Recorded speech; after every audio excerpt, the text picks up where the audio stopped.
Dear colleagues, so the third day is starting, and today we traditionally open this day by plenary session.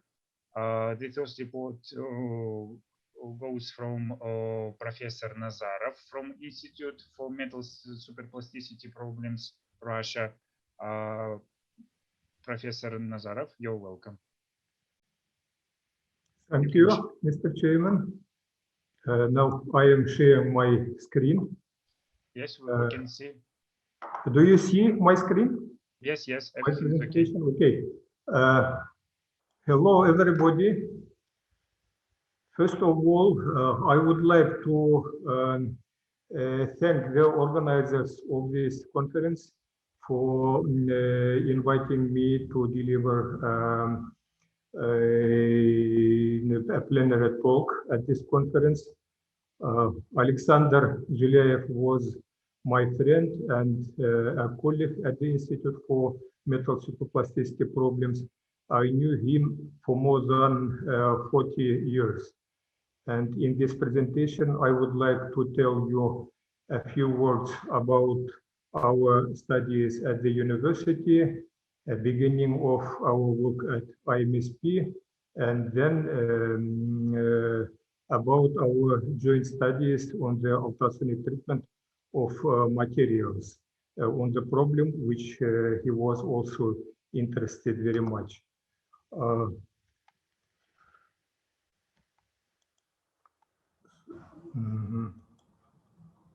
So something happens, I can't go ahead with my presentation. I remember exactly the day when I met Alexander for the first time. It was 26th July of 1976 when we both came to enter Bashkiria State University, and he was my dormitory roommate, group mate, and later the colleague at IMSP of Russian Academy of Sciences. I have not many photos with Alex ZHILYAEV, but you see what a couple of photos here with my roommates, Alex ZHILYAEV here, and the third, our friend Ramil Musalimov. He also was our room and group mate, and also he worked at IMSP. To be complete with our group mates working at the Institute for Metal Superplasticity Problems, I would like to mention also one more person, Valery Danilenko, who gave his presentation yesterday. He also was our group mate, and now he works at IMSP. And here, on a photo taken by me, you see Alex ZHILYAEV with Valery Danilenko in Ulan-Ude during Baikal Materials Forum. From 1981 till 1985, after graduation from the university, Alex stayed at Bashkiria State University at the Computing Center. I worked at Bashkiria branch of the USSR Academy of Science, and then both of us came to Ufa Petroleum Institute. After a short working there, we both came in 1986 to IMSP of Russian Academy of Science. And here you see, we worked at the Laboratory of Physics of Superplasticity, headed by Professor Ruslan Valiev. And here one of photos taken around 1990, Alex and me and our colleagues taking tea during tea party in the laboratory. After defending his PhD thesis in 1995, Alexander obtained a postdoc position at McGill University in Montreal, Canada, and since then he worked at many research centers abroad. And his works during this periods of his life,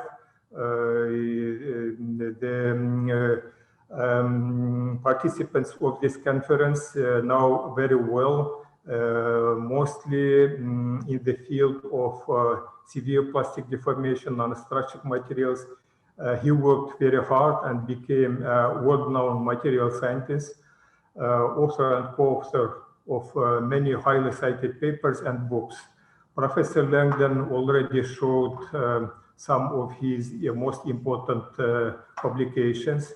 This one is his review in progress in material science, and also he authored and co-authored several books, among them Bulk Nanostructured Materials, which was published in Wiley, and also On Superplasticity and Grain Boundaries in Ultrafine Grain Materials, published in Russian and later in English by him and his co-author Alexander Pshenishnyuk, our colleague from IMSP.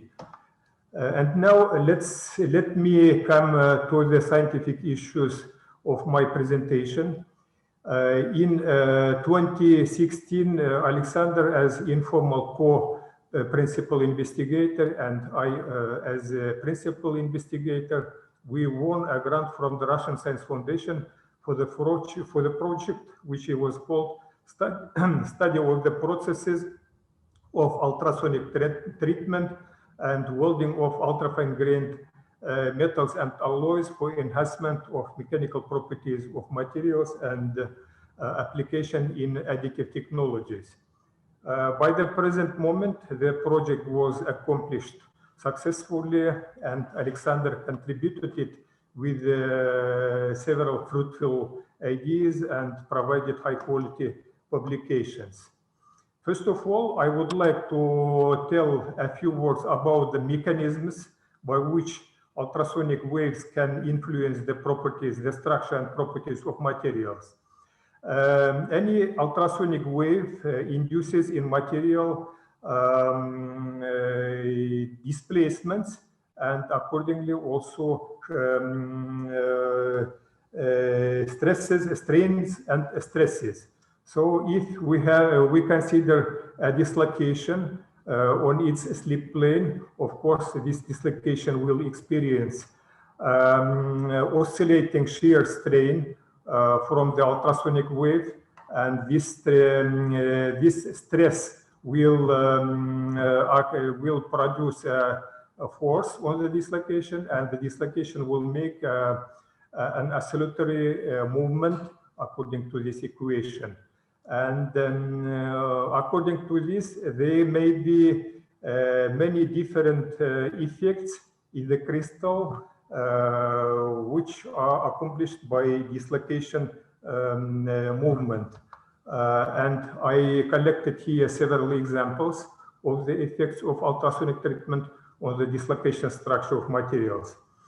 First, if we apply ultrasonic wave during the quasi-stationary deformation of material, in this case, the dislocations will be helped to overcome barriers which they experience during the plastic deformation, and due to this, the flow stress will abruptly decrease. Or if we have a deformation with constant stress, in this case, the strain rate will increase due to the effect of ultrasound.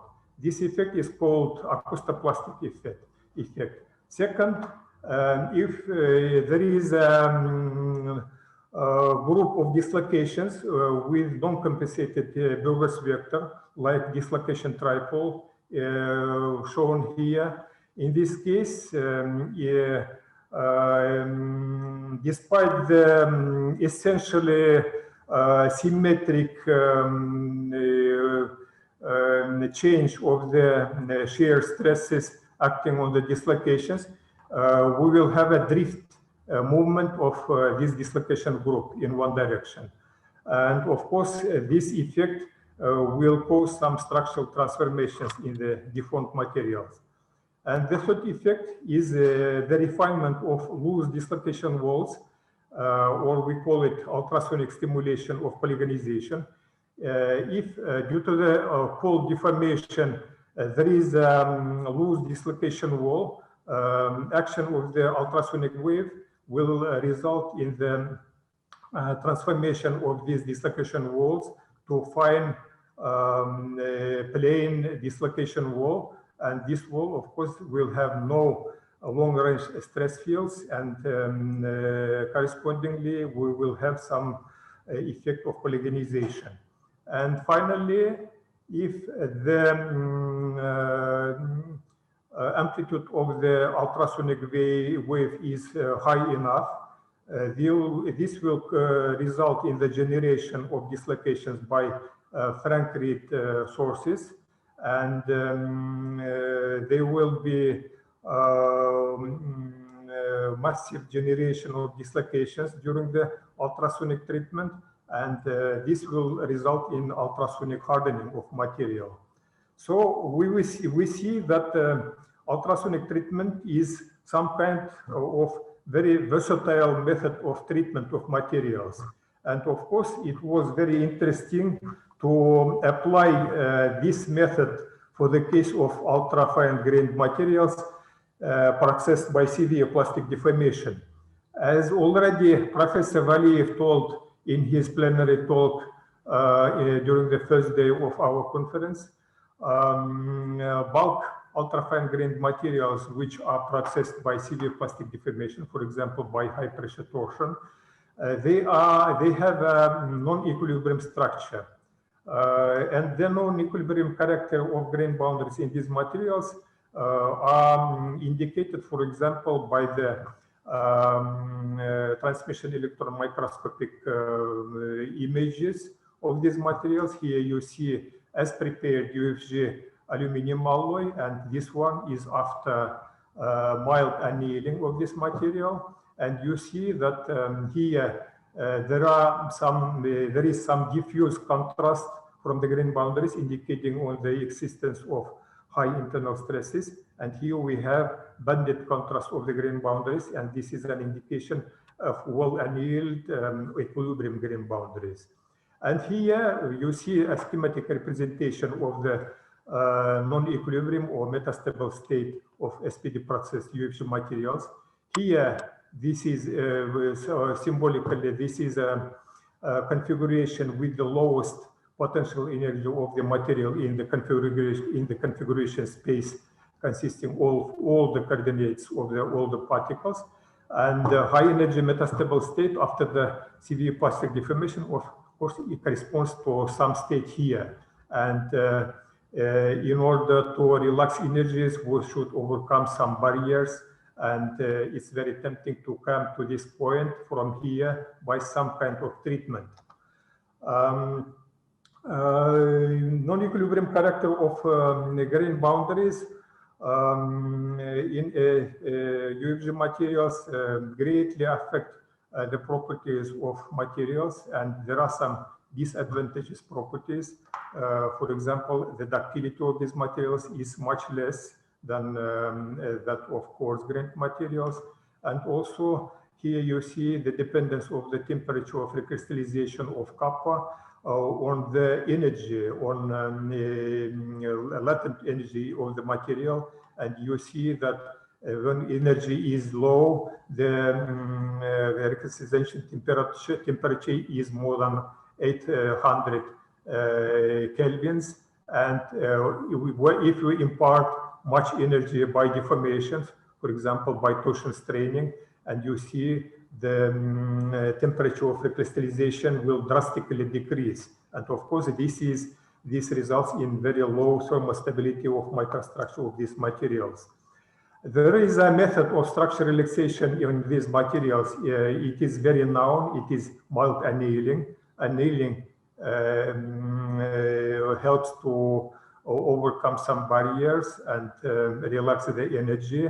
And by thermal treatment, for example, it's possible to increase the ductility of ultra-fine grained materials processed by ECAP method. But you see that the achieved strength is lost in this case, is greatly lost. So annealing will result in the loss of achieved strength of UFG materials. Another method is shaking. Here you see a pile of peas on a plate, and if we shake displayed, of course, we will see that the P's are distributed on the plate, decreasing the potential energy of P's. And this is the explanation of the effect of ultrasonic treatment on the structure of materials. It can relax similarly the energy of material structure and energy of the materials similarly to annealing, and we hope that this will not result in a decrease on the strength of UFG materials. There are several techniques of ultrasonic treatment of the bulk of materials, and the equipment which we are using is shown here. There is an ultrasonic transducer, ultrasonic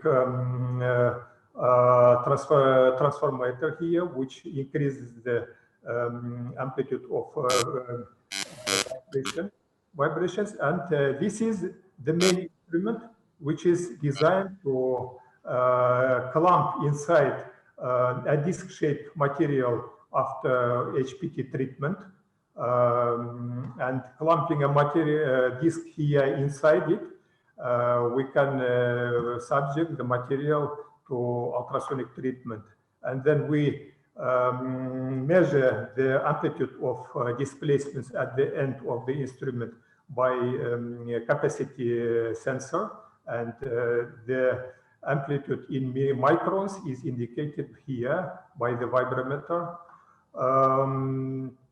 And the second method is instead of a steel instrument with clamped disc, we can irradiate directly half-wave sample, which can be obtained, for example, by equal channel angular pressing.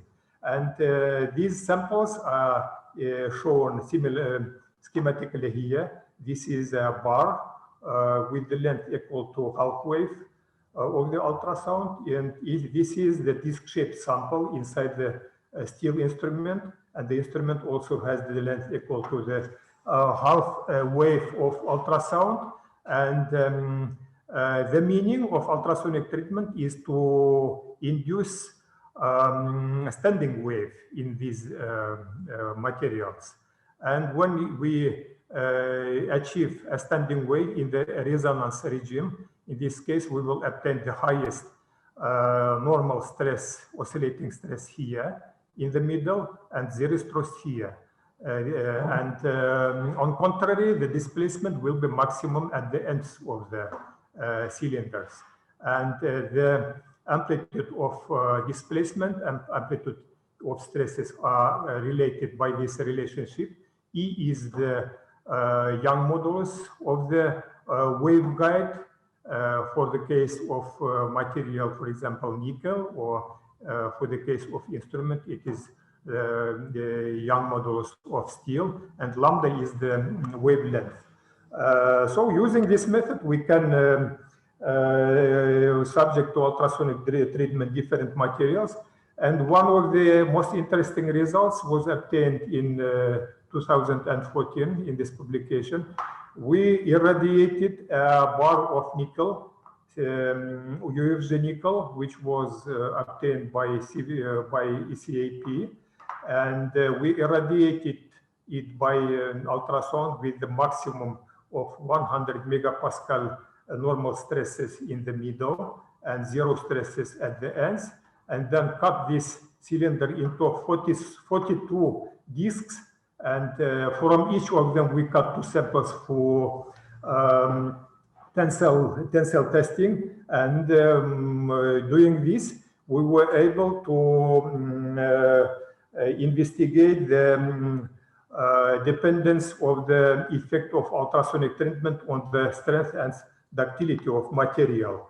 And here we have the corresponding graphs of ultimate strength, dependence of the ultimate strength on the amplitude of stresses of ultrasonic wave, and this one is the elongation to failure versus sigma 0. And you see that at the ends we have no effect because here we have zero amplitude, And when the amplitude is 100, we see we are here. And at some intermediate amplitudes, we have a significant increase in the ultimate tensile strength. And at the same time, we also have an increase of the elongation to failure. So we see that at some amplitudes of the ultrasonic treatment, about 75 megapascal, we have a maximum effect of the simultaneous increase of elongation to failure and ultimate tensile strength. So this is some kind of paradox for the case of IUFG materials. Now, I will show several results of our joint studies with Alex in the frame of the project. We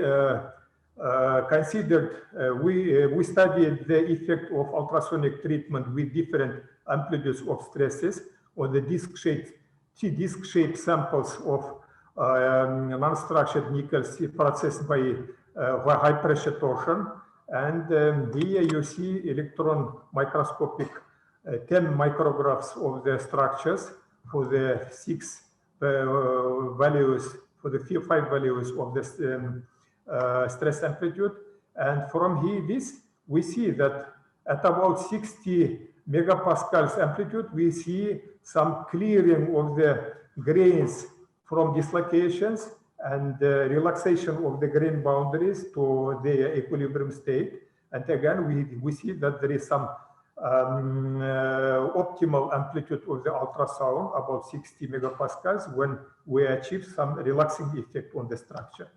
And we saw from our studies that the effect of ultrasound depends on the amplitude, and it is non-monotonic. First, it increases, the microhardness increases, grain size increases a little bit, and the excess energy of the grain boundaries also increases with the amplitude of the stresses. And at 60 megapascals of amplitude, we see that we have some relaxation effect on the structure and the properties of non-structured nickel. And then Alexander ZHILYAEV proposed an idea that we have to study the ultrasonic action on the structure of nickel, coarse-grained nickel. And he proposed an idea for the precision study. We took disc of nickel, coarse-grained nickel, in the well-annealed state, and by indenter we made some square, not 2 millimeters here, but it's my mistake, 1 millimeter square with the 1 millimeter square. And we studied by EBSD the structure of this area after electropolishing. And then we subjected this disc to ultrasonic treatment in our instrument, as indicated schematically here, and then again polished the surface of the disc and studied the same area by EBSD in order to directly detect the structure changes which occur due to the ultrasonic treatment on this area. And we sonicated by this way several discs by the stresses of 20, 40, and 80 megapascals, and studied the microstructures by EBSD mapping. And here you see, for the case of 20 megapascals, the structures, and you see that the grain structure is the same. The grains retain their forms, their shapes in this area. No significant shapes of relative location of the grains, but there are different structure changes inside the grains. First of all, some twins or grain boundaries, low angle grain boundaries, which existed in the initial state, they disappeared after ultrasonic treatment. Some grain boundary or small angle boundaries, like here in E and F, here they migrated under the ultrasonic treatment. And there are also newly formed small angle grain boundaries here. For example, in this grain, they were no boundaries, and we have newly formed boundaries. So we directly see that there are great structural changes in the materials under the ultrasonic treatment. And here we have kernel average mesoorientation maps before and after ultrasonic treatment for the 20 megapascals amplitude. And you see that the green points, they indicate dislocations. Due to the geometrically necessary dislocations, we have change of the orientations of the pixels during EBSD, and this is an indication of the existence of geometrically necessary dislocations. And EBSD studies show that density of geometrically necessary dislocations increases with ultrasonic treatment. And this increase is even more higher when we increase the amplitude of ultrasonic treatment. After 40 megapascals and 80 megapascals, you see there are even greater structural changes. In the case here, you see very many new grain boundaries, small angle and large angle grain boundaries, and here you see the dislocations. And from this, we made several conclusions. First of all, let's consider the characteristics of the microstructure. Dislocation density, which is given by XRD measurements, you see that after ultrasonic treatment, approximately 1 order of magnitude increase of the total dislocation density occurs.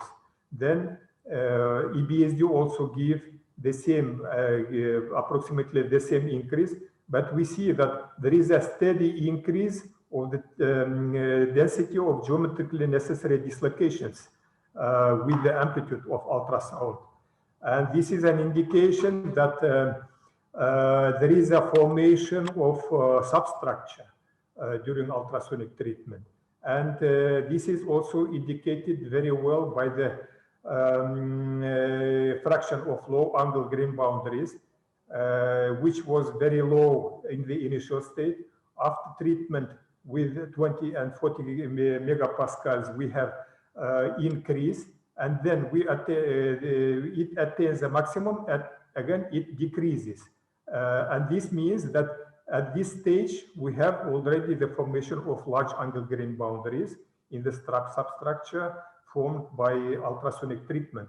So we made several conclusions from this paper that this method allowed to demonstrate directly that under the action of ultrasound, an intensive generation of dislocation and evolution of substructure occurs, and with an increase of the amplitude of ultrasonic treatment. First, we observe the formation of low angle grain boundaries, and then these grain boundaries, low angle boundaries, transform into high angle grain boundaries.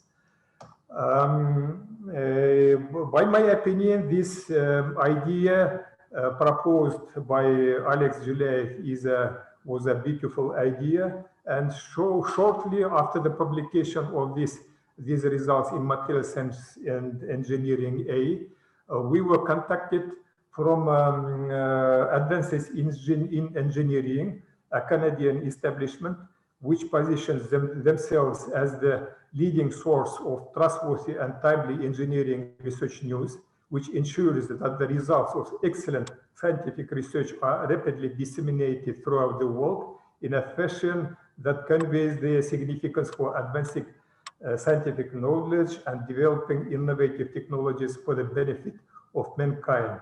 And I consider that, and we published a short description of our results here.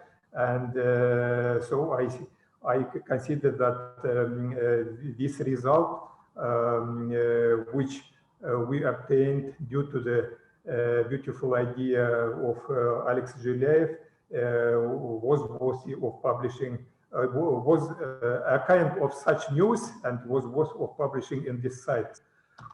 I am grateful to Alex for inviting me as a lecturer to the Magnitogorsk Materials Week in the spring of 2019. Here you see a few photos with Alex Pygmy and Alex ZHILYAEV. I would like to finish my talk with this very symbolic photo, also taken during our excursion to Magnitogorsk Metals Works. By my opinion, this symbolizes that Alexander was an outstanding researcher, which was always interested in the secrets of metals, and he was a great friend. Thank you very much. Thank you, Professor Nazarov, for your report. It was really interesting historical overview by not only colleague, but also friend. Colleagues, do you have any question? We have I ask one question, 5 minutes. if possible. Yes, What do you think? Thank you for interesting presentation. And what do you think about using incremental forging, maybe some effects, and maybe we can try to have reduction not only near surface, but big reduction, maybe 3–5%. And maybe we can get better quality and better structure. What is your opinion about it? You mean the reduction of the grain size, or reduction of what? It's reduction of the all volume of the piece Yes. During forging, you mean the degree of deformation? Yes, but increment. Yes, I understand. Yes, of course. There are many interesting publications now concerning the simultaneous application of ultrasound during the processes of plastic deformation, like incremental ECAP with assisted by ultrasound. There are some publications about that, and also during forging, it's also possible. And even these effects were studied in the 1970s by the Belarusian group led by academician Kulubovich. Yes, they may be a huge effect on the process from ultrasound. Thank you. Colleagues, also questions. I have one maybe new big question, but maybe you have such experience. What about generation of residual stresses by ultrasonic treatment? Also possible, yes. Also, there are publications which show that using ultrasonic treatment also is possible to relieve the residual stresses after, for example, after rolling. Mm-hmm. Okay. And also one question about some common steels, for example, low or medium carbon steels, where we have on micro level some kind of composite from something hard and something soft. Is it possible to apply this treatment for this kind of steel? Possibly, yes.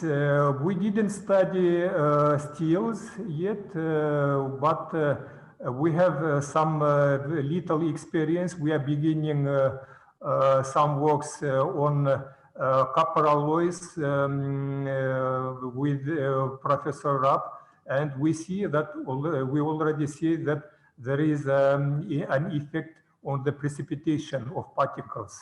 So I think that ultrasonic treatment of steels also can change sometimes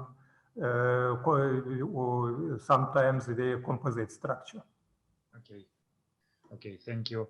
Colleagues, do you have any questions?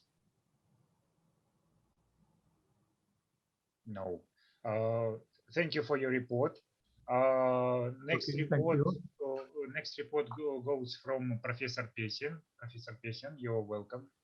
Yes, the theme of my presentation is ZHILYAEV Laboratory of Gradient Nanomaterials and New Technical Solution in Metrology.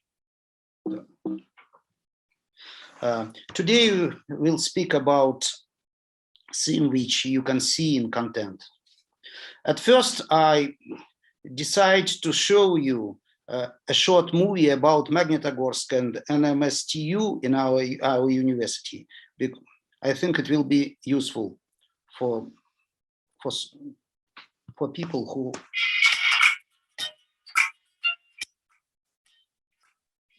Magnitogorsk is a major center for business, industry, culture, and tourism in the southern Urals. The city's centerpiece is the 15-meter rear front monument, which was unveiled in 1979 and forms a part of a triptych. It's too loud.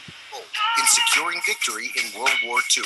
The second part can be found on Mamayev Kurgan in Volgograd, and the third in Treptower Park in Berlin. Magnitogorsk is one of only 12 transcontinental cities in the world.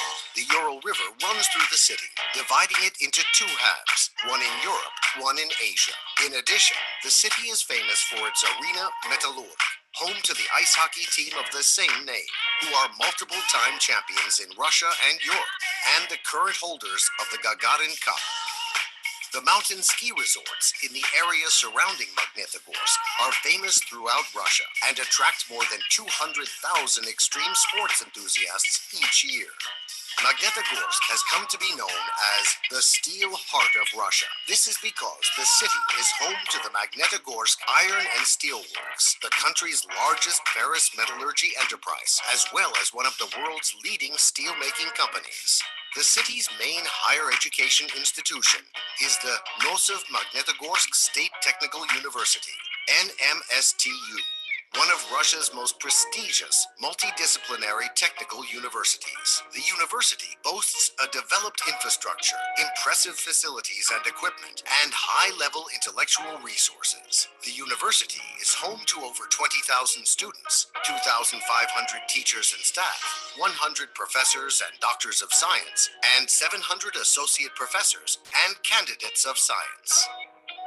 Teaching is carried out in the fields of metallurgy and mechanical engineering, energy production and automated systems, construction and architecture, economics and management, mining and transport, information technology, pedagogy, and psychology, as well as in history and linguistics. Approximately 5,000 qualified specialists graduate from NMSTU each year. 3 institutes operate on the university site: the Center for Innovation and Technology, the Technology Park, and the Student Business Incubator. The university is equipped with several modern libraries, which give students access to more than 1 million publications in science and technology.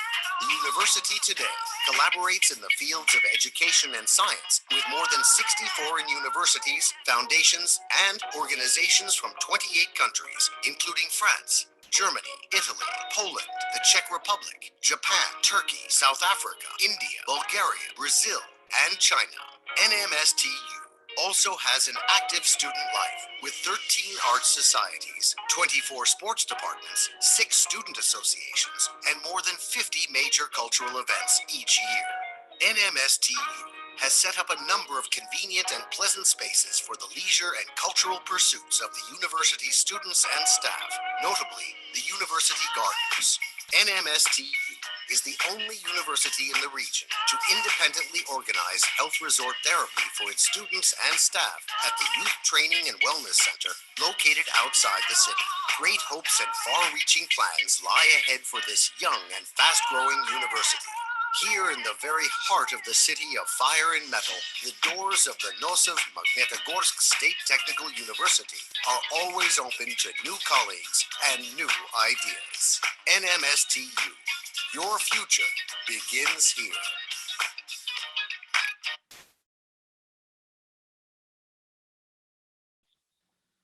Our laboratory was created in 2018 within the framework of the mega grant under the degree of the government of the Russia Federation, number 220. The first head of the laboratory and the invited scientist was Dr. Alexander ZHILYAEV. Today, Dr. Evgeniy Raab is a new head of the ZHILYAEV Laboratory of Mechanics of Gradient Nanomaterials. Our laboratory is named after ZHILYAEV. Our laboratory has 5 departments: computer modeling department, department on physical modeling and mechanical testing, technological department, department of microstructural analysis and optical microscopy, and electronic microscopy. We have 4 academic schools. Of course, many people, the most people in our staff is from our university. We collaborate with MISIS and Ufa State Aviation Technical University and Institute of Ultra Plasticity from Ufa and Russian Academy of Science. In this slide, you could see the information about our staff. And one more movie about our laboratory, about equipment of our laboratory.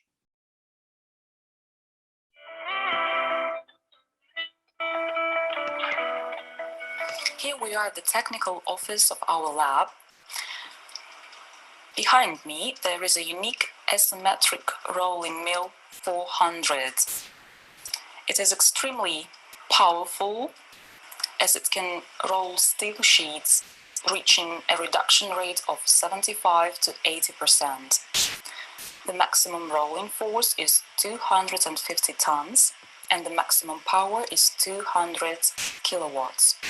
This rolling mill enables to obtain gradient structure, meaning that one side of a steel sheet will have an ultrafine grain structure, whereas the other side will have a structure consisting of coarse grains. This makes that sheet ductile and strong at the same time. Besides, this rolling mill can simulate production of bimetallic bands or laminar materials. Here you see a cooker robot with the maximum force of 160. It has 6 degrees of freedom. At our lab, it is used for incremental forming.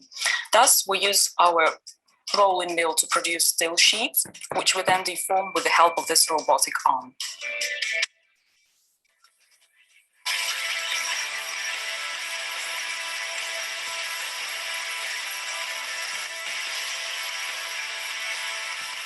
What you see here is a lab machine for simulating various modes of symmetric and asymmetric rolling, so one can better understand the effect of friction and rolling rates.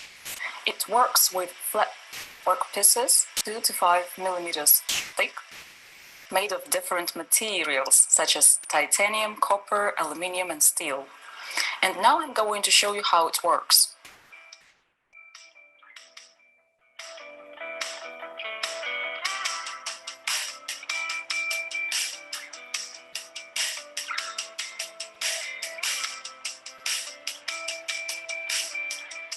Here I have 2 specimens. One is before rolling and the other one is after rolling. The reduction rate is about 50%. To obtain a gradient structure in materials, we apply impact loads. The aim of our research is to understand the effect of the impact range, frequency, and force on the structure. For such testing, we use this servo pulsar. It is a hydraulic unit designed for cyclic tests. To show you how it works, we set it for a frequency 10 times lower than the normal frequency. The results of our research we're going to apply for the Kuka manipulator available at our lab, and the plan is to actually apply it for a real-life production line.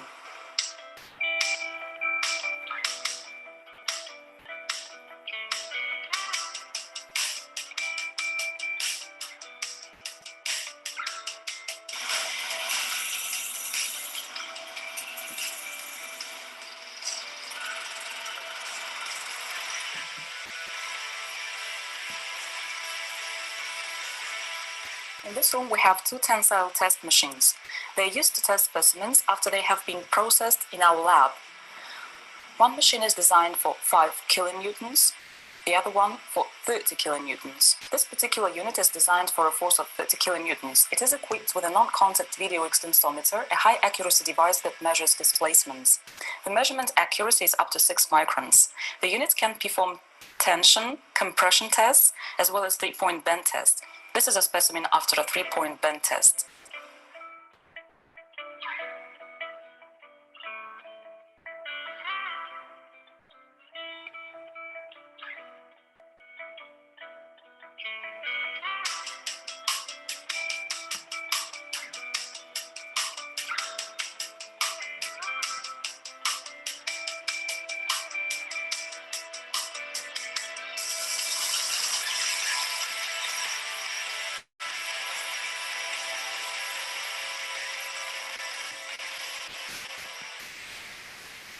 Microstructure is the key parameter that determines the mechanical properties of steel products. For this, an optical microscopy section was established at our lab.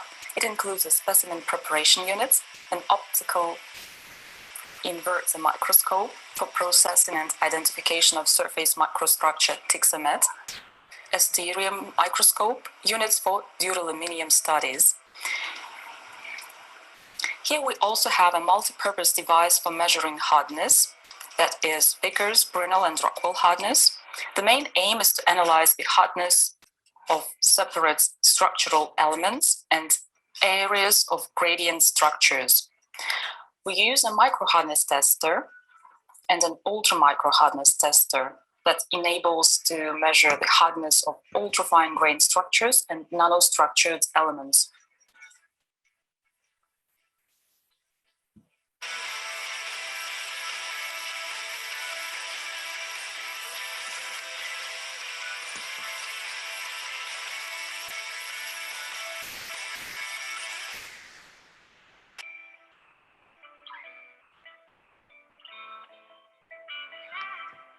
It is often the case that the magnification of a regular optical microscope is just not enough when analyzing gradient materials, not to mention gradient nanomaterials. For such cases, a scanning electron microscope like this one comes extremely handy.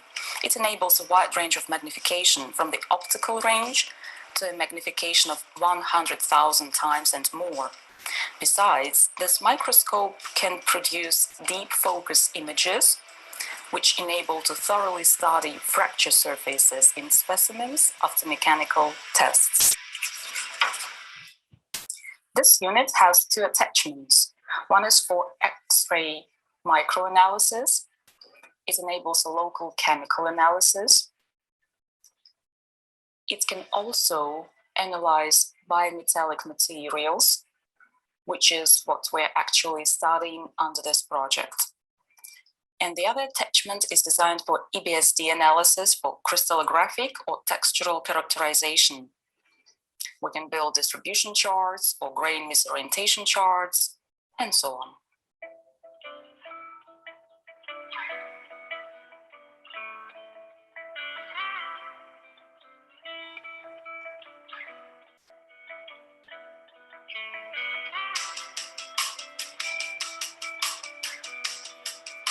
This physical modeling complex is used to understand the possibility of obtaining ultrafine grain structures as a result of hot and cold forming. Heat treatment is one of the main techniques for material processing, and this unit enables us to realize almost all heat treatment processes to obtain critical points and phase transformation points.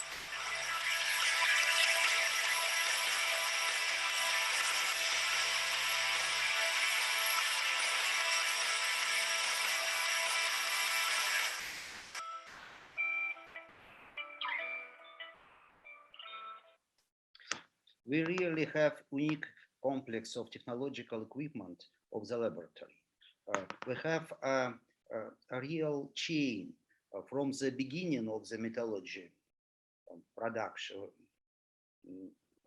For example, from the vacuum induction melting furnace with continuous casting machine at the beginning of the chain, and at the end of it we have industrial laboratory asymmetrical rolling mill and robotic complex, which gave us possibility to use stamping and to get machine building production. We have a wide international collaboration and a good connections with leading Russian groups and centers. We have got regularly grants, Russian and some foreign grants. And every year we are organizing 3 conferences and seminars. And one of them is Magnitogorsk rolling practice. Our city is unofficially a capital of ferrous metals of Russia. And it's maybe the best place where young people, young students, postgraduate students and young scientists could meet with each other and connect and establish connections and continue to collaborate with each other. And this is a really good way, and I invite you this year, and in the finishing part of our conference, I think that we can tell you about the dates. And I want to tell you about Magnitogorsk Materials Week. The idea of this conference was from Dr. ZHILYAEV. And initially, it was seminar for young people, for students, for maybe for not only young people. We invited several famous scientists who gave lectures for the whole week. Every of them 5 lectures. And now it's 5th Magnitogorsk Materials Week. We have 2 Magnitogorsk Materials Week every year, in autumn and in spring. But today we have another format. Today we have conference in memory of Dr. ZHILYAEV. And I think that maybe if you support us, we can continue this conference maybe in one time in 3 years. And now I have two reports today, and if I can continue in next my time, I want to tell about the presentation, about relevance of the problem. For the last 80 years, there were no radical changes in metallurgy, in ferrous metallurgy. In another fields, we can see very rapid changes. For example, in 2018, we can see a launch of trains that can travel as fast as 1,200 kilometers per hour. In 2022, they promised that our aircrafts capable of flying from London to New York in 1 hour. In 2024, Musk promised that his rockets capable of flying from London to New York for a half of an hour. They could grow human arms and legs and so on. And should we expecting to see a major breakthrough in metallurgy soon? And may I ask you child questions? In ancient time, they would bomb trees and use the carbon from the trees for iron reduction, but it was not very efficient. So nowadays, they use coke instead of trees.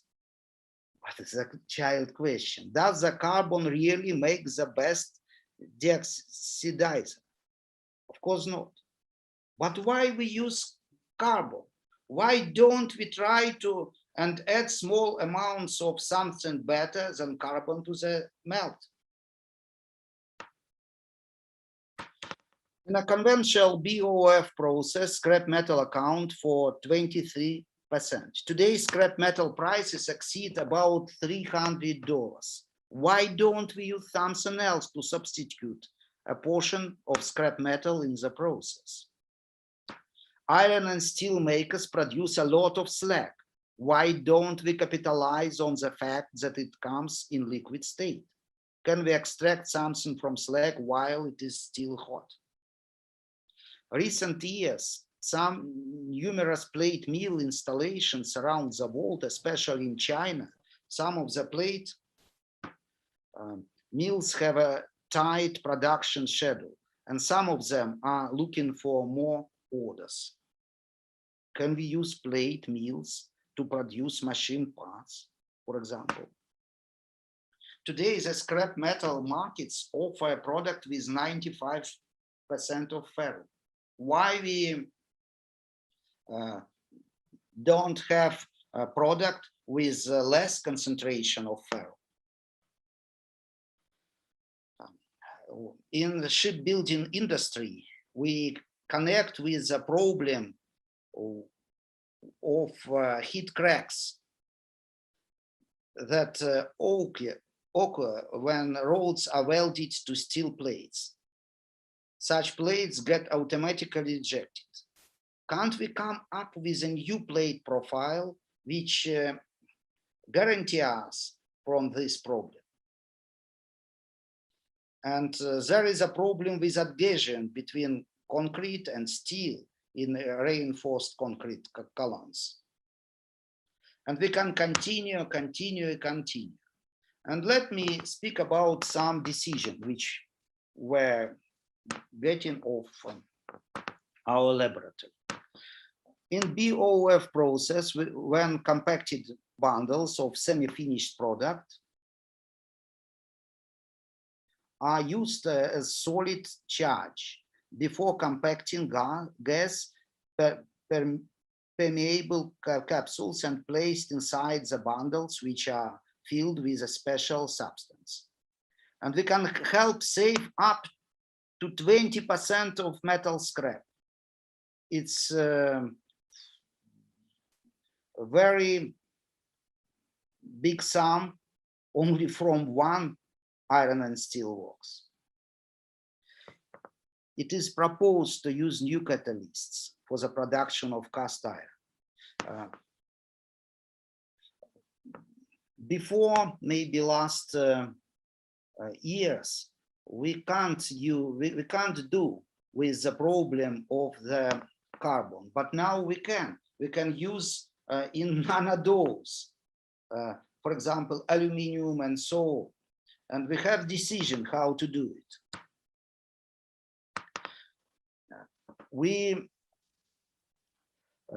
can organize production of new profile from plate steel for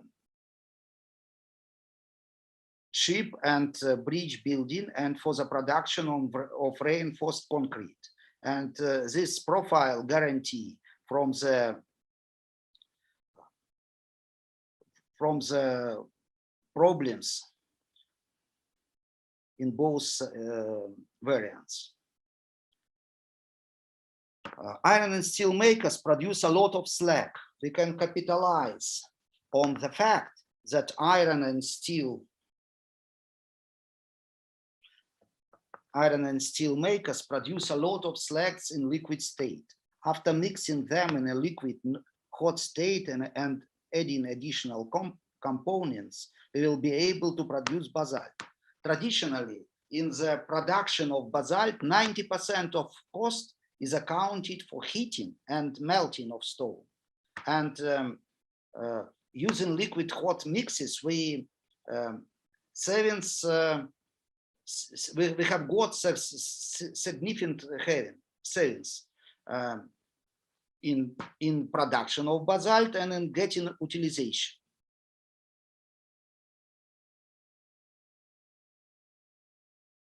And we create new methods to produce large size bodies of revolution production on the plate mill. Nobody in the world produced the same. And you could see the first combined process. It's very short movie in industrial application.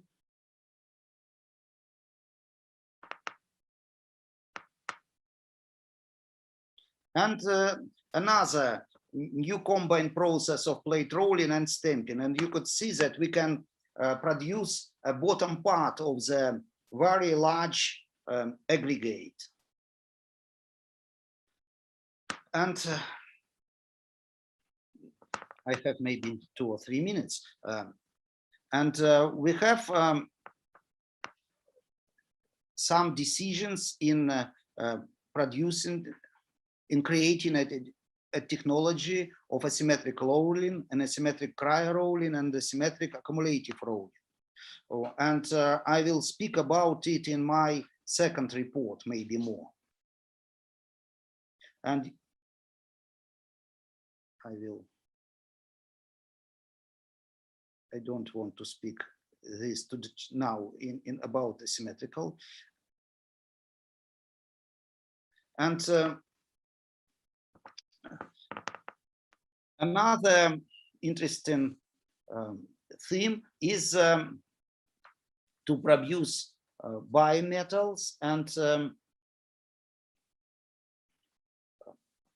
this is a very main for our opinion to produce contact surface, the shape of contact surface. And we have many patents in this field, and now we are working and try to find rational shape of the contact surface for good, so for better adhesion and so on.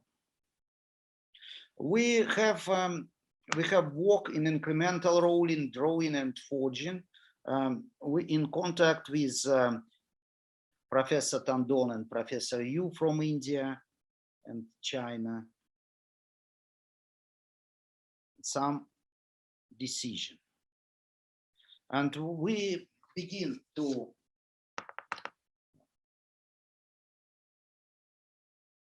use robotic incremental sheet forming. New equipment appeared only on March. Our rolling mill began to work maybe on 5th of March, and now maybe about a month from the beginning of his work. And I think that we have some results, but I think that most of them will be further. And one more, the next our direction is concept of design of materials and structures, assemblies of interlocked topological elements. And we have some decision. We are working with Australian partners and with Israel partners. And I think that we have about maybe about 8 applications for patents. And I think that's some good ideas. We try to use this conception. It was born in maybe about 15 years ago, but I think that now it can get the second life. I know that some department of MISIS is working under this problem, but we try to use this problem in technique and methodology, in mining, in building industry, and so on.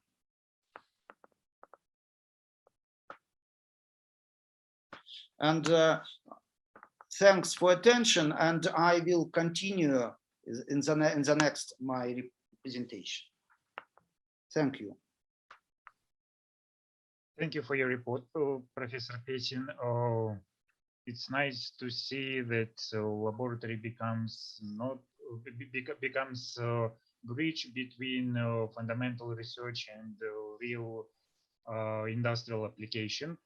So, colleagues, do you have any question?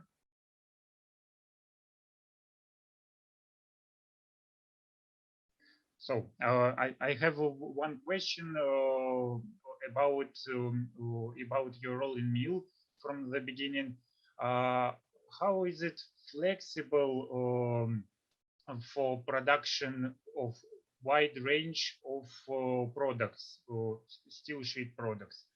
What size limitations do you have? What materials limitations, and so on and so forth?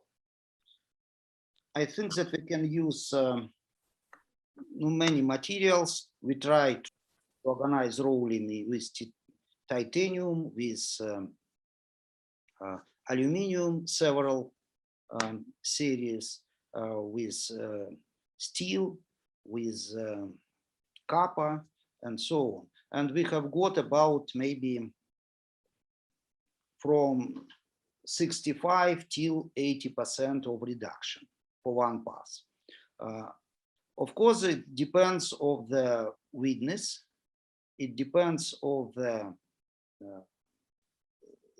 kind of the material. But I think that we try to have mill for automobile steels, not steels, for automobile sheets. For example, we have the mill 400, and you could see the width, and the minimum is about maybe 0.5 here, not less to my mind. For symmetrical rolling, in symmetrical rolling it could be less, because there is a problem, not problem, but this is a dangerous if the rolls with different speed can contact with each other. It's not good, because but I think that it's not good to have the distance less than 0.5 millimeters. And is it possible to make equal speeds on both rolls immediately? Sorry.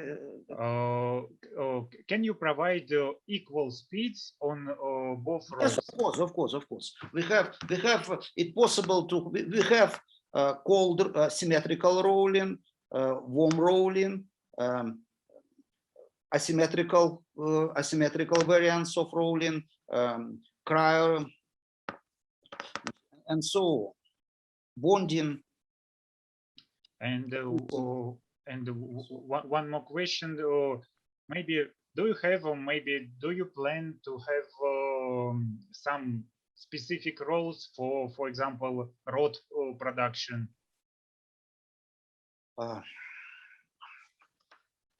I think for this mill, no.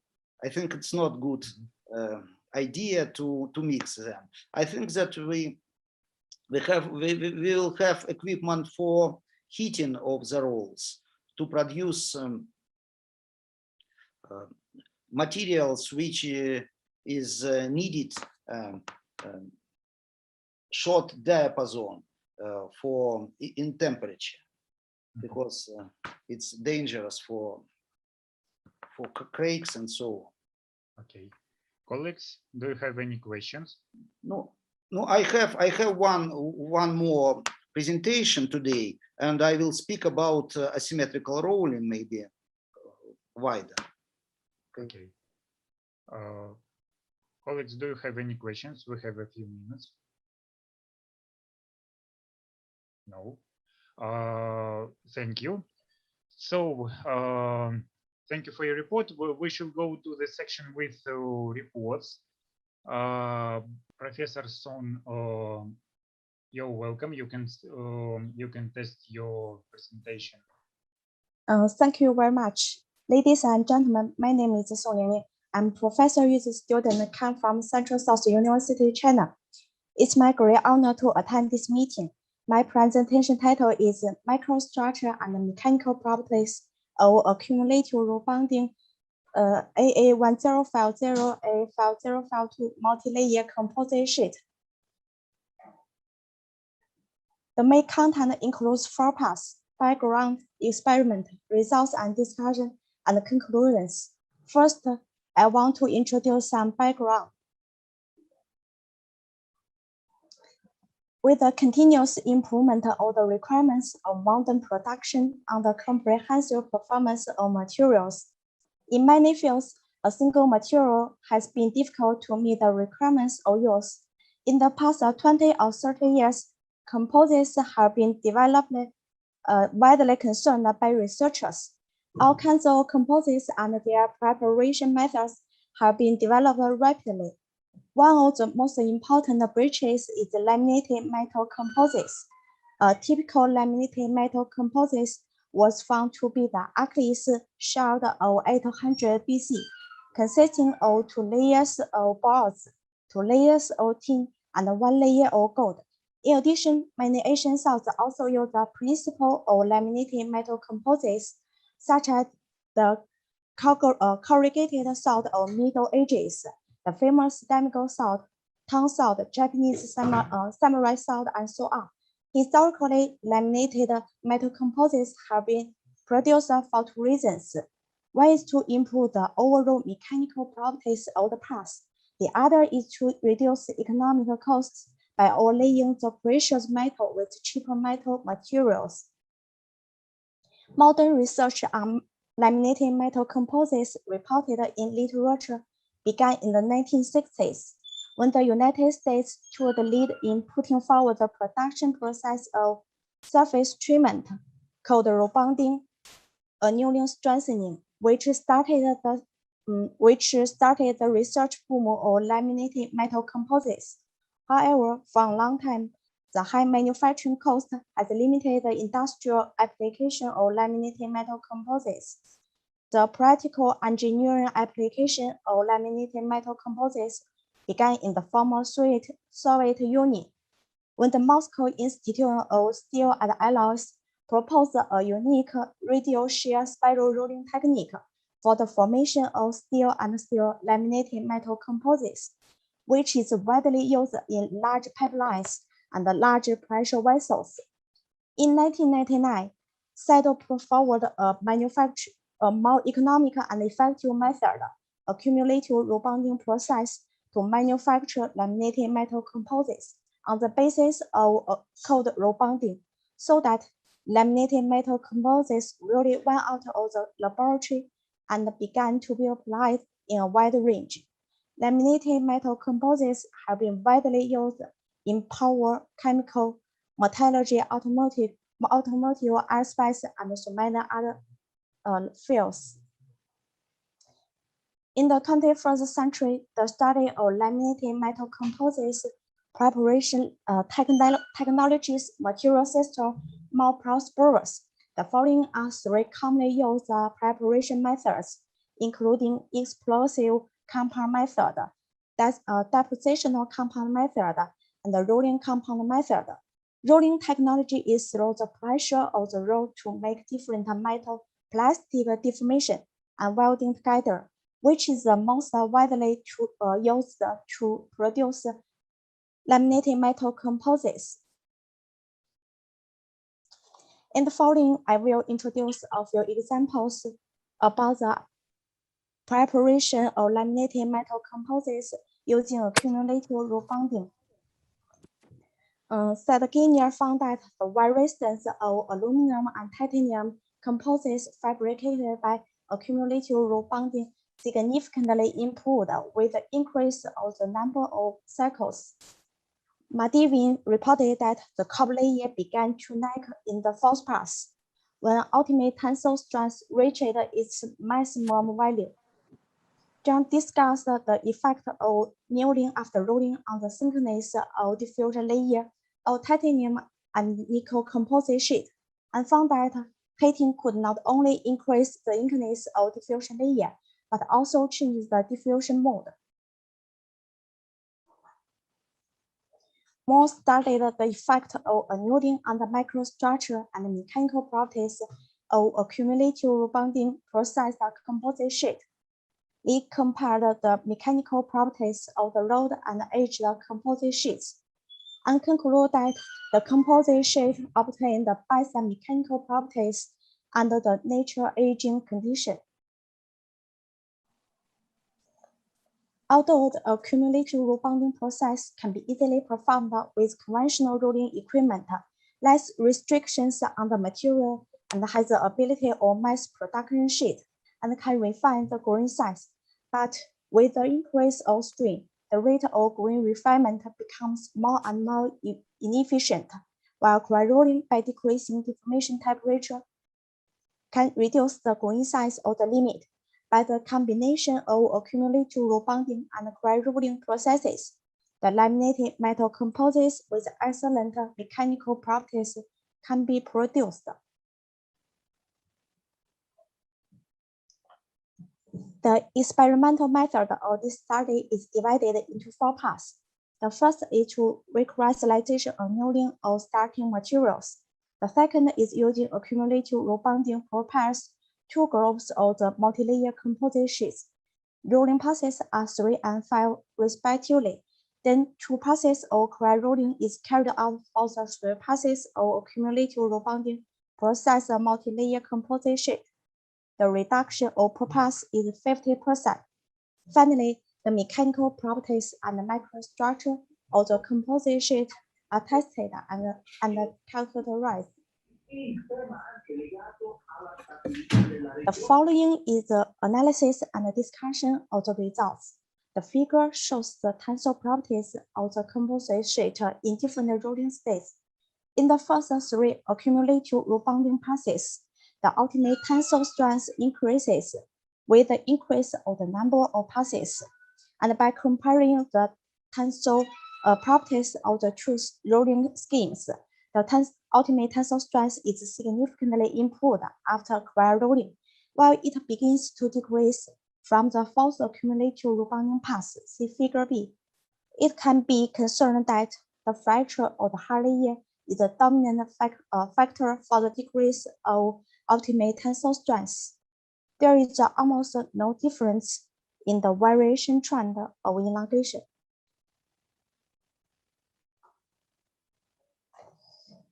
The microstructure characterization will be introduced from 3 aspects: element diffusion, rolled sample layer structure, and tensile fracture. The results of diffusion detection of magnesium element indicates that there is diffusion of magnesium element between the 2 constituent layers during the rolling process. And in the 5 accumulative rebounding process, the hard layer begins to appear obvious lacking from the 4th pass, which is showing that plastic instability has occurred at this time. In order to further analyze the element diffusion at the interface of the composite sheet, the first pass of coil rolling process sample is performed area skin and line skin. According to the second phase particles and the content of magnesium element, 2 constituent layers can be clearly distinguished. Figure C shows a certain different depths of magnesium element at the interface of the composite.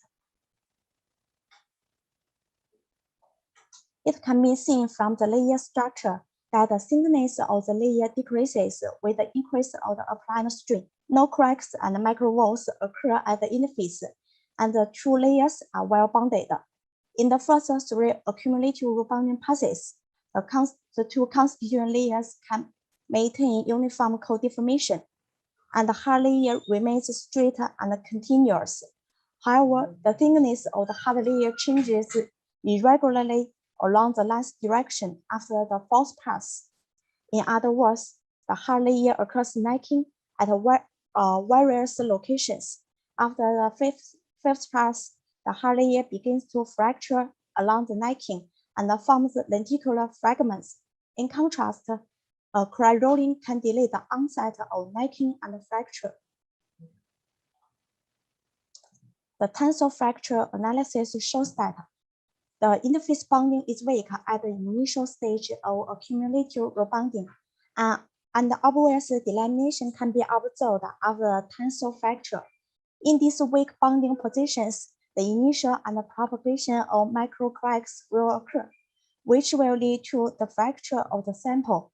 However, with the increase of the applied strain, the bonding quality of the interface is continuously improved, which can be confirmed by the increase of ultimate tensile strength. Many dimples can be observed in the tensile fracture, indicating that all specimens are ductile fracture. And by raising the number of accumulative rebounding passes, the dimples are decreasing in size, depth, and number, which results in a decrease in ductility. In addition, the interface bonding quality is greatly improved under cry rolling, which is one of the reasons for the improvement of ultimate tensile strength in cry rolling compared with 5 accumulative rebounding passes. Finally, the conclusions of this study are drawn. First, the ultimate tensile strength of the multi-layer composite sheet prepared by accumulative rebounding increases first and then decreases. The decline of ultimate tensile strength from the fourth pass can be attributed to the plastic instability of the hard layer. Second, accumulative rebounding processed the multi-layer composite sheet, subsequently subjected to cry rolling, has higher strength compared to 5 accumulative rebounding passes. Due to cry rolling accumulates higher dislocation density by inhibiting dynamic recovery and delays the onset of necking and fracture, the ultimate tensile strength can continuously increase. Third, investigation of the tensile fracture morphologies indicates that the fracture mechanism is ductile fracture. Moreover, cry rolling can improve the bonding quality of the two constituent layers, making no delamination phenomenon across fracture. Okay, that's all. Thank you. Thank you for your report. Dear audience, do you have any question?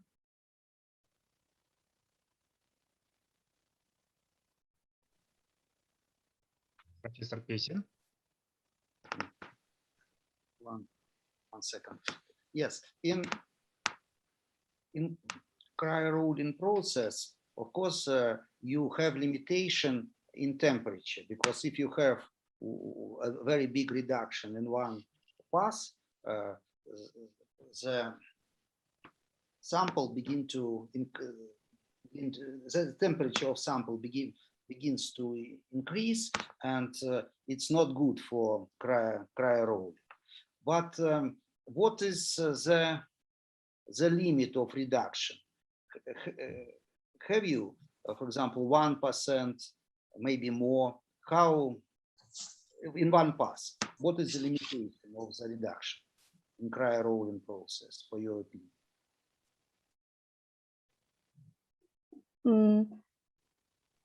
We have done another set of tests rolling at 173 K, but the test results have not been sought out yet. It may have different mechanical properties in other cryogenic environments. We will still working on it, and I will continue to explore this research direction.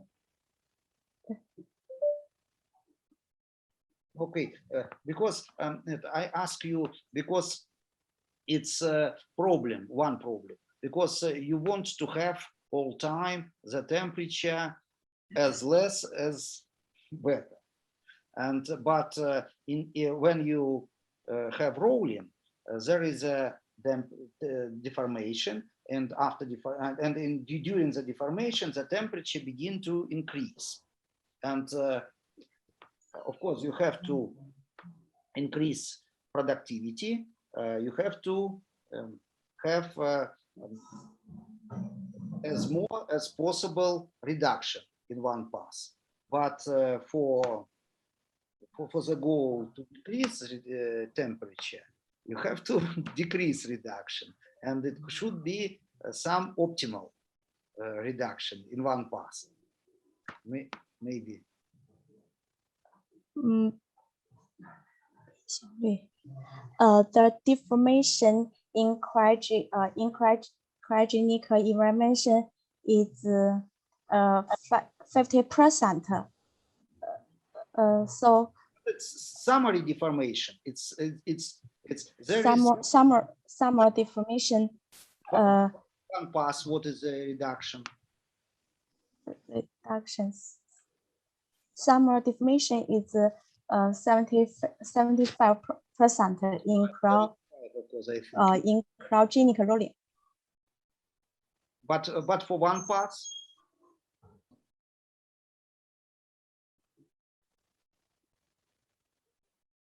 Okay, thank you. Okay. So colleagues, do you have any question? Sorry.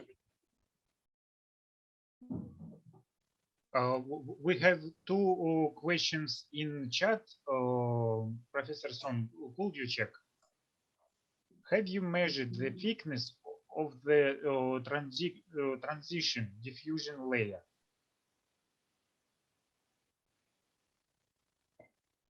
Sorry, my network is poor.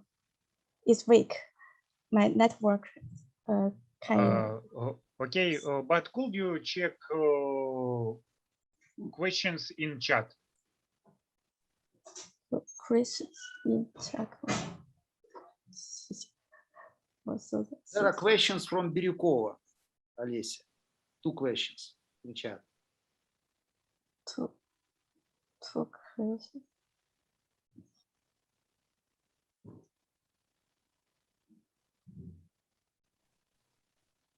The diffusion of magnesium element.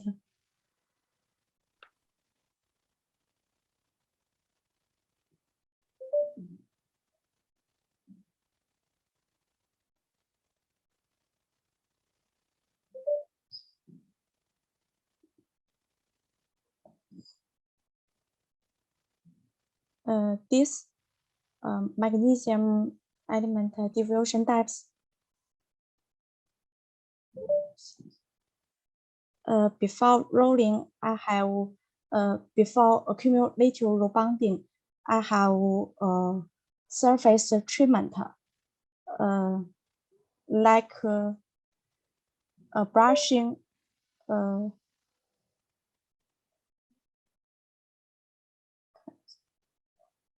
Process.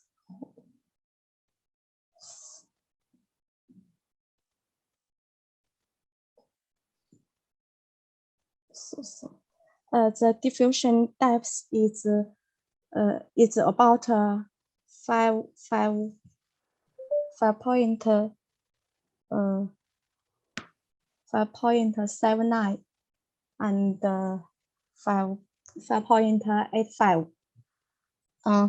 Before rolling, I have winding and cleaning, like the accumulative rebounding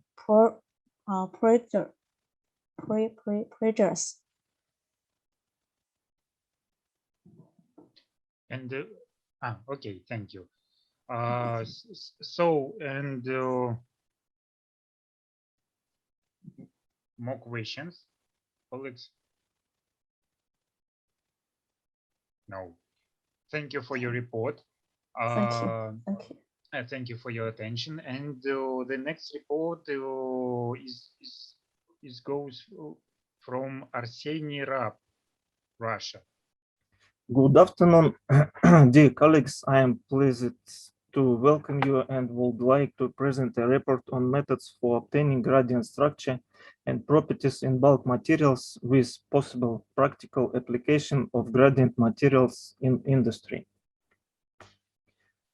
At present, there are many ways to obtaining nanostructure materials, and the most popular of them are HPT, YCAP conform, which allow to obtain materials with nanograin from coarse grain materials by means of shearing schemes. Such materials have high strength but low ductility, which imposes certain restrictions of their application in industry. Development of methods of obtaining gradient bulk materials allow creating new promising materials and expand the range of practical application of the obtained materials. In the present work was set a task to study the influence different deformation schemes of the change in the deformation intensity and corresponding transformation of the structure that occurs in materials under this treatment, and also to determine the relationship between this change and mechanical characteristic. One of the investigated methods for obtaining gradient structure is the method of free torsion of billet in the form of a rod. The method is simple. The ends of the billet are fixed by two grips, and one grip is in a stationary state. The second is rotated relative on the longitudinal axis of the billet, due to which the shear deformation occurs in the volume of the billet. Technical features: single cycle treatment, cold and warm deformation, advantage use of standard equipment, possibility of realization of high rate of pressing, low cost of ancillary equipment, accumulated strain up to 6. Size and shape of produced billet, longitudinal workpiece of constant section, variable size of samples. Limitations: limited range of samples received. The results of virtual experiments showed that a gradient of properties is formed in the deformed billet. Shear strain intensity during the free torsion has a gradient character and depends on the number of turns. So then the maximum number of turns is reached, and in the peripheral layers up to E equal to H, while maintaining the integrity of billet. Computer simulation results show gradient distribution of accumulated strain intensity with E equal to 5.9 and E equal to 2.7.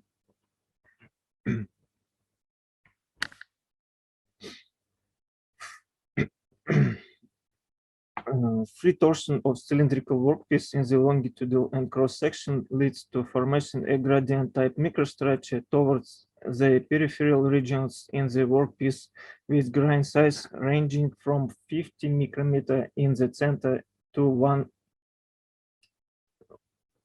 on the periphery. Studies of the mechanical properties of the samples using Vickers microhardness measurements reflect to the distribution of accumulated strain and are also gradient in nature with maximum values up to 200 HV in the periphery and 125 HV in the central region. Other method for making gradient structure is the method of drawing with shift. The essence of the method consists in pulling a billet through a special drawing, which consists of two parts. One part is forced to rotate about the longitudinal axis, which channel is made asymmetrically, resulting in a shear deformation of the billet while driving. Technical features: available multiprocessing, cold and warm deformation, size and shape of billets, bulk, bullet, round cross-section. Advantage: using standard equipment, continuous process, low cost of additional equipment, possibility use in the process of mass production, non-monotonic character of deformation. Future of the method: application of shear deformation during drawing. For the analysis of this proposed method was used computer simulation with the following boundary conditions. According to the simulation, results of strain intensity were obtained in the cross-section of the workpiece. As can be seen, a gradient of properties across the section after the drawing method with a shift was used. Effect: this is clearly shown by comparison charts with traditional drawing. To release this method, a special unit was made to allow us to set the rotation of the component drawing frame. It can be mounted on a chain drawing machine and experiment with it. 3 options can be offered for this method. 1, shear drawing pass pre-deformation followed by conventional drawing and as a finishing operation after conventional drawing. Microstructure analysis of samples from different materials also shows the effect of using this method. So a layer of 25 microns in depth with hardness up to 350 HV is formed in titanium. On copper, the depth on the layer is graded to 160 microns and also to them an increase in hardness up to 350 HV. In steels, the depth on the layer is 140 microns and the increase on hardness is 3 times up to 700 HV.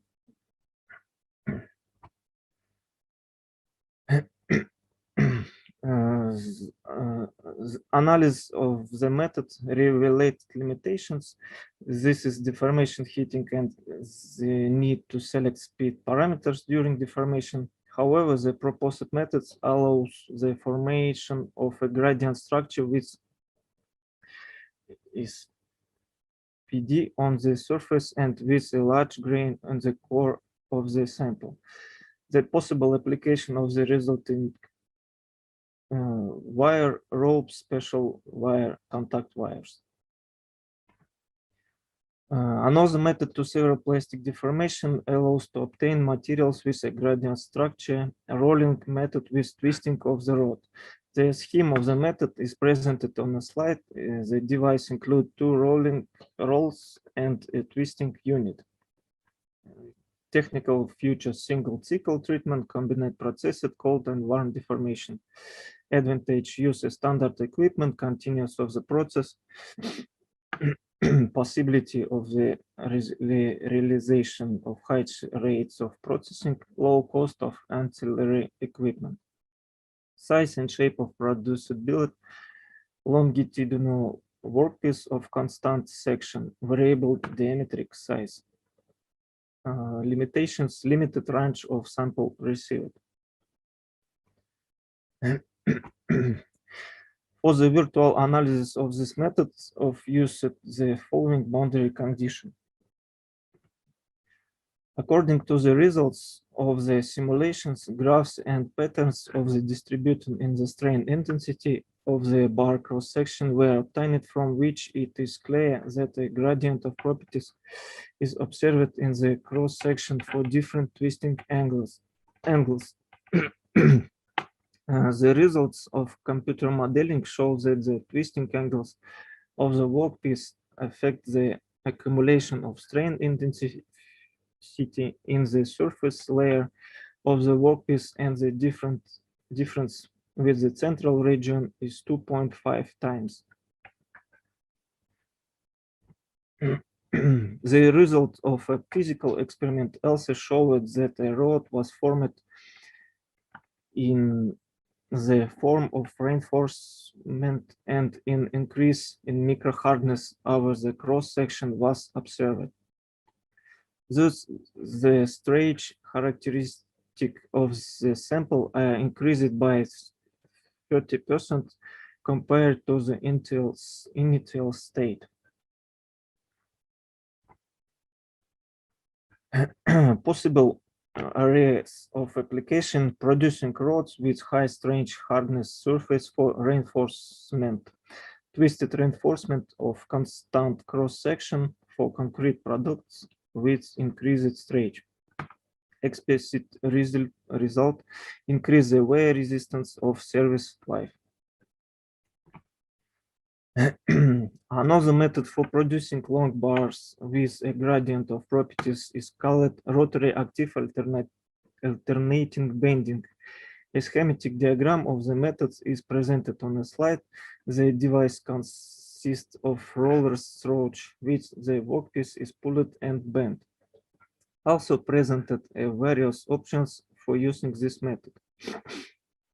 The deforming unit for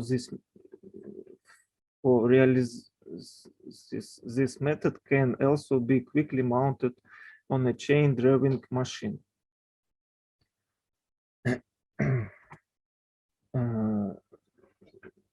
For the virtual analysis of the methods of used following boundaries condition. Mathematical modeling of the methods was implemented in the deform, and the results of the virtual experiments revealed the formation of a gradient of properties in this sample. As can be seen from the present graphs, the intensity of the deformation in cross-section of the sample varies considerably from surface to center. And strain effective increase up to 3 times after 4-pass bending. Microstructure analysis after 4-pass bending showed the formation of a structure gradient over the simple cross-section, sample cross-section.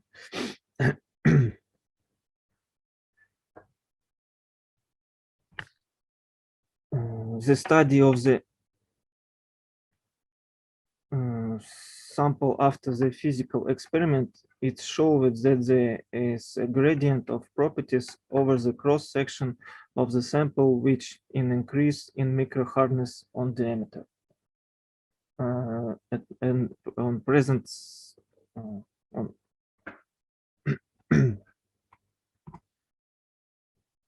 advantage of rotary active alternating bending method: continuous process, constant cross-sectional shape, low metal losses, increase resistance of bars to surface wear, increase resistance of bars to longitudinal bending, possibility of use in the process of mass production. Possible application: contact wires for high-speed railways, which are used in intensive modes and required surface strength and ductility in the core of the wire.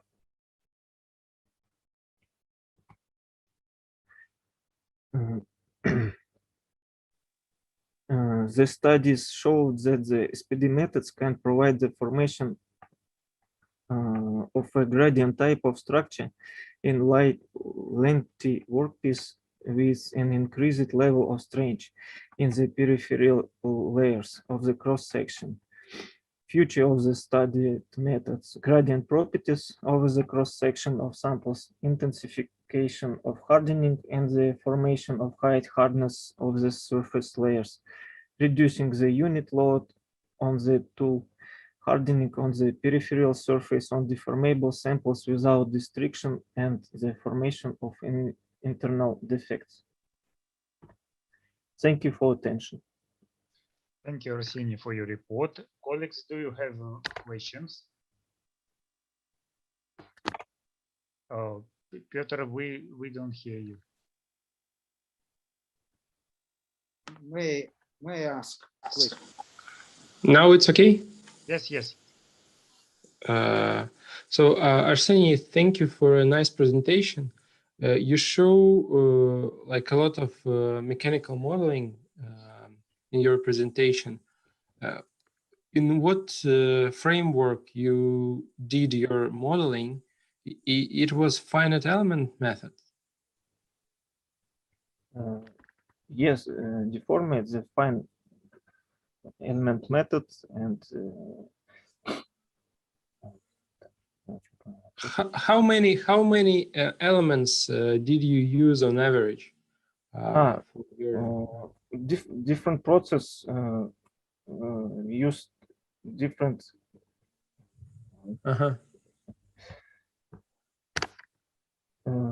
number of fine elements is 150,000. Mm-hmm. I see. Oh. So this was the largest number of elements, or it's the average?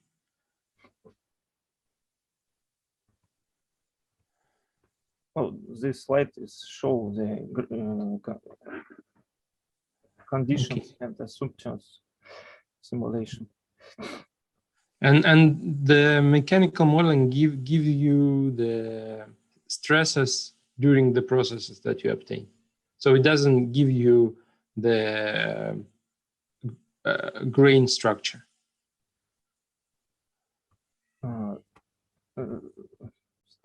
Structure. Modeling structure. Yes, yes.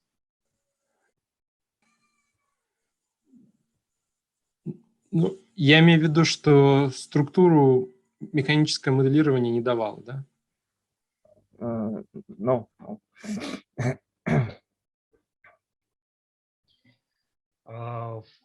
For structure simulation, I think in this case, it would be great to apply multi-scale simulation with microstructure representation by any software what you want.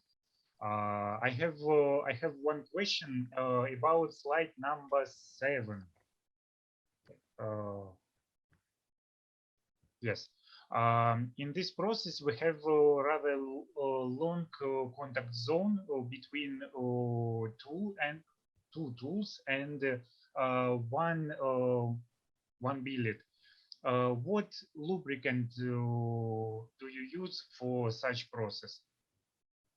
No, this process used classical lubricant and based on graphite. Okay. And is it enough for such conditions of treatment of friction? Yes. Okay. Okay. And also one not question, but discussion. It will be great if you make cutting of your real samples not in cross section, but in regarding drawing direction, because it is really interesting how this process change texture formation and grain orientation. About this, yes? Yes. But this is picture in longitudinal direction, yes? Да, продольно. Okay. No, for bending this slide is present longitudinal properties of billets. This slide also show the longitudinal and cross section. Так, ну в основном, да, наверное, поперечное сечение. Okay. Так, only bending show the longitudinal. Okay, thank you. More questions? Can I ask?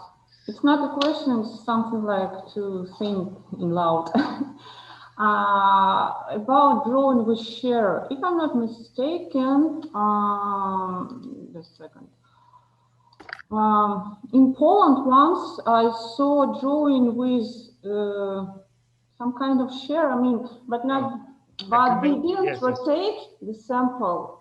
They use different steps. I mean, one direction, and then there is a step. Yes. So this is accumulative angular drawing. Yes. From Professor Mushka. Yeah, and I'm wondering what could be advantages or disadvantages or difference of these methods. I mean, which of them could be better? But it's just general questions to think about.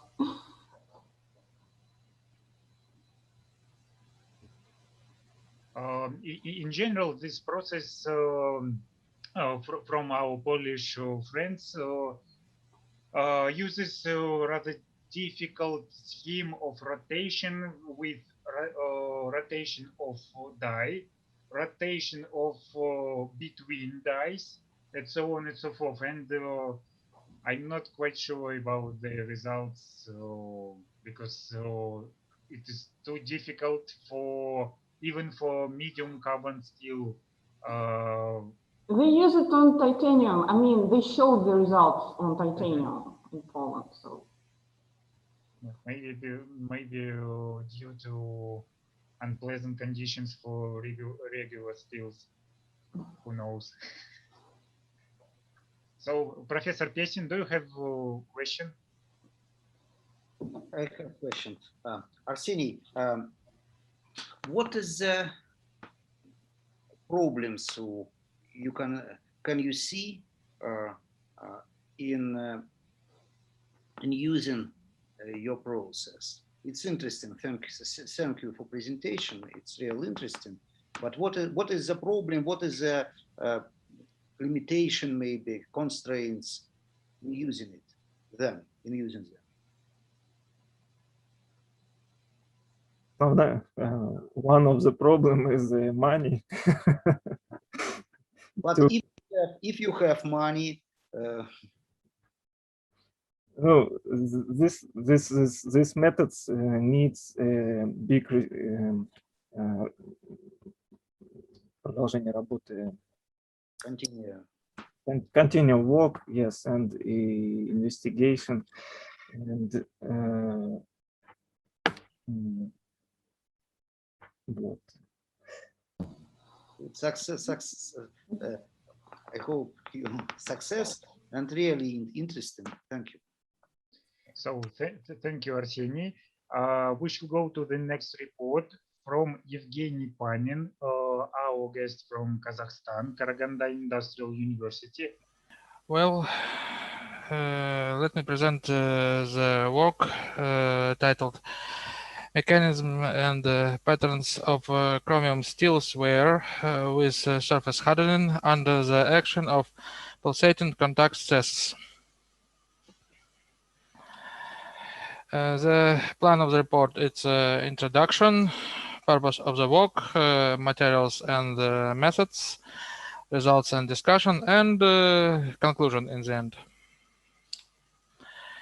One of the most common factors limiting the time to failure of treatment tool is contact wear of its working surface.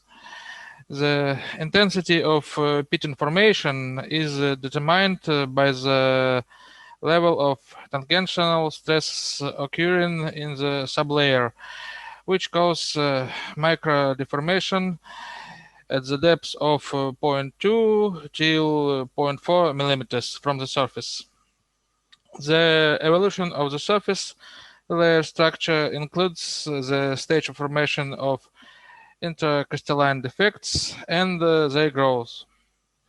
One of the most effective ways to increase the contact endurance is the surface modification of the outer layer of the material, in which the depth of the hardened layer is obviously greater than the depth of which dangerous threats occur. For composite metal materials, which include diffusion hardened layers of the alloyed steels. The structural features of modified layer also play an important role in the mechanism of origin and development of contact fatigue cracks.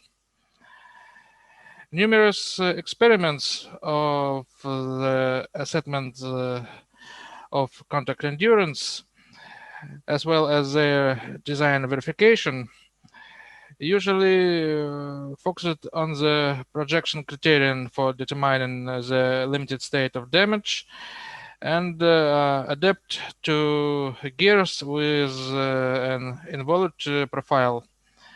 So the relevance of the study is the fact that wear of the working layer allow it during the operation of the die tool, especially tool for stamping operations, requires obtaining information about the ability of the entire hardened layer at the depth of 0.5-0.6 millimeter.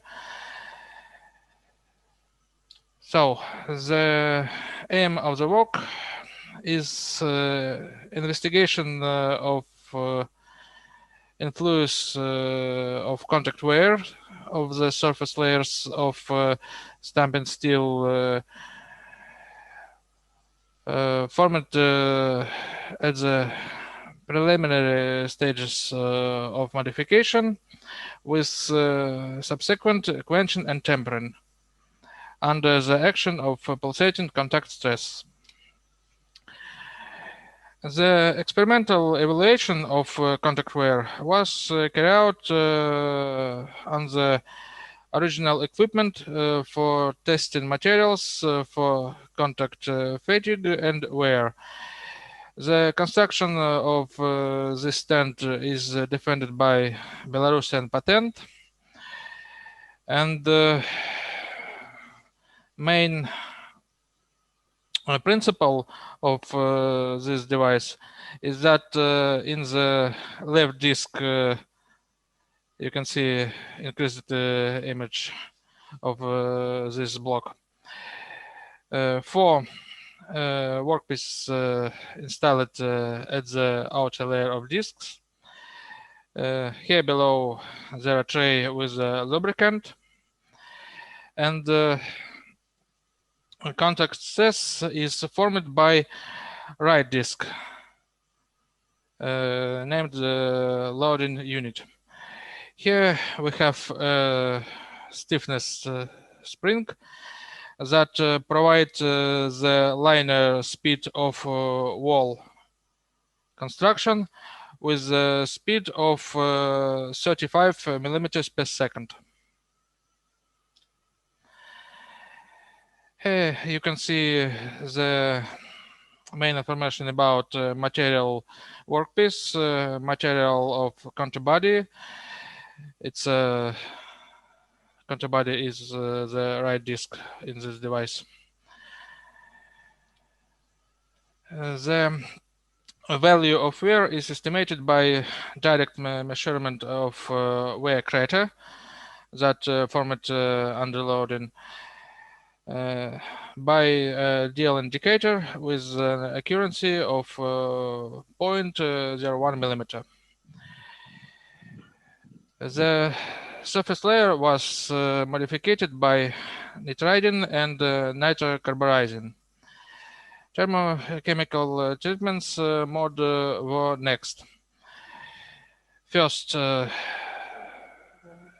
in the beginning, the saturation was carried out, and after that was done quenching and tempering.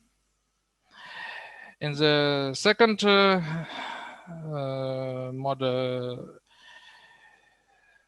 the surface layer was modified, and then after preheated samples were quenched and then tempering. At the first stage of investigation, it was studied the influence of tempering temperature. The quenching was done at a temperature of 1060 degrees, and tempering was done at two temperatures, 200 degrees and 525 degrees. Here you can see the result of these two modes. Estimation was done at the next principle. When the value of wear reaches or ever exceeds the value of 0.6 millimeters, the experiment was stopped. So when we used quenching and tempering at 200 degrees, we reached about 9,000 loading cycles. But using more high temperature tempering reduce the number of loaded cycles up to 5,300 degrees. So at next stages of investigation, it was decided to use only tempering at 200 degrees, like low temperature tempering.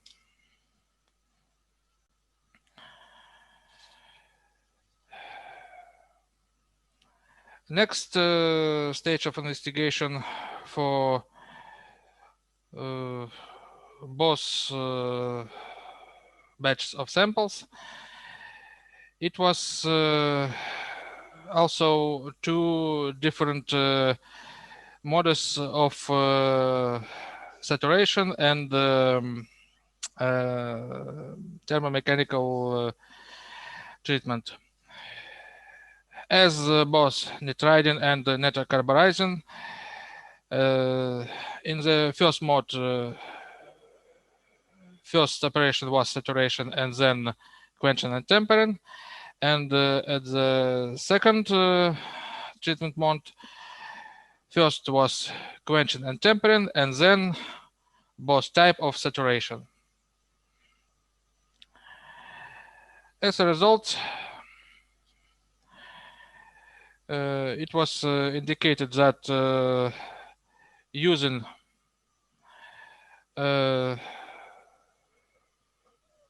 modus of saturation and then thermomechanical treatment allows to obtain more smooth reduce of microhardness until the depth of about 400 microns. Then, at the final stage of investigation, it was studied the influence of each type of saturation and it possible mode before and after thermal treatment on the absolute value of wear dependence of number of loading cycles. In both cases, as for nitriding and nitrocarburizing, it was revealed that the most optimal condition is providing saturation and then only quenching and tempering. If we done quenching and tempering at the first level and then saturation, in both cases, we had the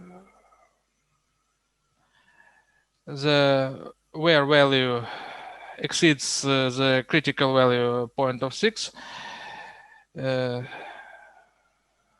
about less than 5 thousandths in the case of nitridin and less than 10 thousandths in the case of nitrocarburizin. But in the saturation at the first stage and then quenching and tempering, we had really increasing of number of loading cycles before it reached the critical value. And in the case of nitrocarburizin, we ever didn't reach critical value before, because in the case of 25 thousandths loading cycles, we obtained the wear value about 0.5 millimeters. So in this case, we obtain different optical microscope images at the different stages of loading cycles. As you can see, after 5,000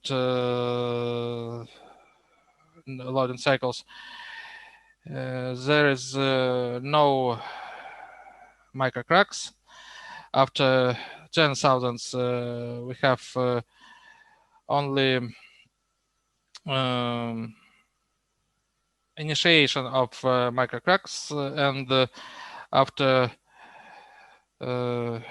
15,000 loading cycles, we had microcracks only at the rib of counterbody contact zone here. But in the almost whole width of counterbody, there is no visible cracks. So conducted studies of in the work revealed that thermomechanical treatments models with nitrocarburizin and quenching and tempering allow to obtain the hardening layer of investigated stamped steel, and it allows to use this mode or for hardening of stamping tool used in cold stamping operation. Well, thank you for attention. Thank you, Evgeny, for your report. Colleagues, do you have any questions? I have a few. First of all, slide number 10. Could you show it? Right side. And if we speak about black line, both of them is black. How can you explain this ladder manner of step zones? Yes, like лестница, да.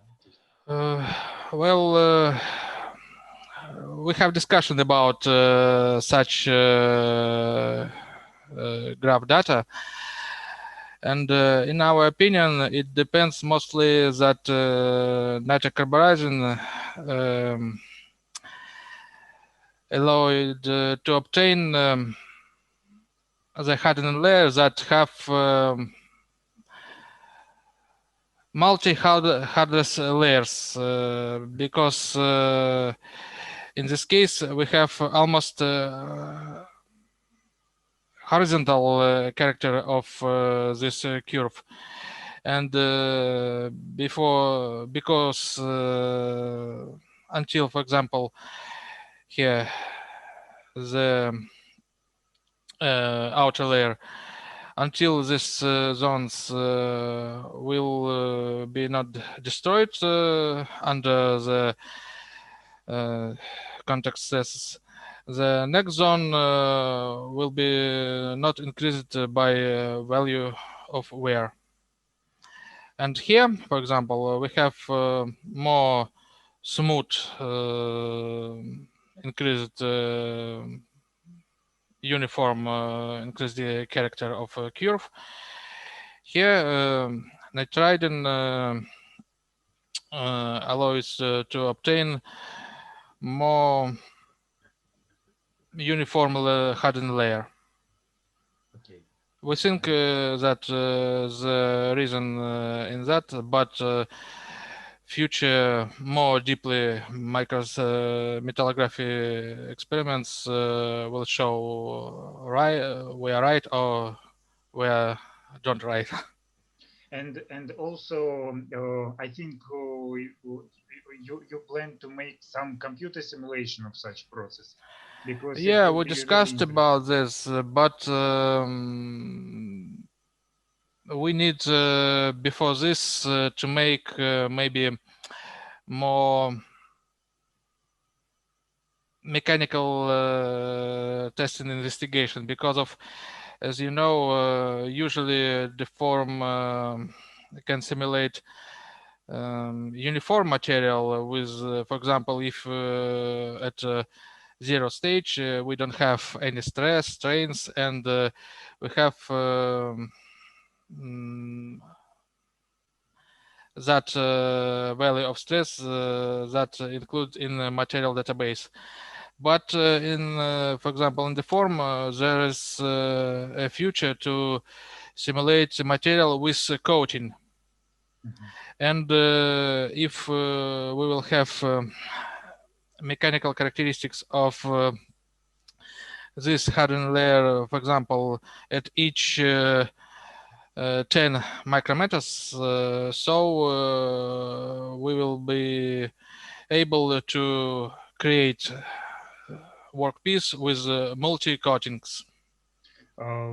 Because it's my opinion, because it will be really interesting, and you can receive a lot of data about residual stress, about wearing of tool, and so on and so forth. Yes, you are right.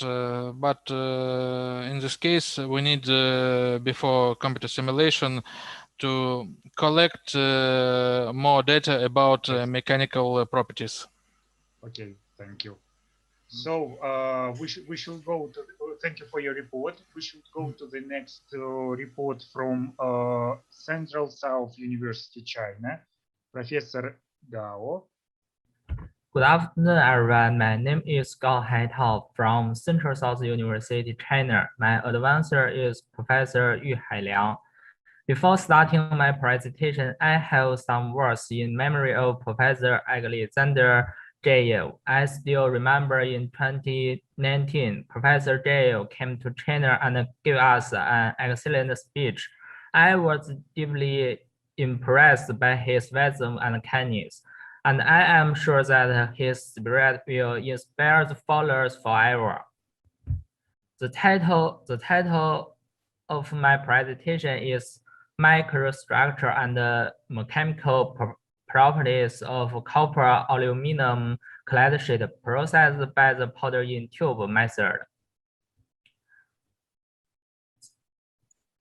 The main contents include 4 parts: background, experimental procedures, results and discussion, and the last part, conclusion.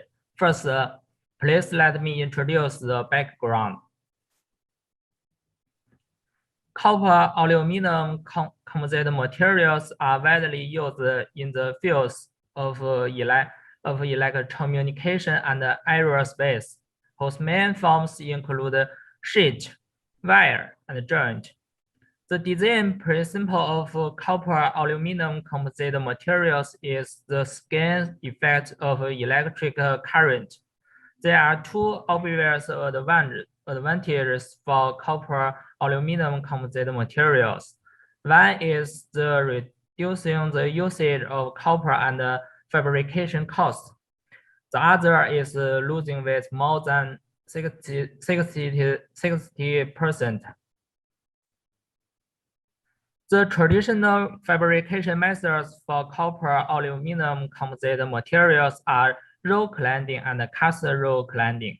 The schematic diagrams of their fabrication process are exhibited as follows. The advantages of roll cladding are simple price, high production efficiency, flexible control of IMC thickness.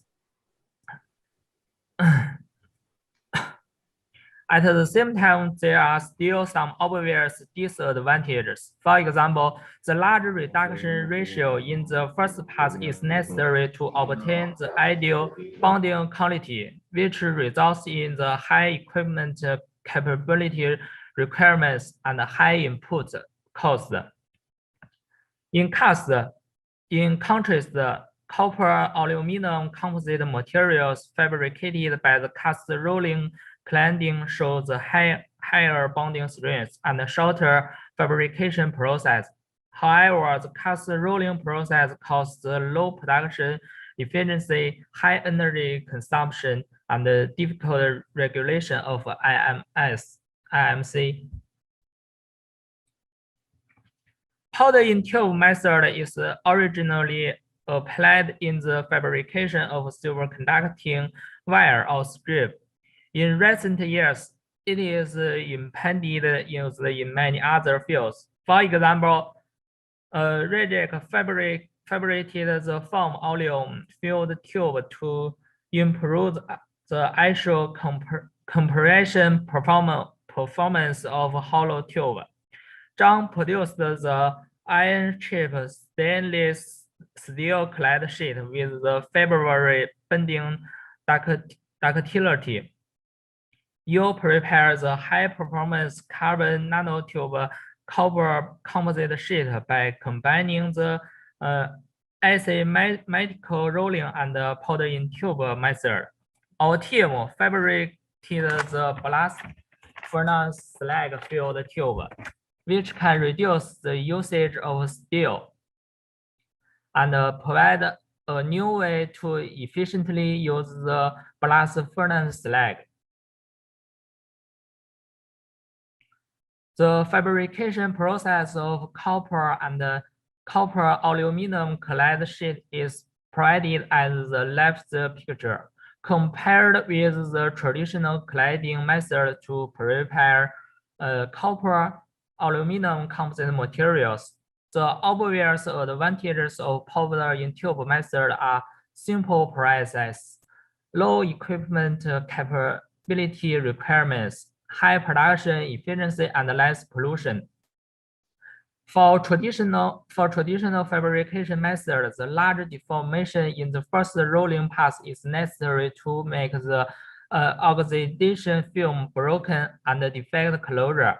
On the contrary, the powder in tube method turned the bonding form from face to face into point to face, which reduces the difficulty of interfacial bonding and results in the high bonding quality.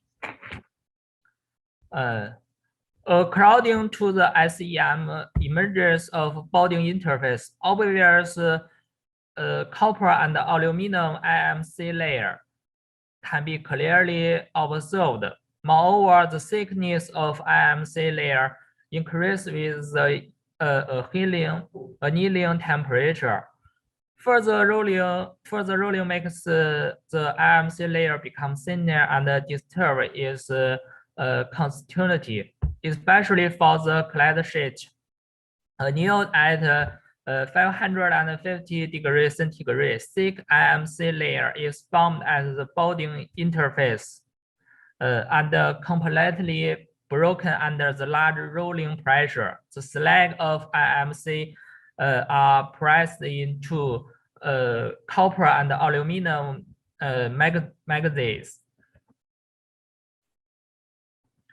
From the results of elemental diffusion at the bonding interface, we can see that the interfacial diffusion is relatively weak at the low annealing annealing temperature of 350 degrees. As with the increase of annealing temperature, the energy obtained by the copper and aluminum atoms exceeds the diffusion barriers and promotes the formation of IMC. The detailed case of IMC at the bonding interface are shown as this figure. Further rolling makes an IMC layer broken and its thickness decrease.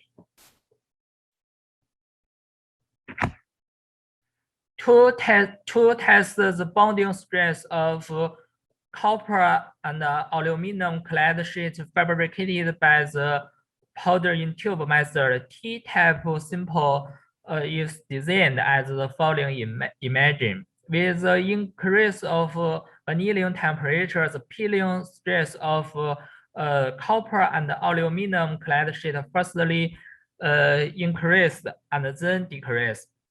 Further rolling makes the peeling stress obviously increase.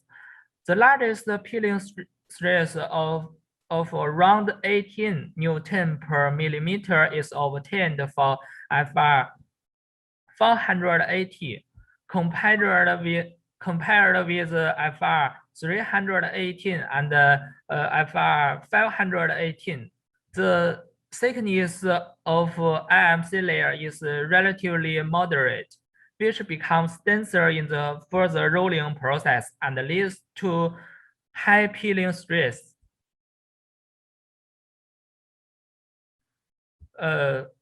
For the sample annealed at 450 degrees, there are no cracks or pores on the peeling surface.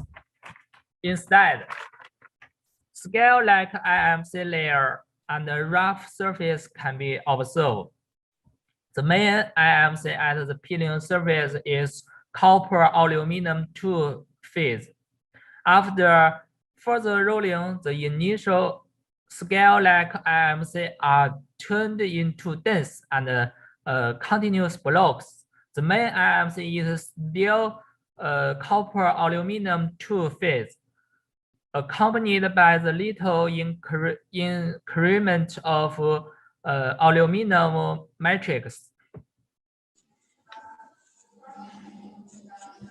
The engineering stress strain covers of copper aluminum clad sheet is displayed as the following image.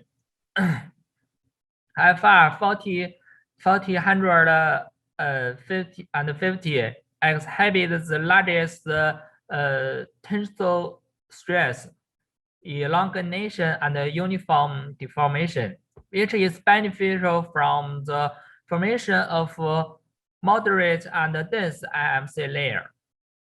While for FR 315, the interface debonding occurred in the test. While for FR 450, the IMC are still connected with copper and aluminum matrix, leading to the high strength and ductility.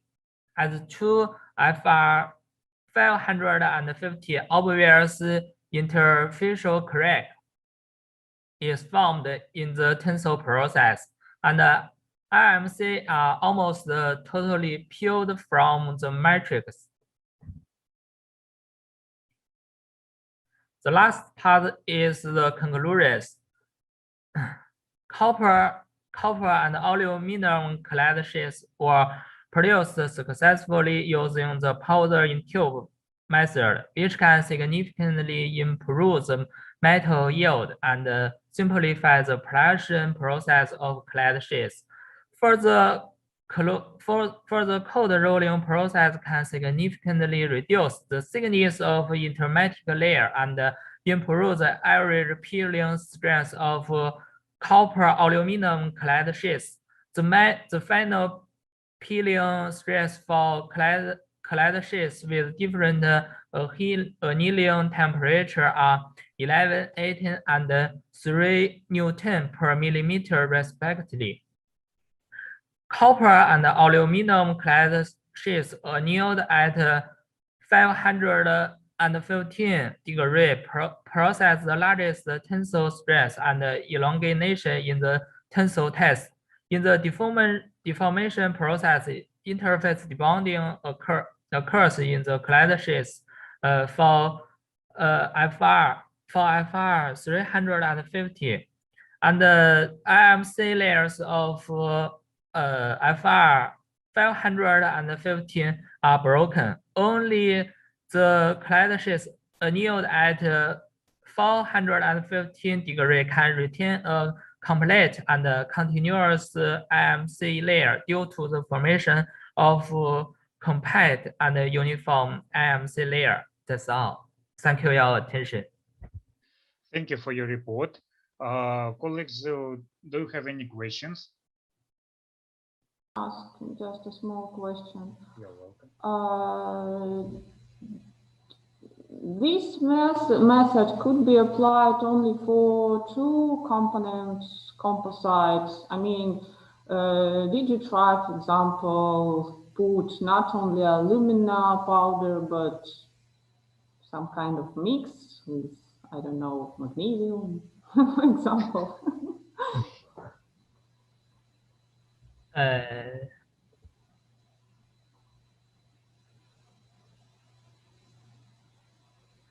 Thank you for your question. Yeah, this method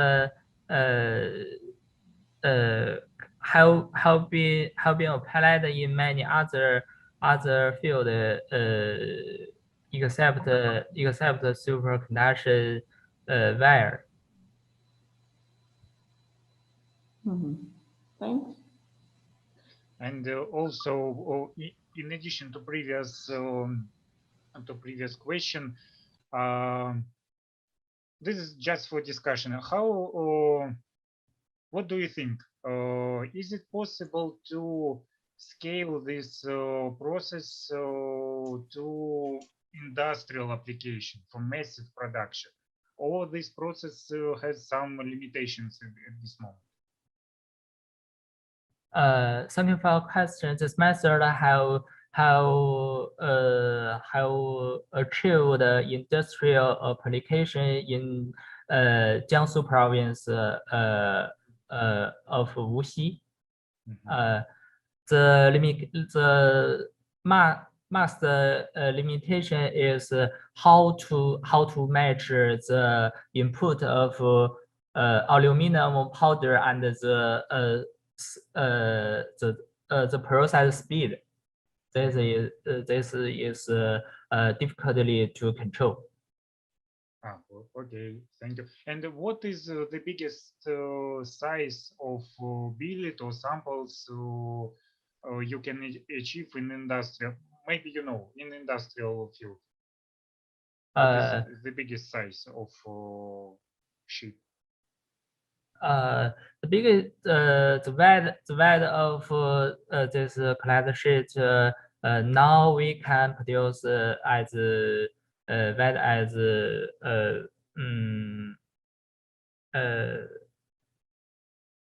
150 millimeters. Okay. I satisfied. Okay, thank you. Thank you very much. Colleagues, do you have any questions? Yeah, Dmitry, can I ask one question? You're welcome. Yeah, thank you for such interesting presentation. I would like to clarify about the failure after the high temperature annealing at 550 degrees. As you said, that is caused because the interfacial failure. Yeah, thank you for your question. When the new temperature increase to 550, the size of IMC will become large and will broken in the rolling process, in the further rolling process, and peeled from the copper and aluminum matrix, resulting in the decrease of the peeling stress. Okay, thank you. Thank you for your question. So thank you for your report. And next report goes from Belgorod State University, from Anna Bodyakova. Thank you. Good day, dear colleagues. My name is Bodyakova Anna. I am a researcher in the Laboratory of Mechanical Properties of Nanoscale Materials and Superalloys in Belgorod State University. The topic of my presentation is the effect of chromium content on dispersion strengthening of copper, chromium, zirconium alloys. Copper alloys and copper and its alloys after severe plastic deformation was the topic jointly research of our team, included Professor ZHILYAEV, Roman Mishnin, Yaroslava Shachova, Andrey Belyakov, and Rustam Kaybyshev. Our published articles focused on the microstructural evolution, strengthening and wear resistance during ECAP in copper and copper, chromium, zirconium alloys. So this presentation is the extension of this research. The copper, chromium, zirconium alloys exhibit high strength and high electrical conductivity. They are widely used in various electronic devices due to a good combination of mechanical and physical properties, which can be achieved by conventional heat treatment, consisting of solution treatment followed by aging. Despite several works devoted to examining the phase composition in copper, chromium, zirconium alloys after aging treatment, the crystal structure and phase stoichiometry remain a subject of some debates. So this work aims to clarify the phase composition in two-tone copper, chromium, zirconium alloys with different chromium contents, and estimate the contribution of fine dispersoids to the yield strength of copper alloys with various contents of chromium. Two alloys, copper 0.1% chromium, 0.1% zirconium, and copper 0.9% chromium, 0.1% zirconium were investigated. The solution treatment was conducted at a temperature 920 degrees of Celsius, followed by water quenching. Several samples were subjected to aging. The hardening was studied using Fresnel hardness test. The electrical conductivities of samples were measured by eddy current methods. The mechanical tests were conducted at room temperature. The precipitates and fine microstructure of samples were characterized by a transmission electron microscope.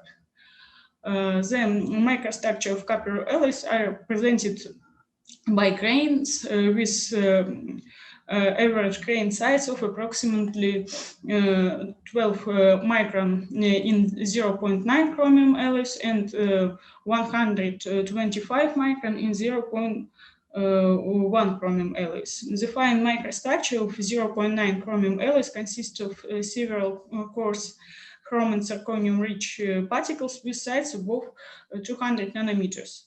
In contrast, any coarse particles were not observed in 0.1 chromium alloys after solution treatment. Figures show the changes in hardness and electrical conductivity as function of temperature during 1 hour aging. The hardness increases significantly with temperature in the range of 300 to 450 degrees Celsius for 0.9 chromium alloys. The hardness maximum of approximately 92 Brenner hardness was observed after aging at a temperature of 475 degrees Celsius. Then the hardness significantly decreased. Similar behavior of the hardness change was observed for the 0.1 chromium alloy.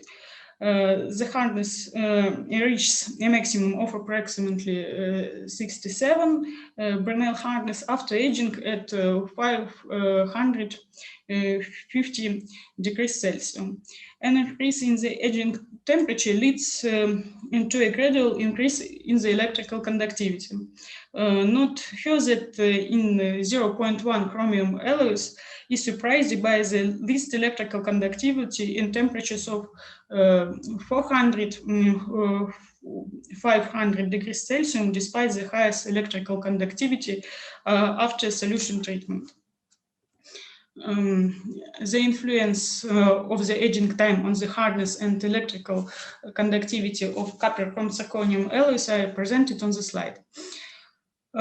Following an increase to a maximum, the hardness of the 0.1 chromium alloys slightly decrease, approaching some saturation value with increasing the aging time. Increasing the aging temperature from 450 degrees to 550 degrees Celsius shifts the peak hardness to a shorter annealing time. The hardness curves for the 0.9 chromium alloys are characterized by almost the same shape. Aging leads to reaching the hardness maximum of about 100 Bernal hardness irrespective of the aging temperature. Aging at 450 degrees is accompanied by gradual increase of electrical conductivity in 0.1 chromium alloys, but electrical conductivity in 0.9 chromium alloys after 8 hours achieve 90% of electrical conductivity of pure copper and then saturated. The same aging behavior of electrical conductivity in 0.1 copper alloys is observed after high temperature. The strain stress curves for alloys are characterized by repeat strain hardening during early deformation. In solution-treated conditions, the 0.9 chromium alloy exhibits higher ultimate tensile strength of approximately 240 MPa compared with 190 MPa for 0.1 chromium alloys. The aging treatment of 0.9 copper alloys result in more than 100 MPa increments in the strength. The aging treatment of the 0.1 chromium alloys does not result in such remarkable change in the tensile properties. The increments consist of about 60-80 MPa. The decomposition of solid solution in 0.1 chromium alloy does not obtain after 1 hour aging. An increase the annealing time to 4 hours result in formation copper-rich chromium VCC chromium particle with coffee bean contrast and size about 5 nanometer. After 16-hour aging, the elongated BCC chromium particle are observed. The longitudinal size of BCC chromium particle achieves 7 nanometers, transverse 6 nanometers. The zirconium-rich particles with hexagonal lattice are observed in the 0.1 chromium alloys after 24 hours of aging. The detailed chemical analysis of the individual BCC chromium particles in the peak edge state at temperature of 550 degrees Celsius is demonstrated that the chromium and zirconium atoms are concentrated within particles while chrome depleted the matrix. The product of decomposition of solid solution after aging at 450 degrees Celsius and 500 degrees Celsius obtained for 0.9 chromium alloys are shown. Numerous tiny, almost spherical particles with average size of approximately 3 nanometers, copy beam contrast, are homogeneously distributed in the copper matrix after aging at 1 hour. Corresponding diffraction patterns relieve individual reflex from BCC from lattice typical for Nishiyan-Wassermann rotation relationship, early stage of chrome particle precipitation. Prolonging the aging at 450 degrees Celsius result in negligible course of chromium dysprotsoids to 4 nanometer after the aging for 16 hours. Aging at 500 degrees Celsius leads to precipitation of BCC chrome dispersoids with Nishiyan-Wassermann rotation relationship and elongation shape. Many relatively coarse primary particles are observed in the aged 0.9 chromium samples. The coarse particle can be grouped into two categories, depending on chromium and zirconium content. There are chromium particles containing small amount of zirconium, below 20% with spherical shape, and the particle size above 100 nanometers, and elongated particles containing the equal atomic fraction of chromium and zirconium with lengths above 1 micron. This phase's stoichiometry is similar to the Heusler phase. The particles number density in the 0.1 chromium alloys increase gradually with the aging time after an incubation period of about 1 hour. In contrast, many dispersed particles with coffee bean contrast form in the 0.9 chromium alloy after 1 hour aging, and further aging not influence particle number. The particle stability against coarsening depends remarkably on the chromium content. The size of fine chromium particle in the 0.9 chromium alloys does not significantly depend on the aging temperature and time. A rather large value of the particle growth exponent, about 12-15, is observed. In contrast, the size of the chromium particle in the 0.1 chromium alloy faster increases during aging. The particle growth exponent decreases from 3 to 2 as the aging temperature increases. Decomposition of solid solution in conductivity material can be expressed by a sigmoidal relationship. Professor Mattison proposed to describe the composition of solid solution using electrical resistivity. So conversion of this equation leads to follow relationship that illustrated in figure. All experimental points are well approximately biline and low. There are 3 line slopes associated with nucleation, nucleation growth, and particle growth. 0.1 chromium alloys is characterized by a prolonged incubation period and low number density of particle corresponding to this region in the relationship. Note the nuclear and particle growth is larger in 0.1 chromium alloys. Moreover, higher saturation of solid solution results in smaller critical particle size as 5 nanometer and 3 nanometer for the 0.1 and 0.9 chromium alloys respectively. The prolonged incubation period, lower number density, large particle size of chromium particle in the 0.1 chromium alloy can be explained using the driving force. With this relationship, the concentration of alloyed elements in the solid solution controls driving force determined nuclear rate and critical particle size. According to this equation, driving force in the 0.1 chromium alloy is less in about 24 than in the 0.9 chromium alloy. Some critical particle size is inversely proportional to chromium content. The minimum particle size of chromium particles observed in TEM is about 2-3 nanometer in the 0.9 chromium alloy. Such particles should have coherence interface boundary due to low misfit parameters. In contrast, the critical and observed size of chromium-rich particle in the 0.1 chromium alloy is larger, about 5-8 nanometer. And should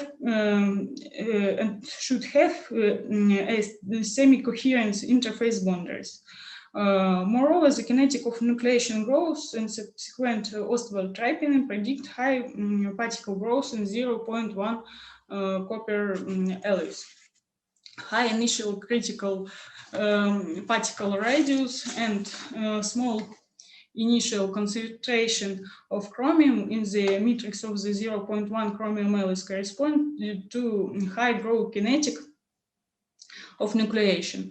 On the other hand, Ostwald tripling is controlled by interface energy of particle.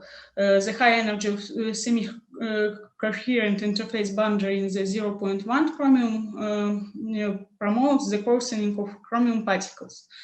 Stabilizing particle in 0.9 chromium is provided by high nucleation rate and low kinetic particle growth, which is determined by a coherent interface boundary with low energy. In general, the yield strength of dispersional hardened metallic materials can be estimated by modified whole page relationship. Regarding the contribution to the mechanical properties, the major role is played by the fine particles.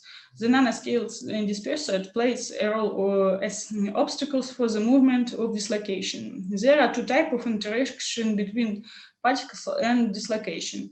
One of them is the well-known OR1 mechanism, when the dislocation produces loops around the precipitates.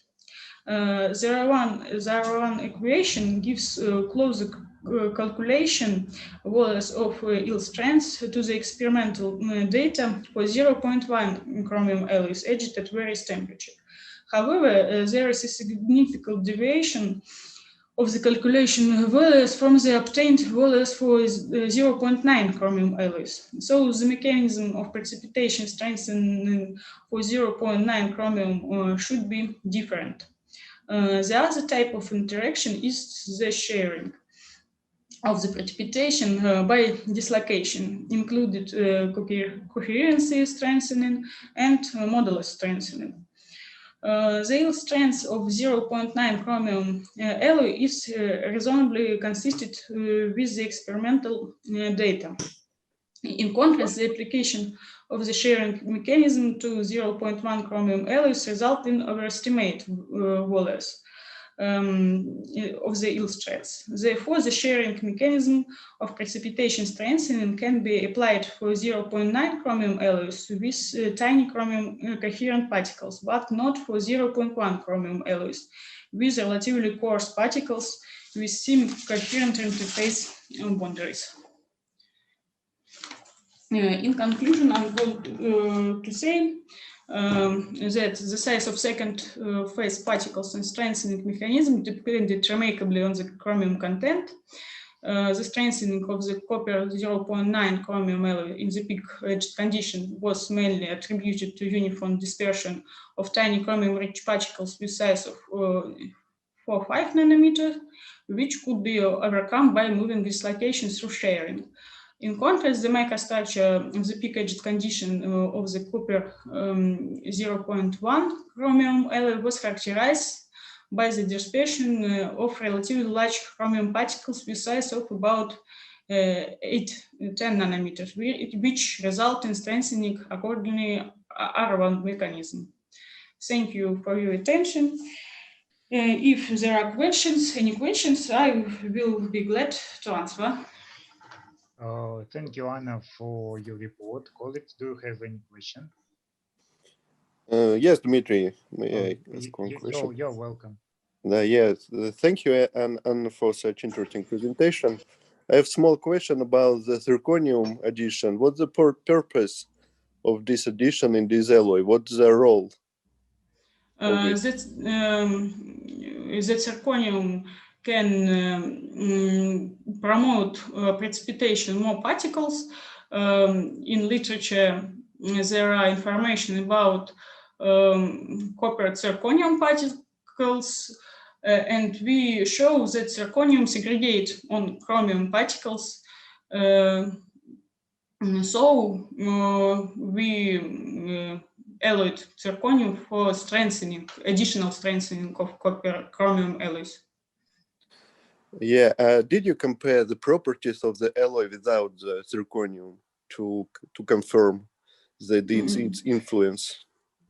In my work, we didn't make this research, but when we can see in literature, the alloy with zirconium have highest strengthening that copper chromium alloys. Okay, thank you. Thank you. Colleagues, do you have any question? I have a few newbie questions, which just for me. I paid attention on slide number 7, right side. Does it mean that at some condition there is no difference between two alloys? For example, the one black line is totally the same as the green line. In this regimes? Yes.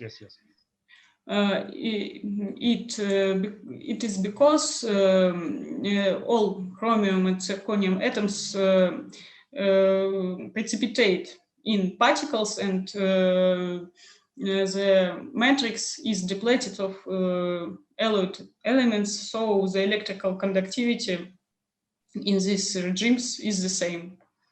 Yeah, okay. And slide number 15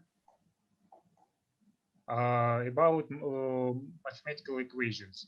Mm-hmm. On the right side, you have equation multiplied by 0.0055. Mm-hmm. But it's too small. Is it some constant or something? Or something what?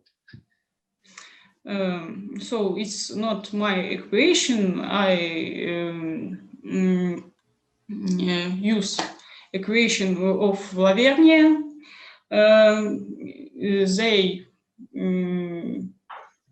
They have this equation. I can send you an article, maybe, if it's interesting for you. Professor Stolerov, do you have any question?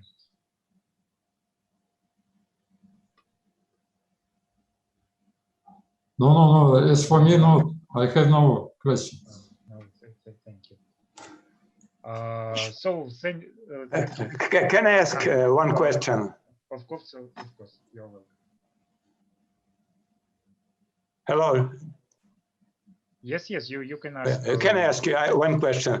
I'd like to ask about solubility of chromium and particular zirconium in copper solid solution at aging temperatures.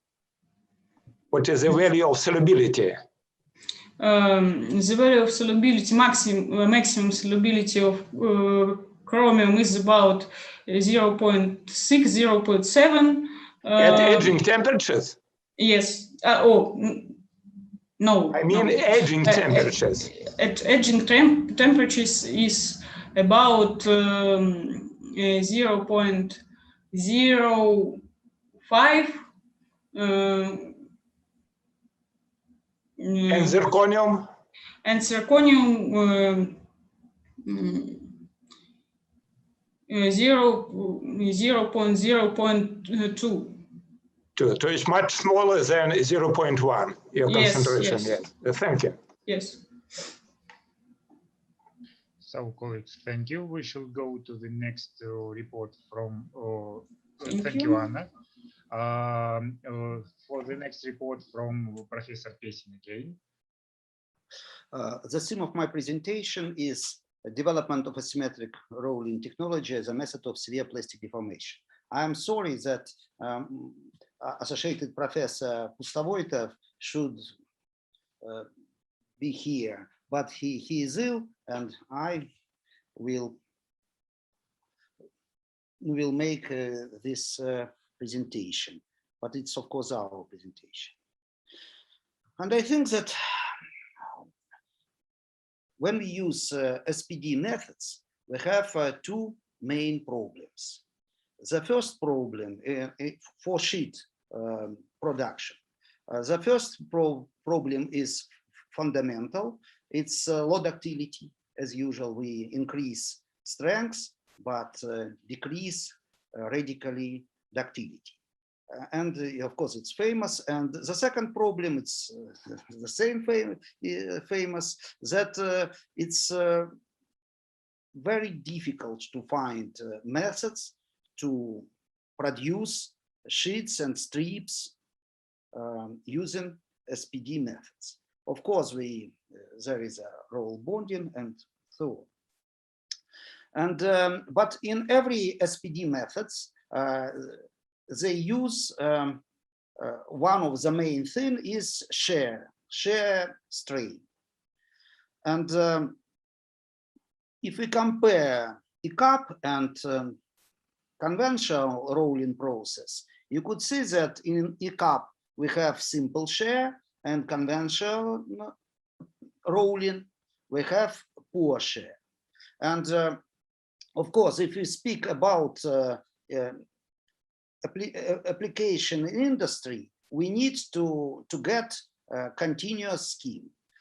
It's rolling, drawing, and maybe stamping. It's not continuous, but it's a very productivity process too. And of course, I have no time. Of course, that now we have very wow asymmetrical rolling mill. It's possible for us to have reduction with steel in one pass for about maybe 65–80% for steel. And again, the characteristic of the rolling mill you could see. And it's possible to combine. The idea is to combine two kinds of shear strain. You could see that in ECAP it was simple strain.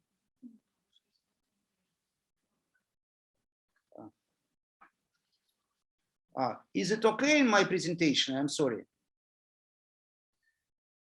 We see only the first slide. The first slide also. I'm sorry because I show you many slides.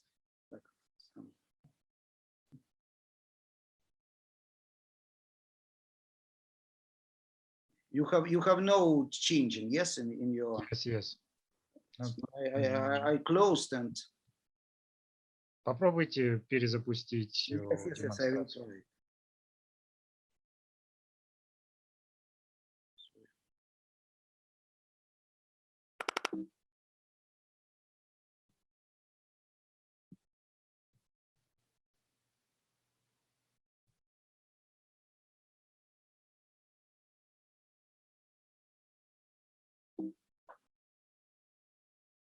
And Все, what, листается. It's okay, yes? Да. And I told you that in a cup and conventional rolling, we have a different kind of shear strain. And the task and the idea is to combine, to accumulate both kinds of shear strain. And I told you about new rolling mill. Okay, continue. And one of the idea is to use asymmetrical roll. In Soviet Union and in Western countries, there were many publications, there were many scientific schools, but it was until the end of the 90s years, maybe at the beginning of the 1990s, it was finished. The main school in Russia was in Chelyabinsk. The head of this school was Vidrin, but you could see that at the beginning of the 10th years of this century, it began to grow the quantity of publications, and it's a renaissance of the interest to this process. Why? Because before the 10th years, nobody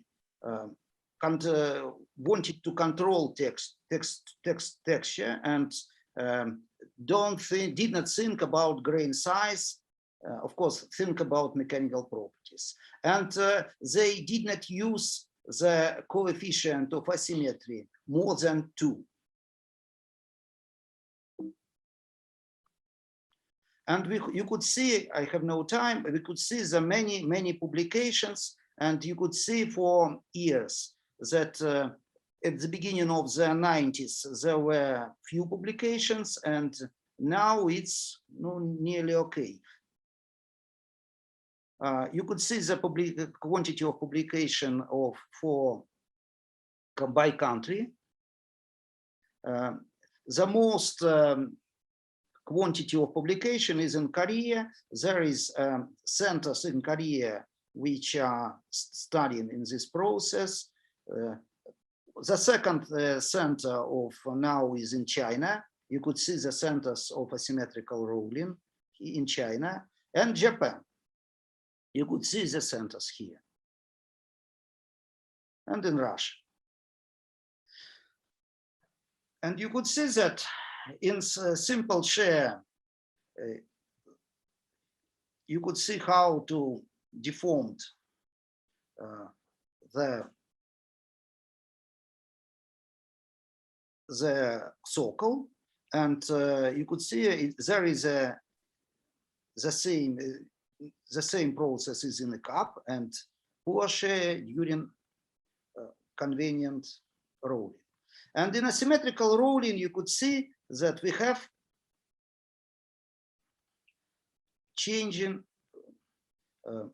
combined both this process.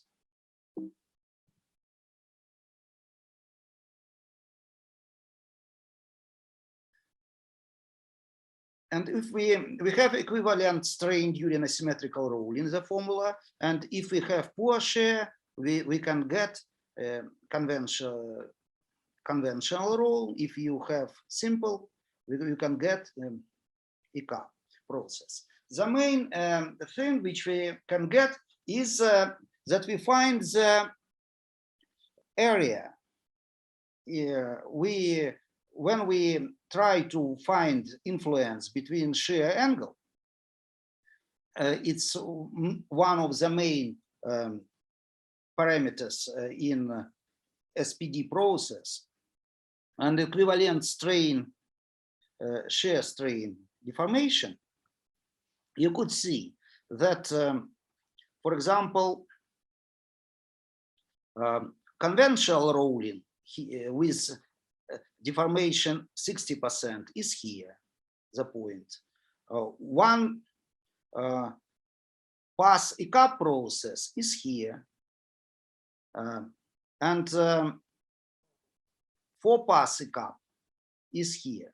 And if we have big deformation, more than maybe 90% in one pass.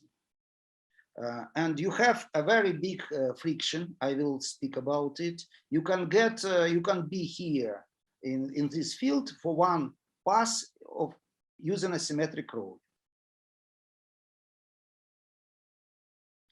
You could see that single pass and symmetrical rolling can give some gradient, but not so big. You have that 2.75 in surfaces, and in the middle about 1. But this is a big reduction. But using when you use a symmetrical rolling, the vertical cross section toned, and it's possible to tone for 80, maybe about 80 degrees, and vertical cross section could be near horizontal after the rolling. You could see here that if we have a very big friction, it's problem, real problem. You can get 6.8 in surface, and about 4 in another surface, and equivalent strain up to more than 4 in one pass. But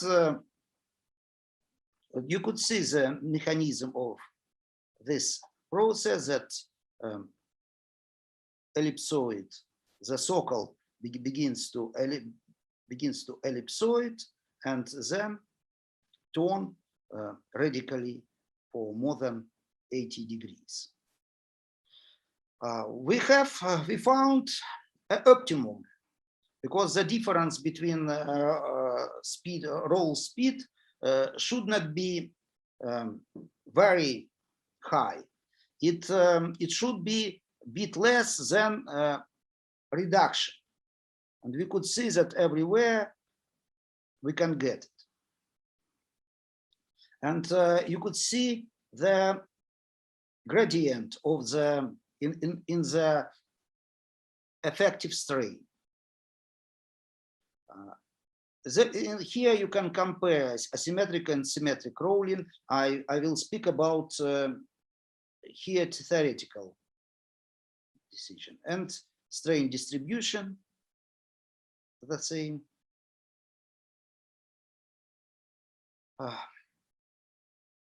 Now we are working. About months ago, we start to work with our rolling mill. Now we have some results I will show you. Of course, it's very difficult to increase the coefficient friction conditions, and in our research, we show that if we have normal conditions, friction conditions, about 0.1, 0.15, maybe 0.2 coefficient of friction, we can't get a big difference between symmetrical and asymmetrical processes. We have the difference began from the big difference in friction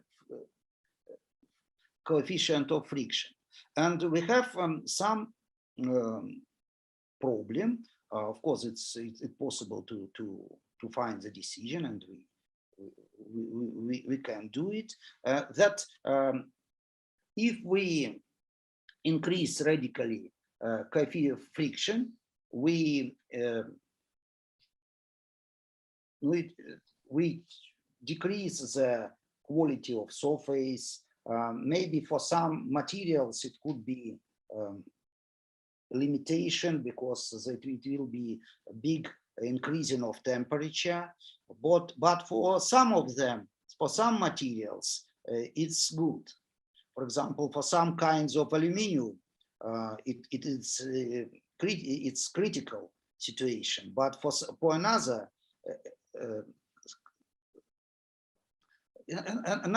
kinds of a series of aluminium, it's okay. It may be big plus, and we have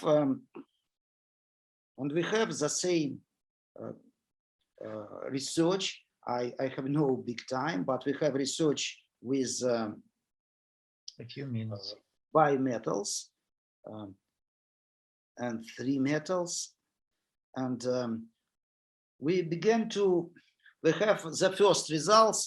Of course, I think that in a month we have much more results for many metals, but now we use this copper. We have 3 package from 3 sheets with thickness 2 millimeters, every of them, and the final thickness package was 1.74. Professor Pesin, may I ask Evgeniy Arushansky, are you here? If we don't have next report, you can continue. Because I don't see him in chat. And if we don't have a report from Samara National Research University, you can continue. I think we have a gap in schedule. That's why you can continue. Okay, thank you very much. And you have in this figure, you have a general view of cross section of layers, the package after the rolling. And you could see the structure from the side of the roll, which with a higher speed. It was 6 meters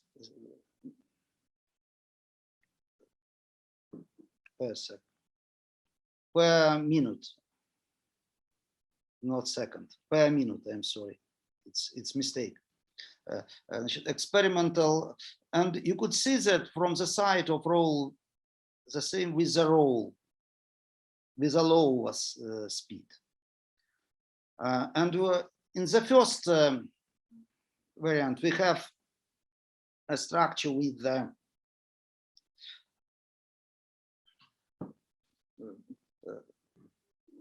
it's about 1 micron, and from the bottom surface, it's about 5 micron. And you could see the differences. It's interesting that there is many I don't know, twins, deformation twins, up to about 500 nanometers. But maybe you could see it's our first results in experimental. I think that we can. I repeat that we have to. I think that in a month, in 2 months, we'll get many experiments and have to get good many results experimental. And now we have collaboration with several universities, and we have possibility to maybe if you have some sheets, some materials, we can treat them. We can organize rolling with big reduction in 1 pass, and maybe with several passes with big reduction, and maybe it will be interesting for you. No, and for us. Thanks for attention. I think that we have now as a conclusion, I have to say that we have many results in theoretical field. We have interesting results, but now we have to prove them experimentally. and I think that we can get it, but in short time. So thank you for your second plenary report in general, or if we speak about time limit. So colleagues, you can ask your question. You're welcome. Can I ask? Of course, of course. Dear Professor Pesin, thank you for your excellent report. It's very interesting for us. Can you say something about properties of materials that you received? What is the main reason for production of such materials? To produce such materials, only one reason, because we can get gradient structure, because the difference between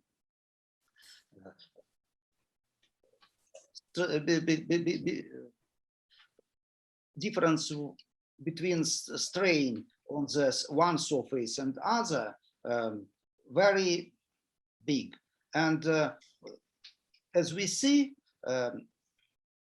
for the first results, there is a differences in sizes of the grain sizes, and to our understanding, it should be differences in structure at all. If we can get this difference, I think it's interesting. We understand that it's not needed. Our industry not needed to produce million tons, but maybe it could be produced, it would be organized maybe to buy or build the rolling mill, asymmetrical rolling mill, and produce maybe our iron steel could produce several thousand tons for our country. Maybe it will be enough for us, but it will be. And what about properties? Properties, we can get properties. We begin to measure hardness of the surfaces. Hardness in the difference in hardness in our experiment was about 20%. But I think that it's we have no enough. Our friction was low. The level of friction was low, and now we are working under the increase in friction. And I think that now we can get that there is differences. There is, but it's. I think that it should be radically more. Okay, thank you. So, colleagues, more questions? Just one. Daria, you're welcome. Okay. Thank you for your wonderful report, Professor Pesin, and I congratulate you with this equipment. You was waiting so long. So I have just small questions. Correct me if I'm wrong. Are you right now? You provide experiments only at room temperature? I mean, rolling. No, we can provide the experiments. No, this experiment, yes, was in room temperature, but we can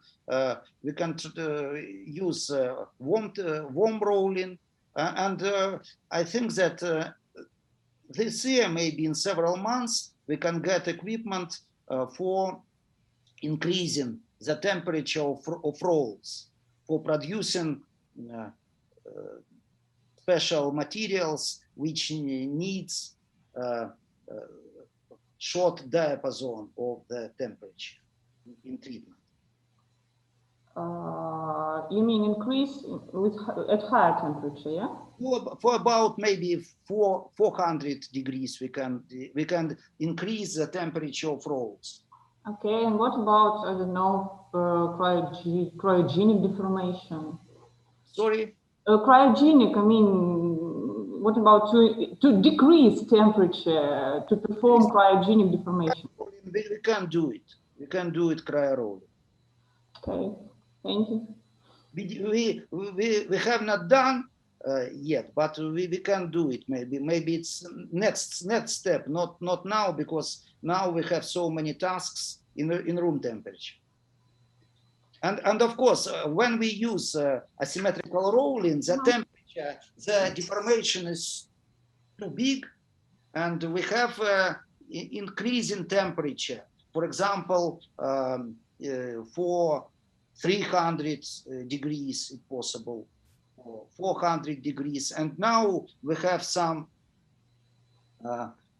sheets, from this is from Professor Belov, I'm sorry, from Professor Belov, and for his aluminium, kind of aluminium, it's better to have increase in temperature till maybe 500 degrees, and we can understand what will be happen. And another one, maybe I missed it. What's the size of the samples you wrote? The size? The width 400. Mm-hmm. It's maximum. No, not 400. It's 380. Mm-hmm. And for we try to use automobile sheets from 0.5 millimeters. The finishing for finally thickness, and till maybe we have no limit. Have no limitation, because the possibility of moving our roll is about more than 100. Okay, thank you. We can take, of course, it's not so quick, but we can take your sheet with maybe 10 millimeters, roll in it, then using special treatment, can continue till the size.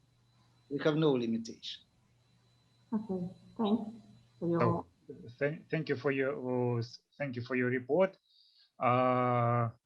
I want to invite Professor Belov from National University of Science and Technology, Mrs. Good afternoon. My name is Nikolay Belov. I am from National Research and Technology University, Mrs. Moscow. And this presentation, entitled Effect of Cold Rolling and Annealing Temperature on Structure Hardness and Electrical Conductivity of Rapidly Solidified Aluminum Alloys, was given composition, prepared together with my colleague from Moscow University and with Viktor Timofeyev from Krasnoyarsk.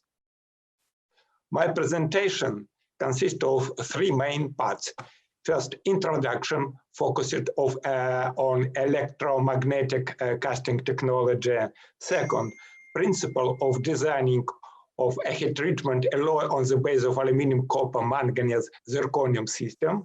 And third, main part, structure and properties of alloy, aluminum, 3.3 copper, 2.5 manganese, and 0.1 zirconium manufactured by EMC method. Introduction. History of heat-resistant aluminum alloys. It's well known that aluminum-copper alloys possess best combination of mechanical properties at room at elevated temperatures. That there are two significant lacks of these conventional alloys. First, they need technology including homogenization for ingots and quenching and solution treatment for road products. And the second lack is limits of working temperature, approximately 250, because at high temperatures, precipitative of aluminum to copper phase cause an end. Some decades ago, it was proposed to design alloys with increased amount of transition metals, particularly zirconium, manganese, And this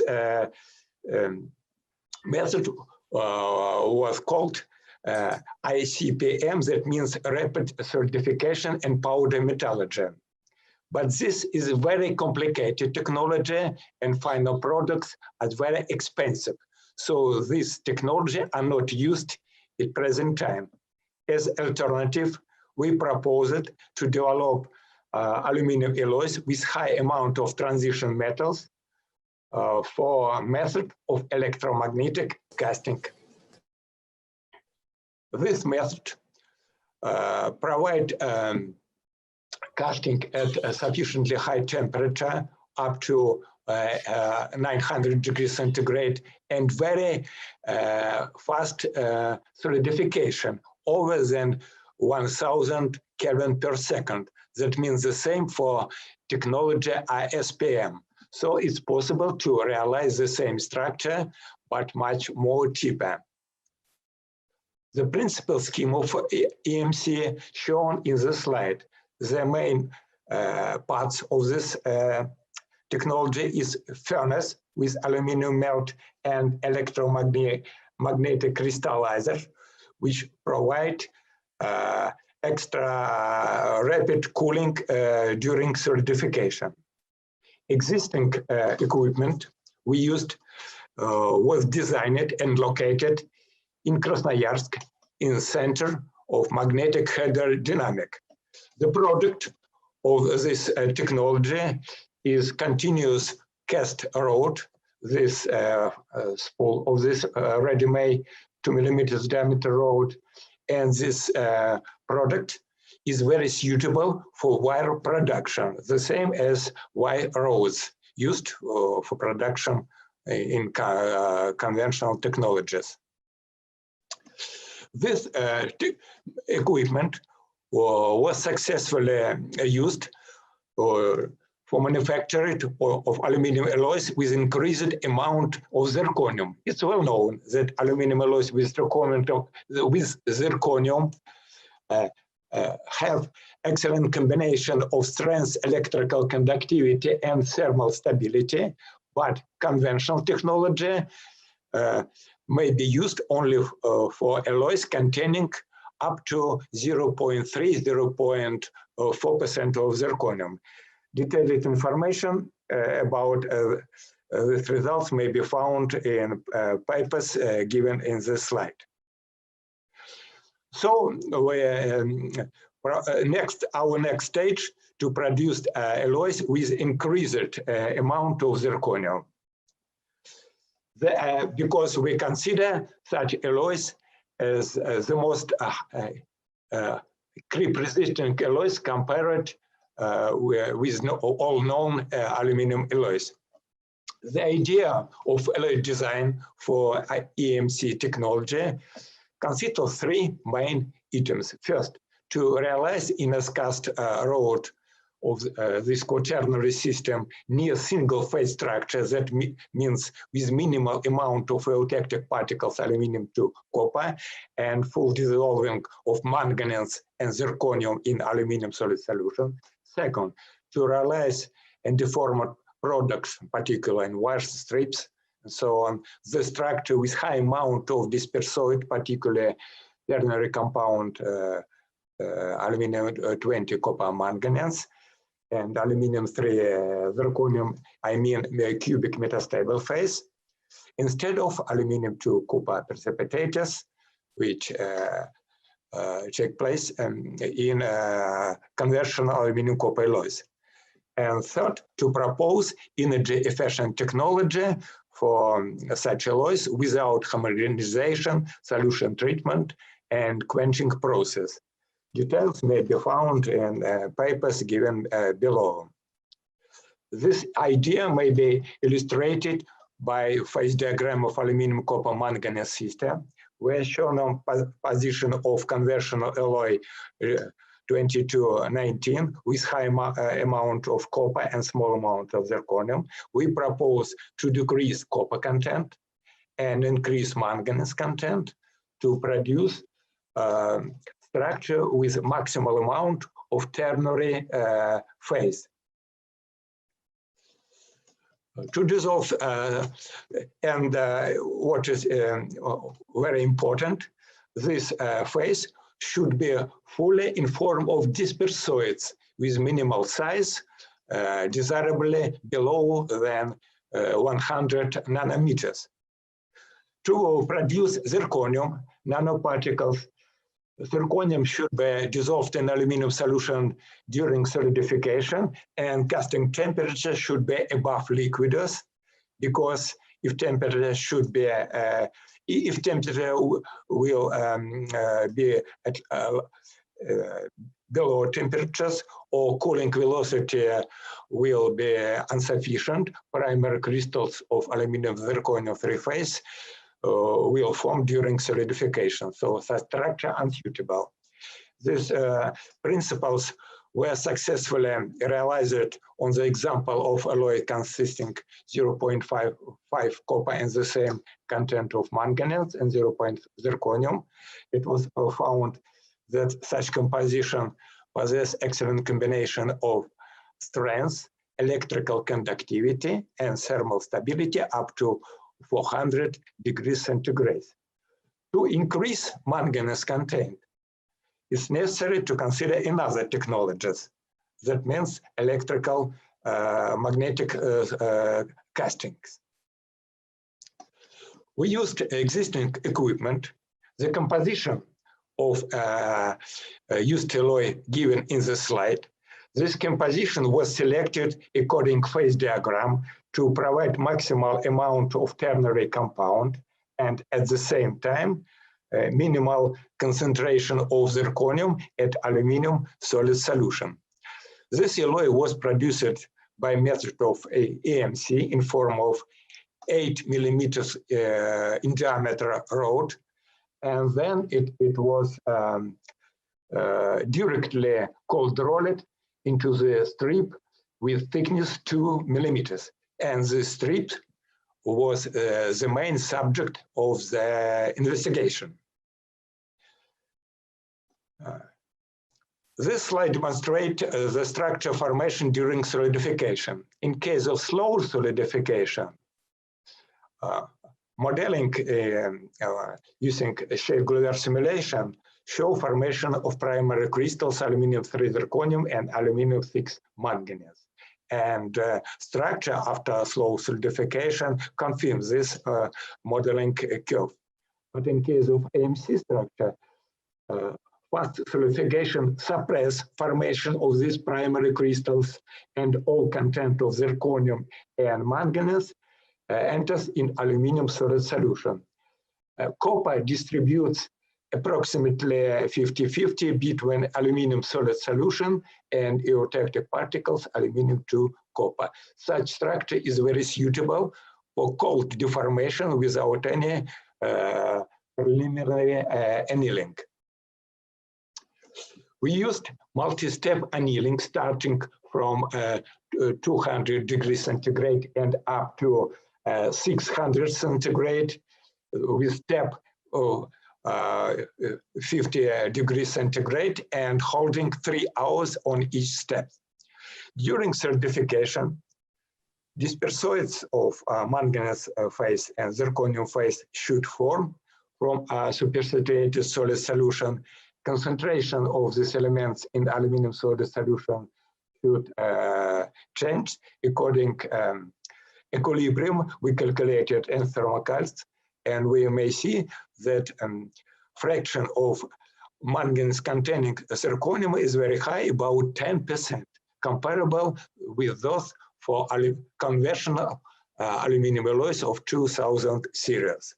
But this precipitators is very stable compared with aluminum to copper precipitators. After annealing above 400 degrees centigrade, aluminum copper eutectic particles fully dissolved in aluminum solid solution, and dispersoids of ternary compound form in from supersaturated solid solution. And if temperature will increase, the size of these precipitates will increase also, but we need the size below than 100 nanometers, so temperature should be below. Fine structure of S-cast rod provide excellent deformability by cold rolling. Moreover, during deformability, aluminum to copper eutectic particles fragments into smaller inclusions, and after annealing, these inclusions dissolved in aluminum matrix, and precipitators containing manganese and zirconium form during annealing. At 400 degrees centigrade, this temperature seems optimal. The size of aluminum zirconium particles is about 10 nanometers, and size of manganese containing dispersoids is about 100 nanometers. But number of manganese containing particles is much higher compared with aluminum zirconium particles. Structure is fully unrecrystallized.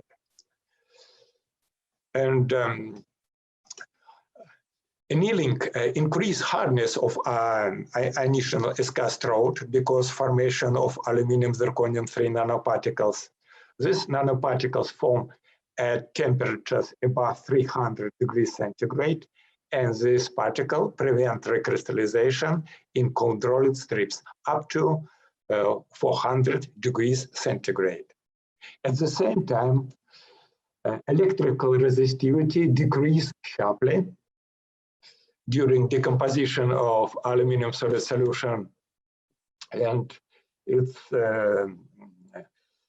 becomes suitable for electrical applications.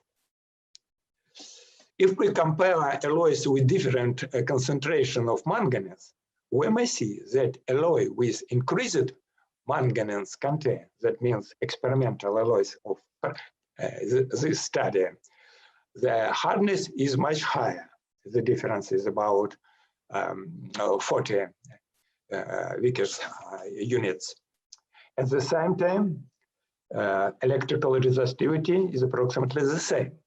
It may be explained that in case of increased manganese content, the fraction of manganese containing dispersoid is higher, approximately on 3%, and concentration of manganese, copper, and zirconium in aluminum solid solution is approximately the same for both alloys.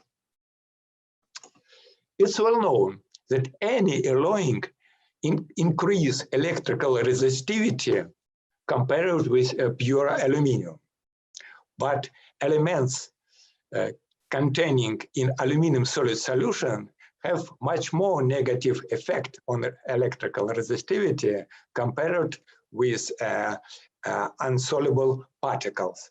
We proposed equation for electrical resistivity, where Q is fraction of aluminum solid solution, R zero electrical resistivity of pure aluminum, and other parameters of this equation are concentration of elements in aluminum solid solution and coefficients of their effect on electrical resistivity. And this plot shows that is a good agreement between experimental blue values and calculated red values at 450 and high temperatures.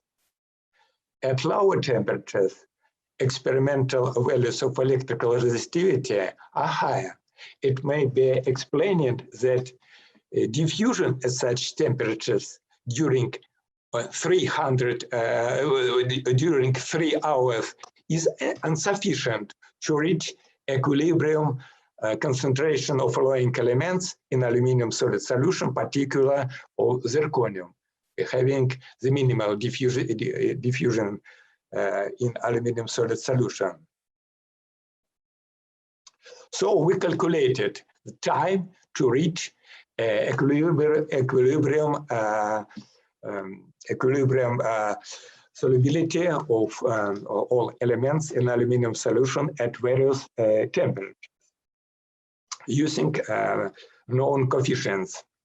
Here we found that that at temperatures above 400 degrees centigrade, it's necessary some hours to reach equilibrium.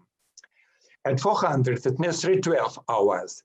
At 350 degrees centigrade, it's necessary 400 hours, and it's close to experimental values obtained on aluminum zirconium alloys. At lower temperatures, the time to reach equilibrium solubility is extra long out of practical application.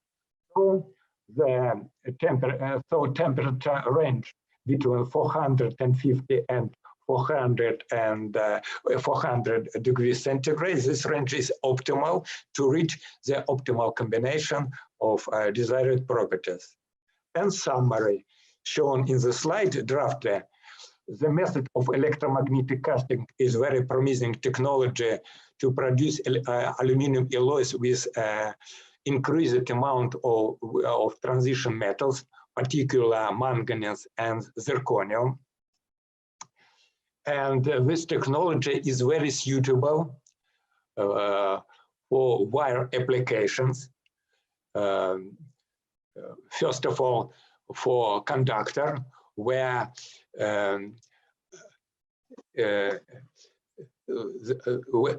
it's necessary to reach the maximal combination, the best combination of strength, electrical conductivity, and thermal stability at temperatures up to 400 degrees centigrade.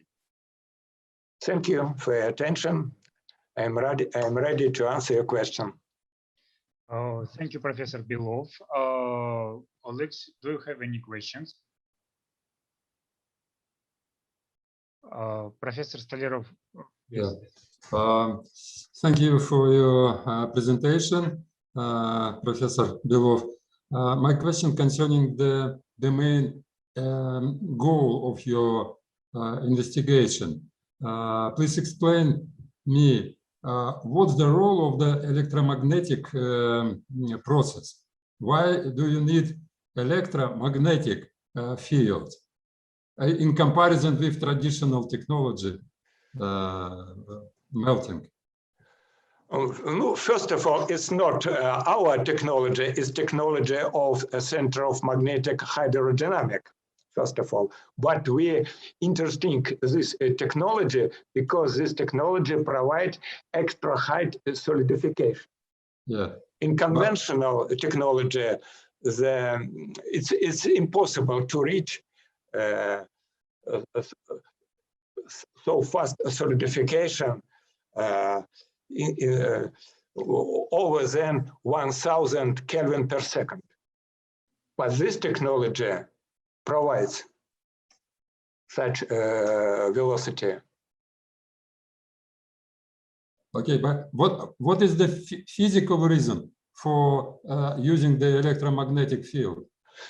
Physical reasons, because the electromagnetic fields may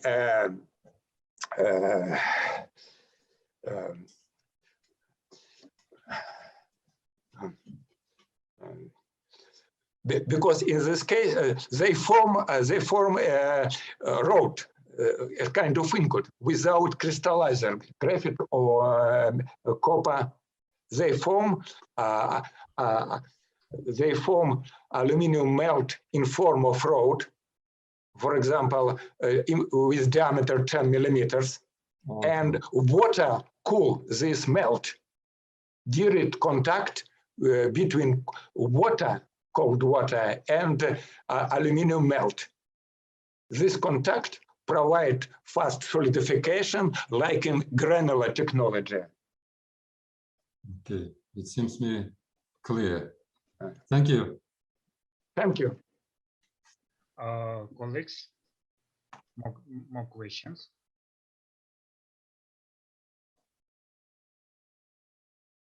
So thank you for your report, Professor Belov. Now we have time for coffee break till the 20 minutes to 1 p.m. See you soon. Thank you.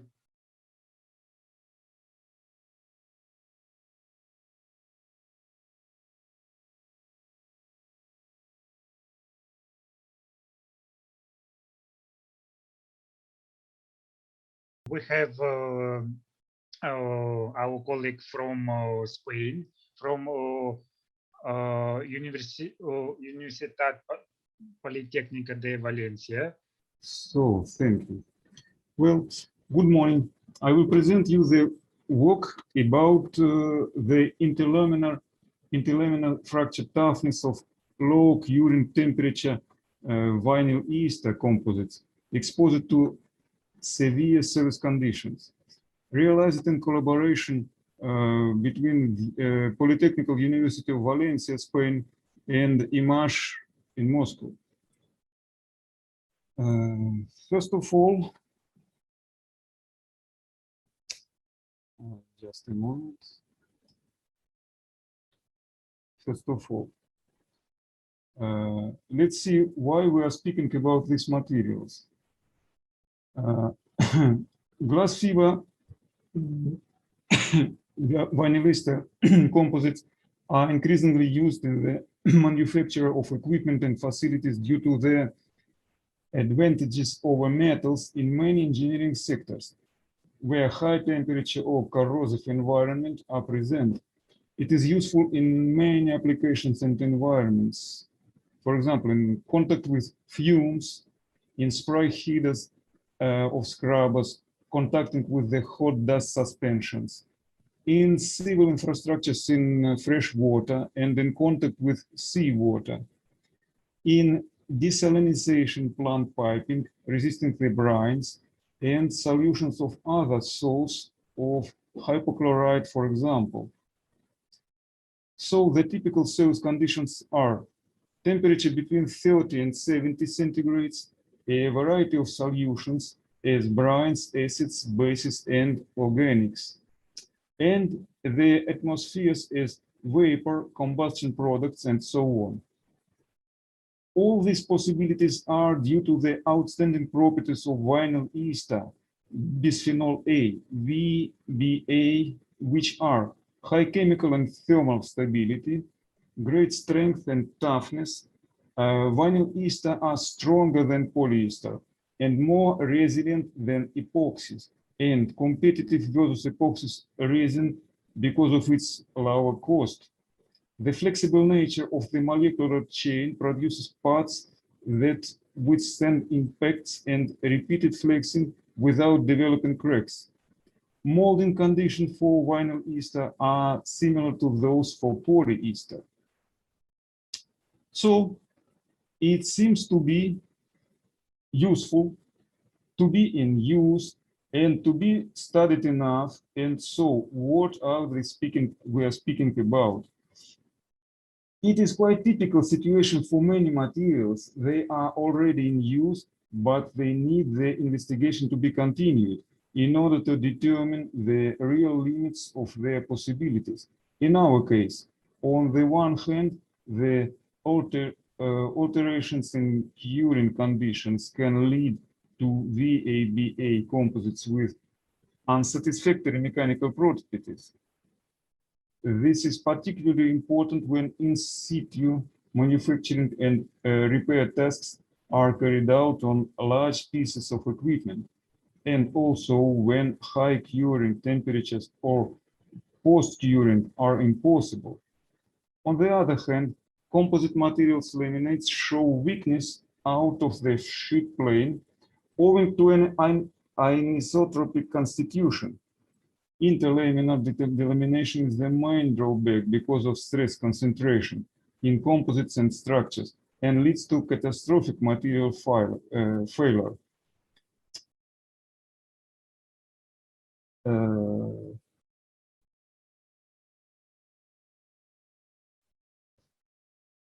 G critical in second mode is enable the quantification of the strength needed to crack propagation in the reinforced sheet plane when interlaminar shear stress are present. This work evaluates interlaminar shear properties, the strength tau, and strength energy release rate, J critical in second mode, of VABA fiberglass composites exposed to elevated temperature in correlation to low curing temperature as an important factor in the manufacturing and in situ repair of engineering equipment. So what we did, the composite laminates was fabricated using vinyl ester bisphenol A resin by alternately replacing E-glass fiber plane fabrics, layers oriented at 0 and 90 degrees and plus and minus 55 degrees up to complete 8 layers. 2 low curing temperatures were used to consolidate the composites, 20 and 50 centigrades, both for 48 hours. Then the samples were cutted, aged at 95 centigrades during 0, 1,200, 2,100, and 5,300 hours. Flexural interlaminar shear stress and mode 2 interlaminar shear fracture characteristics were obtained from specific mechanical tests. The pre-crack of the end-notched flexural fracture samples is an insert of 40 micrometers thick Teflon ribbon. The strain energy release rate G subsecond critical was calculated applying the modified beam theory. Fracture surfaces was analyzed using scanning electron microscopy in order to complement and explain the results of destructive mechanical tests. The effect of different curing temperatures and exposure conditions of VABA composites were investigated by modulated differential scanning calorimetry, MDSC, and by thermogravimetric analysis, TGA. With these efforts, next results were obtained. This table resumes the numerical results of the mechanical tests, calorimetry, and thermogravimetric analysis. Curing temperature plays an important role in composite mechanical characteristics. When the temperature changes from 20 to 50 centigrades, the properties grows by up to 17% for interlaminar shear stress, tau. This improvement is attributed to the increase in cross-linking density. Flexural strength R, elastic modulus E, and interlaminar shear stress tau show a strong loss regarding exposure time. Losses fluctuate between 16 and 19%. Tau is the mechanical properties most sensitive to high temperature exposition.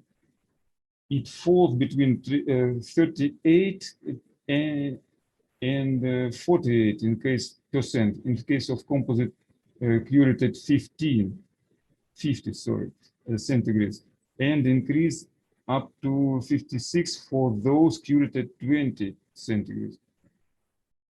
As occurs with static properties, G, second critical, is very sensitive to high temperatures, and this become more obvious with exposition time.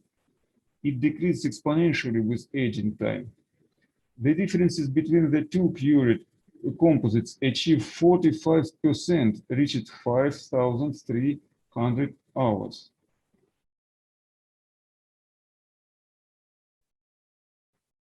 Interlaminar shear strength tau is the property with the highest degradation degree at around 50, 60%.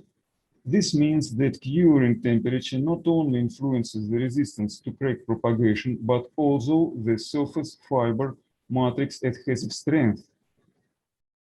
The remaining curing enthalpy indicates that lower curing coupons have greater post-curing capacity, or at least 3 times higher in composite cured at 20 centigrades. Therefore, matrices have different degrees of curing as indicated by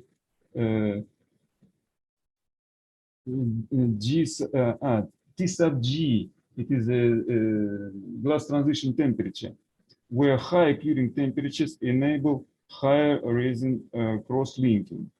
In this case, both T sub G and mechanical properties increase together with improved toughness G in second mode critical. The content of volatile compound registered for TGA results shows that light fractions that volatilize at lower temperatures are related to an incomplete curing process during manufacturing, in accordance with the curing enthalpy obtained in MDSC. No significant difference were found in polymer decomposition temperature. They were 385 and 388 centigrades. The fracture surface shows different morphologic features as a function of curing temperature and thermal composition time. The fracture from the non-aged samples cured at 20 centigrades is clearly defined by the apparition of larger Haeckel formations in the resin-rich area that follow the crack propagation directions along the fibers. The Haeckels are wide, close to each other, and large. That is evidence of non-degraded polymer. For 50 centigrades cured composites, fractures also occur between 0 and 19 fiber yards. The presence of a large number of Haeckel marks means high value of the strain energy release rate, and so improved toughness behavior is obtained. The resin from composite cured at 50 centigrades is seen to be tougher because of roughly closed Haeckels and good adhesion to the fibers. This capacity of the resin to stick to the equilibrated bidirectional reinforcement supports toughness and therefore a higher value of G in second mode. The thermal aging effect on the morphology of fracture surface is also identified.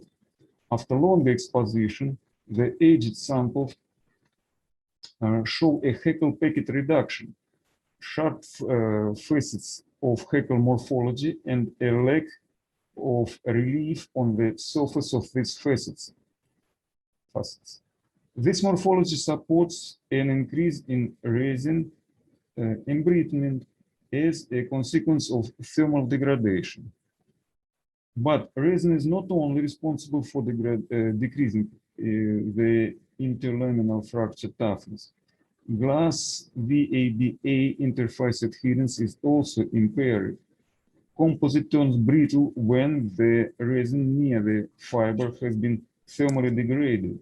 We see that although thermal exposition weakens the composite, this fracture morphology reveals that VABA resin retains part of its original toughness and fiber adhesion. Conclusions. The interlaminar shear strength tau and strain energy release rate G sub second mode critical are the mechanical properties more sensitive to the changes in the state of resin and in the adhesion with fiber. So they are the best indicators of the state of composite. Higher curing temperature improves initial mechanical properties because of increased chain cross-linking and the fiber matrix adhesion. The degradability of fiber vinyl ester composite is reverse dependent with curing temperature according to interlaminar shear strength tau and J subcritical. Aging effects are stronger if curing temperature is lower. So using of low curing temperature is sensible. Thanks for your attention, and if somebody has any doubts, and please advise. Thank you for your report. So, colleagues, do you have any question? I have one question.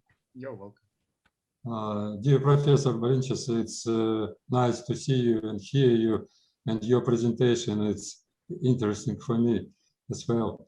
And my question about some terms that you used, like degradation or degradation and decomposition, and what do you mean? Sorry, I was occupied with attempt to go out of the presentation, but well, repeat it, please. Sorry. In your presentation, you mentioned about two terms. First, this is the degradation, and the second is decomposition. What do you mean under these terms? Not all degradation is due to the decomposition, because during the high temperature attack, because this attack is made in air, the oxidation took place too, and not necessarily the chain rupture must occur, because the composite will lose a part of its toughening phase, which is the styrene phase. It is evaporating. So the loss of properties is due to some transformations inside the composite, not only the decomposition of the components. Okay. Thank you. It's clear. So thank you for your report. We should go to the next speaker from Ufa State Aviation Technical University, Russia. Rashid Asfandiyarov. Good afternoon, dear colleagues. My name is Rashid. I'm from Ufa State Aviation Technical University, and it is our team in this work. This work is devoted to the study of the futures of deformation treatment by ECAP and ECAP conform in the manufacture of contact wires for railways lines. This slide introduction. The research is carried out within the framework of a project dedicated to the study of thermal effects during plastic deformation in dispersion hardening copper alloys. Such studies are important for improving modern high-performance deformation processing methods with high heat release, for example, based on continuous conform processes. This is especially true for dispersion hardening copper alloys, since during data mechanical processing, the process temperature and the stress-strain state of the workpiece are the key factors responsible for the formation of the structure, state, and final properties of products. In this slide, you show table of contents of this work. Motivation of our research. Railway transport is one of the areas of application of such copper alloys. And today, there is actually task of the developing high-speed rail transport. An important component of a railway line is the contact wire. The appearance of the contact wire in right of slide. The contact wire is a heavily loaded network element even at the normal speeds, which increase significantly when the speed increases above 250 km/h. Therefore, it is necessary to increase its strain characteristics. However, due to the peculiarities of installation and operation, it is also necessary to preserve the plastic properties of the finished product. Gradient structure in left of the slide are currently attracting the great attention of researchers in the field of material science. It is so that such structures make it possible to simultaneously obtain a high level of strength with the retention of plasticity, with the very important for structure, which is very important for structural materials. So this is how the idea was formulated to improve the complex of mechanical and operational characteristics of contact wires for high-speed railways by forming a gradient type structure. The purpose of the current work to identify the features of thermomechanical treatment, including ECAP conform and post-deformation heat treatment by aging, to ensure the formation of gradient type structure, gradient in grain size in the manufacture of contact wires with a shaped cross-section, and corresponding tasks have been identified, such as study stress strain state of workpiece during ECAP and ECAP conform, to make a physical experiment to obtain laboratory samples of the contact wire, research structure of laboratory samples, and evaluate the physical and mechanical properties of a laboratory sample of contact wires. The choice of the study material was based on the following advantages of chromium bronze: widespread use, low cost, has high thermal stability, shows a high level physical and mechanical and operational properties. In the ultrafine grain state, it demonstrates a lower coefficient of friction, which is important for the operating conditions of the contact wire. The chemical composition and initial structure state are shown on this slide. Research methods of is computer simulation and experimental ECAP, ECAP-C with the shaping, electron microscope, and tensile test machine. Okay. Computer modeling was carried out for two schemes: ECAP conform on the left of slide with the shaping, and ECAP with the shaping on the right of slide. We can see 3D models and the simulations result for the process conforms and piece ECAP. And at the down of slide, you can see matrices for shaping profile of contact wire for both variants. Okay.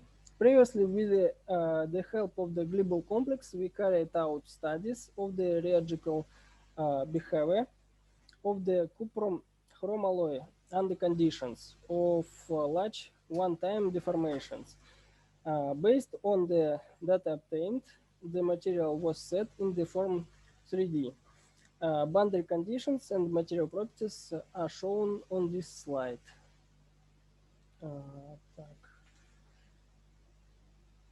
So, result of computer modeling. In the course of computer modeling, the main attention was paid to the distribution of accumulated strain and temperature conditions of processing. The figure shows the figure on the top shows the temperature fields during kick-up with the wire shaping in long cross-section and longitudinal section. The temperature of in the kick-up zone reaches 490 500 degrees. The temperature in the deformable zone, the temperature during wire shaping in distributed fairly evenly in the 510, 530. The maximum heating is achieved in the pressing zone of the wire and reaches 530. According to the analysis of a cup conform process of the data obtained, the workpiece in the process is subjected significant deformation heating. So maximum temperature in the central region of the workpiece in the process of forming the wire profile reaches on the bottom of slide. In the peripheral region of the wire profile shaping heating on of the order of 400, 470 is observed. The ECAP deformation zone has gradient distribution of temperature fields from 150 to 300 degrees. The result obtained indicate a high thermal load. These values lie in the range of aging temperatures of this bronze with a positive factor during processing. In this slide, distribution of fields of accumulated strain. The figure shows, the figure on the top slide shows that the distribution of degree accumulated strain in the cross-section of contact wire. The distribution accumulated strain is fairly uniform. The values of accumulated degree of strain are 2.53 in top. The field of accumulated strain distribution for a cup C with the shaping are present in down of slide. According to the data obtained, the accumulated degree of deformation is finished. The wire has gradient character and reaches 6 units in the low region. Of the periphery. 5 units in central region and 3 units in the upper region of the periphery. This gradient distribution creates the prerequisites for increasing the operational properties of the finished wire, since the lower region of periphery is low due to the friction during the movement of current collector, and increased accumulated degree strain will contribute to the increased strength and wear resistance. After the simulation, we make a physical experiment to obtain laboratory samples by ECAP method with the shaping. The initial temperature of the tooling and the sample during the deformation was 450 degrees. Deformation rate 10 millimeters by second. The workpiece diameter is 20 millimeter and the lathe is 100 millimeter. In the course of the research, thermometry was also carried out in the bottom of slide. Thermometry was carried out using a tester thermal imager. The result of which are shown on this slide. It was found that maximum heating temperature of the sample at the exit from the forming block is 490 degree, which correlates with the values obtained during simulation. the end result of experiment. This slide shows an image of obtained laboratory sample. On the top of slide, structure studies have shown that after deformation and edging, a strip-type structure is formed. The average size of bands at the mesoscale is 20-25 microns. Picture in left of the slide. Large chromium particles are observed located mainly along the boundaries of the bands. The average particle size is 1.5 microns. Analysis of the misorientation map is the analysis of the cuprum chrome alloy after the final ECAP treatment with the molding, molding and subsequent aging at 450 degrees for 1 hour indicates the formation of strip-type structure with the high angle boundaries, and accumulations of recrystallizing grains are observed along the boundaries of these bands.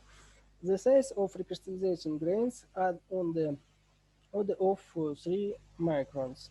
Due to strong local heating under conditions of shear deformation and general evaluate temperature conditions are created for the recrystallization process, which occurs along the high angle boundaries of the bands, which in turn leads to microstructural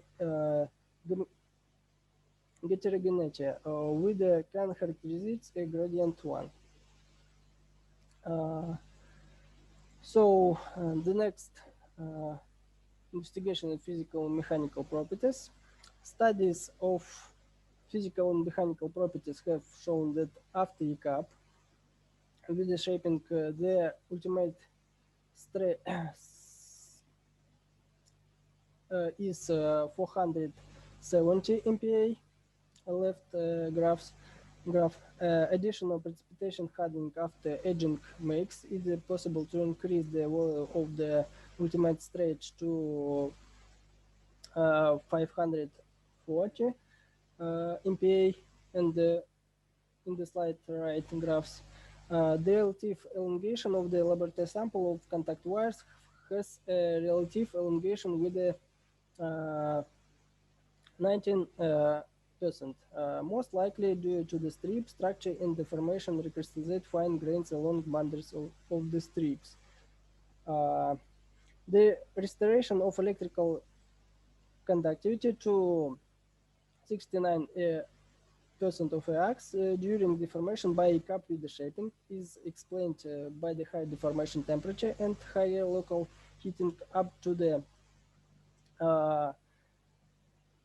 520 degrees is deformation zone. As at this temperature, the diffusion activity of chromium increasing difficulty and the process of deformation simulated decomposition of the solid solution is more activity than room temperature.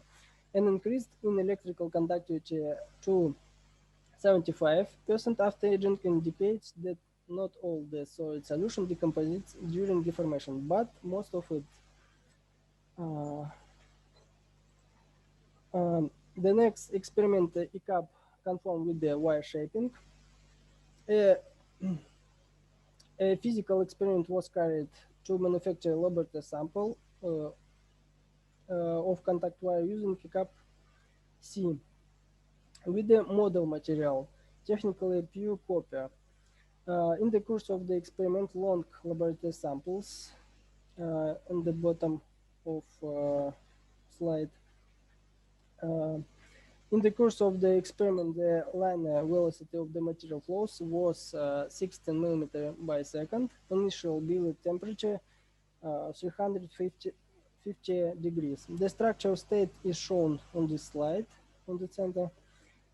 It can be seen that in the peripheral regions there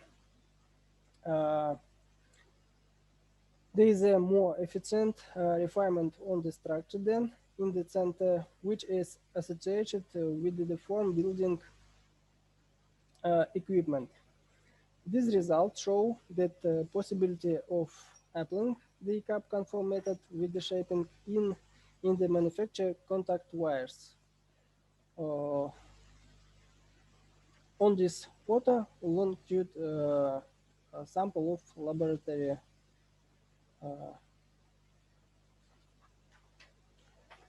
samples. Sorry.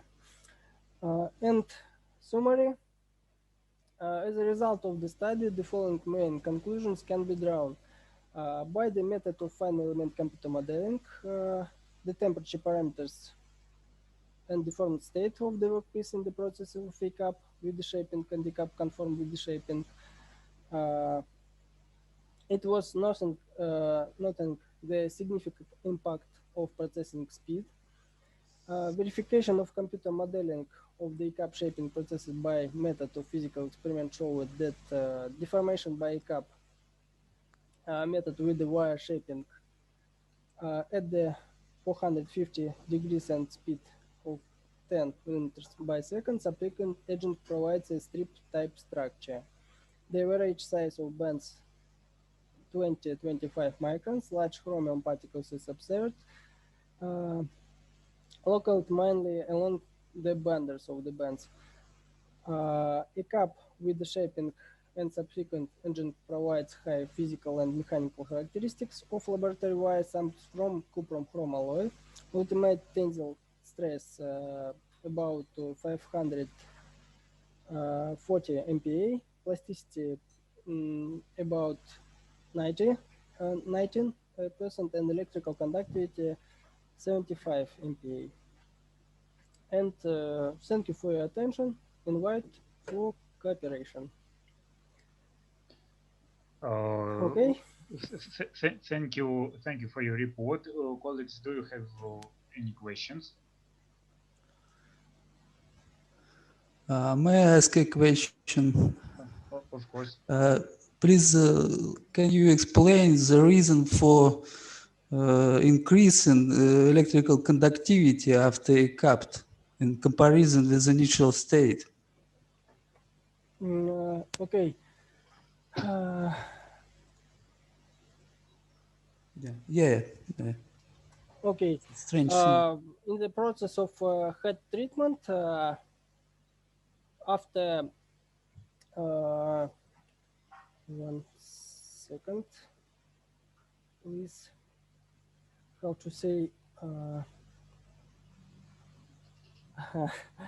распад. Dissolution. Dissolution of solid. Да, sorry, dissolution of solid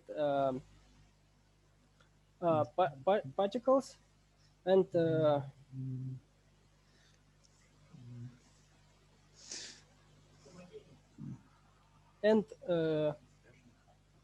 dispersion hardening.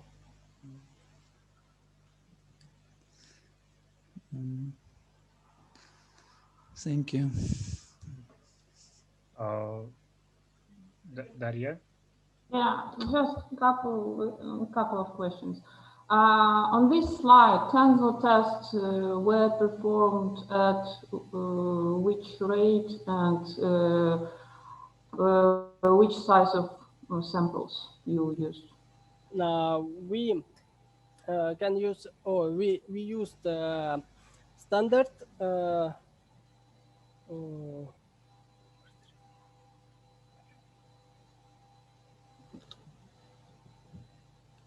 we used a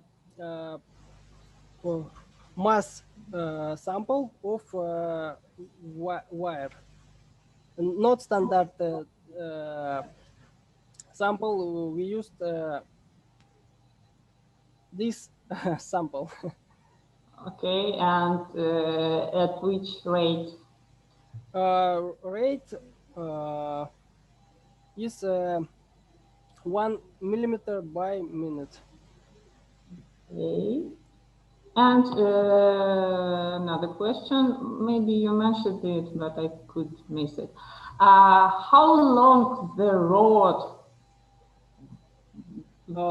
by ECAP? This is a continuously process, and in this photo on the bottom of slide, 1 meter 17 centimeters, and theoretically and practically we have not a limit of length of sample. Okay. And one very stupid question, especially simulation. You mentioned two programs at the beginning, I mean, Compass and Deform. Am I right? You use Compass to build equipment and Deform to provide experiment? Yes, in the Compass we, how to say, in the Compass we prepare 3D models of equipment, and in the form we make simulation. Okay, thank you for your presentation and for your answers.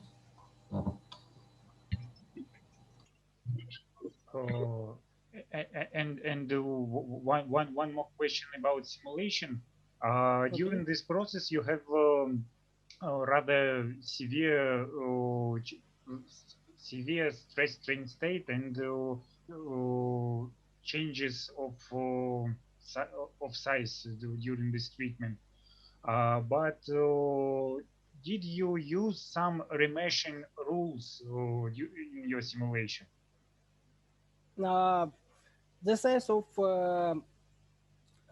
elements we found from the size of sample. Because during simulation of such processes, you can receive a little bit different strain distribution in simulation with remeshing rules and without remeshing rules. This is just for discussion. You can check it. Maybe it will increase your prediction by computer simulation. Okay. Okay, thank you. We should go to the next report. Thank you. From Professor Liss from Israel Institute of Technology, China. Okay, yeah, thank you so much for the introduction and the opportunity to give this presentation in this very honorable symposium on materials week. I will talk about materials at high temperature probed by in situ synchrotron and neutron radiation. And maybe I need to get rid of that little thing here, which covers my screen. So I'm from the Guangdong Technion Israel Institute of Technology. We are in an outstation campus from the Technion in Israel, in China. This symposium is in memory of Alexander ZHILYAEV, and I had the pleasure to know him about 2-3 years ago, where we met from then on TMS conferences, and also personally came well into contact. And he had the idea and the approach to do X-ray diffraction, and we discussed quite a little bit and became very friendly towards each other. And at the end, I will run out of time in my talk here in this presentation. So I give some last words, which I have had with Alex, given here about 1 year ago. You see, this is in March last year, and then others, yesterday, 1 year ago, where I have been Corona lockdown together with Megumi Kawasaki in Oregon, and I sent him a text about Oregon and, hi Klaus, how you gonna stay in Oregon till summer? Alex was right. I was staying there until summer. At that time when we messaged, I did not know yet how long I would stay there. And there's a good news, he said. We have got funding for you and Megumi to visit Russia and Magnitogorsk. Unfortunately, we know that that did not happen in his lifetime, so this is sad, but I have very good memories to him. I give the same lecture again on hoop stresses, and we had a good demonstration on the hoop here on this barrel. And he asked me, is this antivirus medicine? the color of wine is different. So he was thinking ahead already to the antivirus medicine. And then he commented, Alex commented about the cost of the barrel and several months to drink it. Would love to drink with him together, but yeah. So the overview of my presentation is I give motivation to in situ studies, then a brief examples on a few metal systems. Maybe I give only a short presentation on aluminite, titanium aluminite, and include some bulk metallic glasses, and then severe plastic deformed material by high pressure torsion. The project I started using neutron and synchrotron diffraction methods for the investigation of thermomechanical processes to exploit novel methods using both kinds of radiation, and also looking deeper into data analysis to get more out of the data than conventionally done. And points are the multidimensionality. So look to it with a two-dimensional detector, look to it time resolved in situ. And of course, we want to bridge the scales from the atomic to the engineering structures and anything which is in between, merging the disciplines between instrumentation of neutron and synchrotron radiation, material science, and of course the physics and the engineering part. And I did not do everything myself alone. I had collaborations. So in the past years, some of the most important are here at Oregon State University, which I mentioned, University of Wollongong, Australia, the Japan Atomic Energy Agency, and the Montana University of Leoben. And starting with Alex, and hope to continue with you guys. I'm very confident, and we have some samples already. The idea is to measure in situ the structure while processing a material with neutrons or with X-rays. Conventional characterization is done.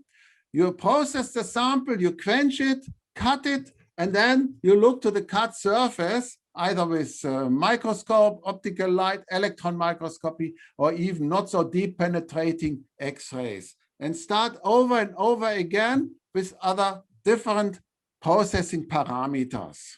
So different temperature, different holding time, and everything you can imagine. Of course, the advantage of neutron and X-ray in situ diffraction is that we get information during the heating or during a plastic deformation in real time and time dependence. Do we want to use neutron or synchrotron radiation? Well, I have not much time, but they give different contrasts, the neutrons to the X-rays. They are also highly penetrating, so you can have good grain statistics if you're working on coarse grain materials. So that's probably not so much for the nano grain community, which is effective for quantitative phase analysis and texture analysis. It has a magnetic moment. You can see hydrogen and other nice things. And the synchrotron X-rays, they are small, they're brilliant. You can get statistics from very small volumes, such as single grains, even sub-micrometer grains. You can have time resolution, and you can have a high reciprocal space resolution. So the peak shapes and everything, what you see, the distribution in orientation space. This is an example from steel making, which has a casting problem. But I just want to demonstrate, if we go to very high temperature, as shown here in the red part of the figure, then we see here the austenite phase at high temperature. There's grain growth, and we go to very high temperature, maybe even higher, 1722 Kelvin. We go to the delta ferrite phase in low carbon steel. And as we cool now, in a few seconds, you will see that there's a distortion of the crystal lattice when we go, now it's the cooling process, and here's the distortion of the crystal lattice during the phase transformation. So we get the new phase, but also we get the distortion, and we can work out the distortion due to the phase transformation. That is the interest. Just a short example here. Synchrotron radiation studies are very simple. So we have a fine incoming beam, and in the far field, we have a two-dimensional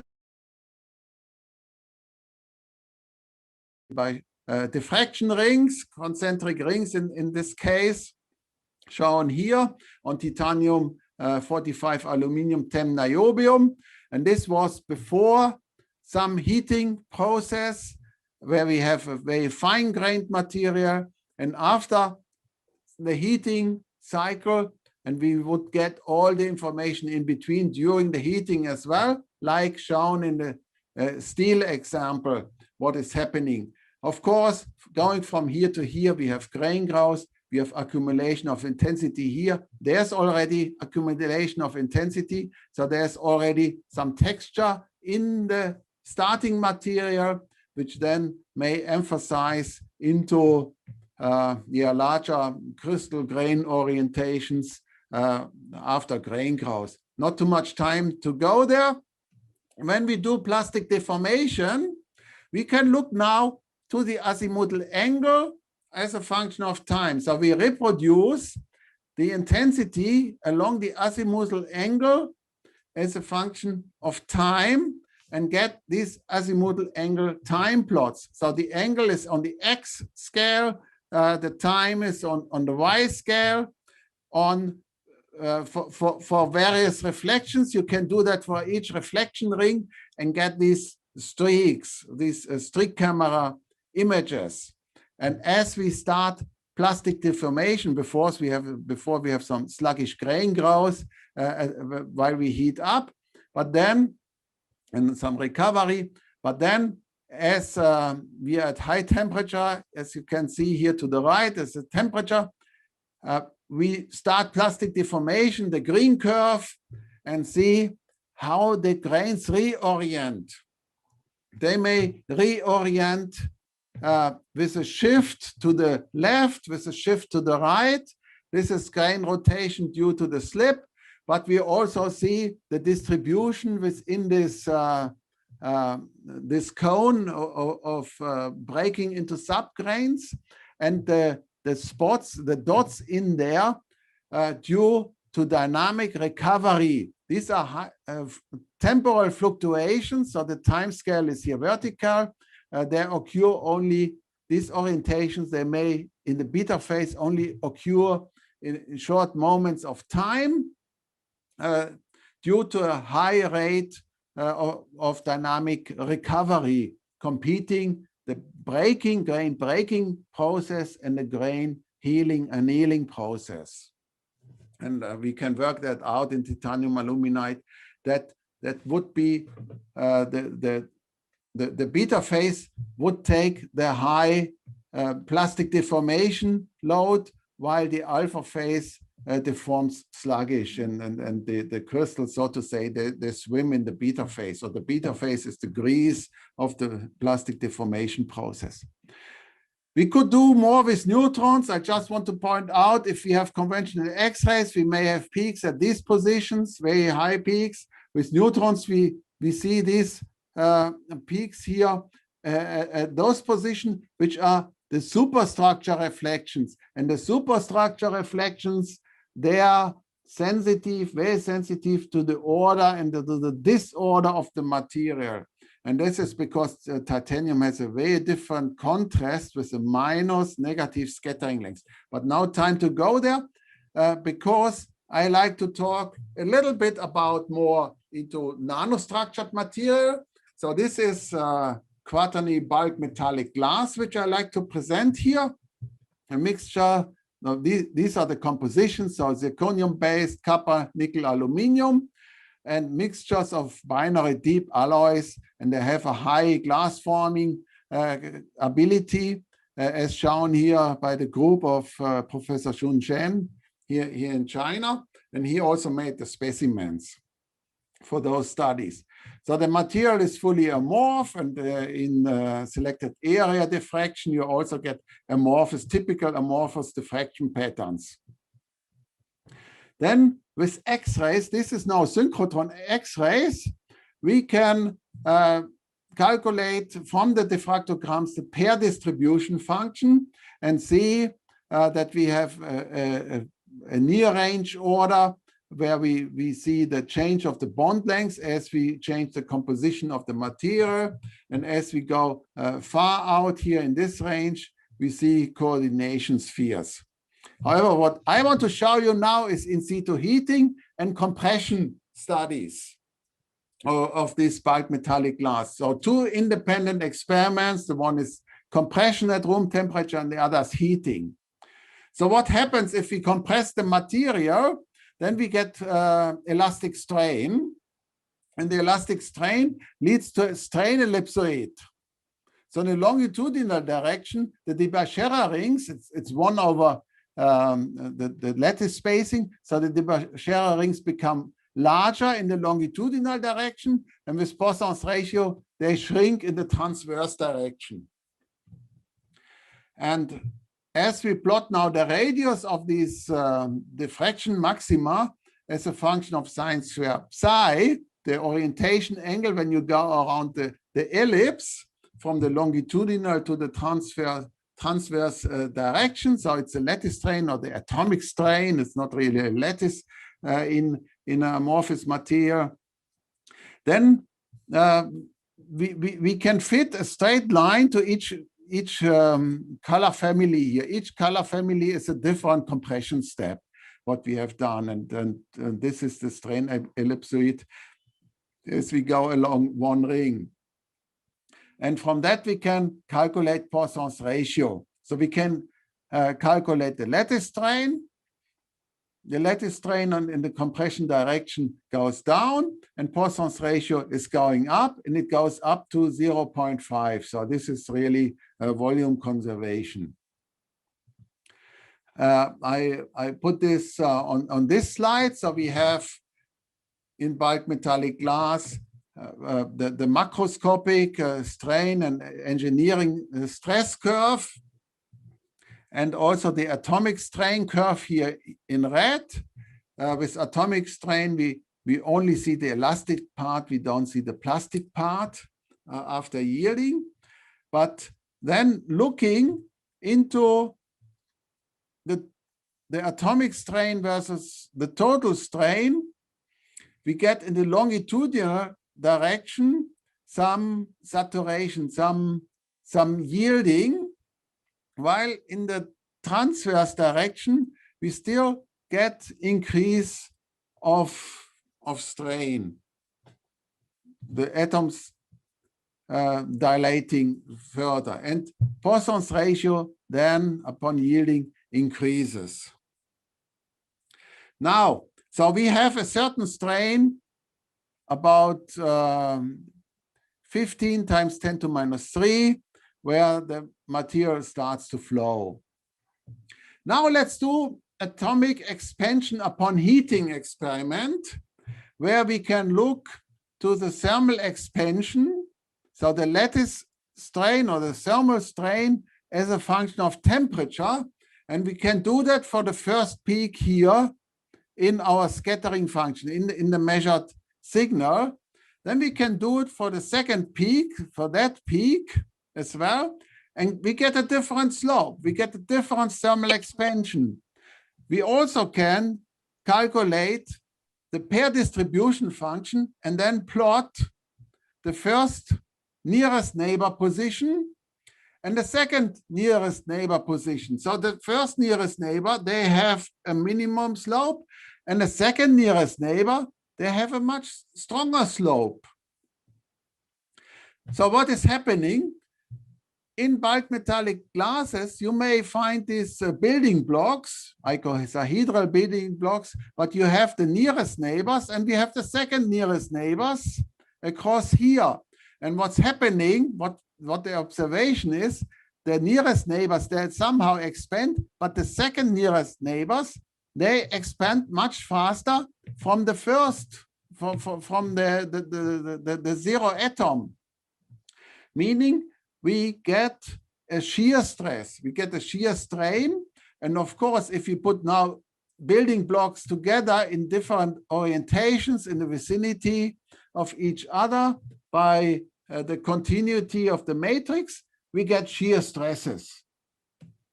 Now let's put one and one together. So for the metallic glass, we get a yielding about 14 times 10 to minus 3.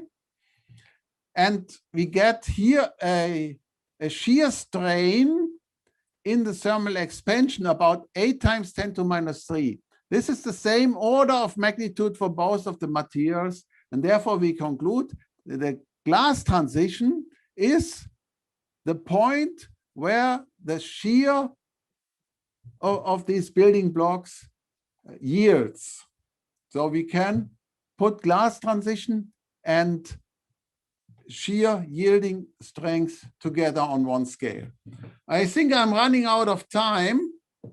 Maybe in just 1 minute or so, I resume, or I fly over it, what we do with our dear Megumi Kawasaki, who gave a plenary presentation here. And you have seen the high pressure torsion results of her. What we do, we go together with Megumi and her student, myself, my student is involved, to the J-Park facility in Japan and do heating experiments while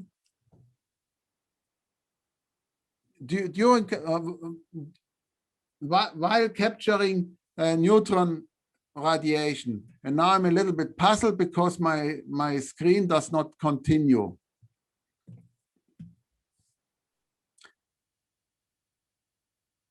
Anyway, I think I'm running out of time.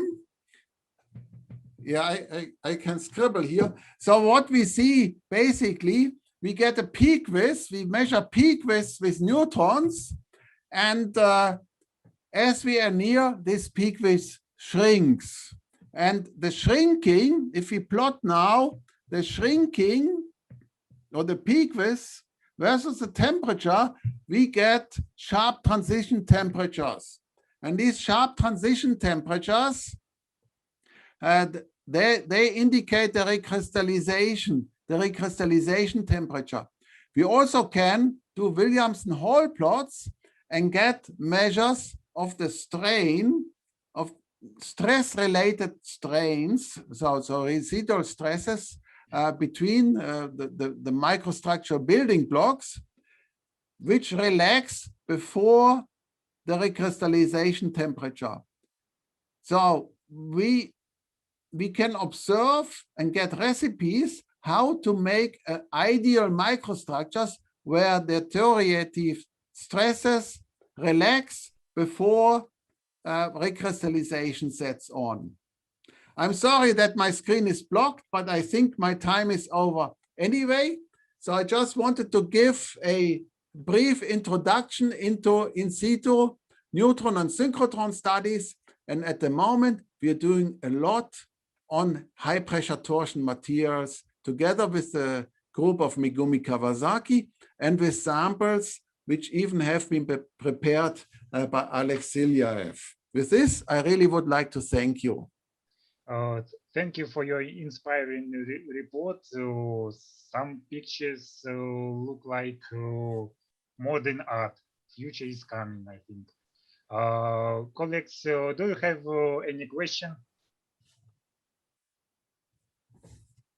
I have. We don't have time, but I have to ask one question, a few questions. What about materials limitations for such research method? Is it possible to observe deformation of all materials from steels to copper, yes, for example? So the penetration of neutrons, there are very few materials which are not transparent for neutrons, absorbing boron, for example. Titanium has a negative scattering length, so some of the titanium alloys, they don't give a good scattering signal, but otherwise you have with neutrons a very good penetration, centimeters or tens of centimeters into material.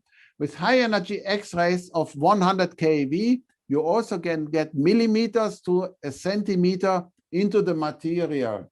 And that opens, that opens possibilities to a large variety of materials, to metals, ceramics. Even if you have lead, easily we get through 3 millimeter of lead, PB. Okay. So it's really a bulk study. If you do surface science, there are other methods, but that's maybe out of the scope of this lecture. But there are also methods. So I think this is so good presentation, and we have such lack of time. But maybe you continue your presentation at our Magnitogorsk rolling practice. So in the end of this year. Thank you. Yes, I mean I'm still looking forward to coming one day. And Alexander Pesin, he also expressed this invitation. We will see how it goes with Corona. Yeah, thank you so much. Yes, I will make some presentation about this event, and you can understand when, where, how, and so on. So, yes. So thank you. And there will be soon some work coming out with Magnitogorsk samples. Yeah. Kawasaki, we are waiting for you. So we have to go to the next report from Denis Aksenov for Institute of Molecular and Crystal Physics, Russia. Okay. Good afternoon, dear colleagues. Theme of my report is deformation gradient and structural features during free bending of copper materials. Despite the fact the SPD methods allow one to obtain unique properties, these methods are still limited in their application.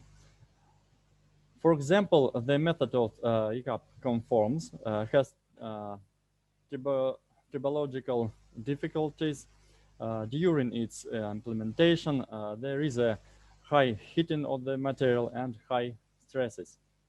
In this presented work as an alternative method that improves manufacturability when hardening long asymmetric workpiece with a slight change in the cross section. A method of alternating plastic processing by bending the workpiece around the roller is proposed.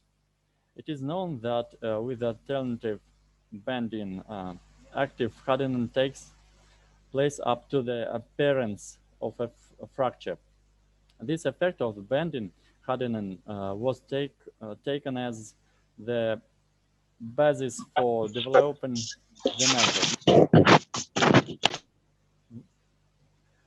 As a rule, gradient structural states show increased values of strength and ductility. Obviously, during bending, strain distribution gradient is observed, which leads to a gradient refinement of the structure and gradient hardening of bulk workpieces. In particular, the research is devoted to the study of the deformation gradient during static and dynamic bending. We used two materials. This is oxygen-free copper and copper chromium alloy with contain copper chromium, 0.5% weight percent. For both states, heat treatment was carried out in order to relieve residual stresses. Thus, a coarse-grained state with an average grain size of 40 microns is formed in copper, microhardness 600 megapascal, and tensile strength 210 megapascal. Coarse-grained state of copper chromium alloy was also formed in the alloy. The average grain size is 120 microns. Microhardness, which was 600.5 megapascal ultimate strength, 220, 250 megapascal. Static bending of oxygen-free copper and copper chromium alloy was carried out according to the following schemes. Scheme A assumes bending in only one direction. Pattern B is bending is one direction and then rotated to 19 degrees of the specimen after each bending cycle. And scheme C assumes bending in two mutually opposite directions. Analysis of the obtained patterns of the strength state reveals that in the process of bending, irrespective of the road and number of processing cycles, the accumulated strain distribution in the sample has a non-homogeneous character, with the larger values in the peripheral regions of the billet and smaller values in the center. The diagrams of accumulated strain distribution have a non-symmetrical parabolic view, which indicates a gradient strain distribution in the section. The non-symmetrical strain distribution shows that at the initially outer radius of bending, the region of compression after straightening, much higher strain values are accumulated than at the interior radius of bending, the region of tension after straightening. One processing cycle leads to producing approximately the same accumulated strain in both the copper samples. Further deformation by bending promotes strain accumulation. Road C produced a more homogeneous and symmetrical state than road A. You can see in this. However, road A leads to a proportional growth in accumulated strain, unlike road C, where the growth of accumulated strain after the first processing cycle declines considerably, and after 4 cycles, the maximum values reach only 1.2, 1.4. Instead, the expected 1.8 or 2.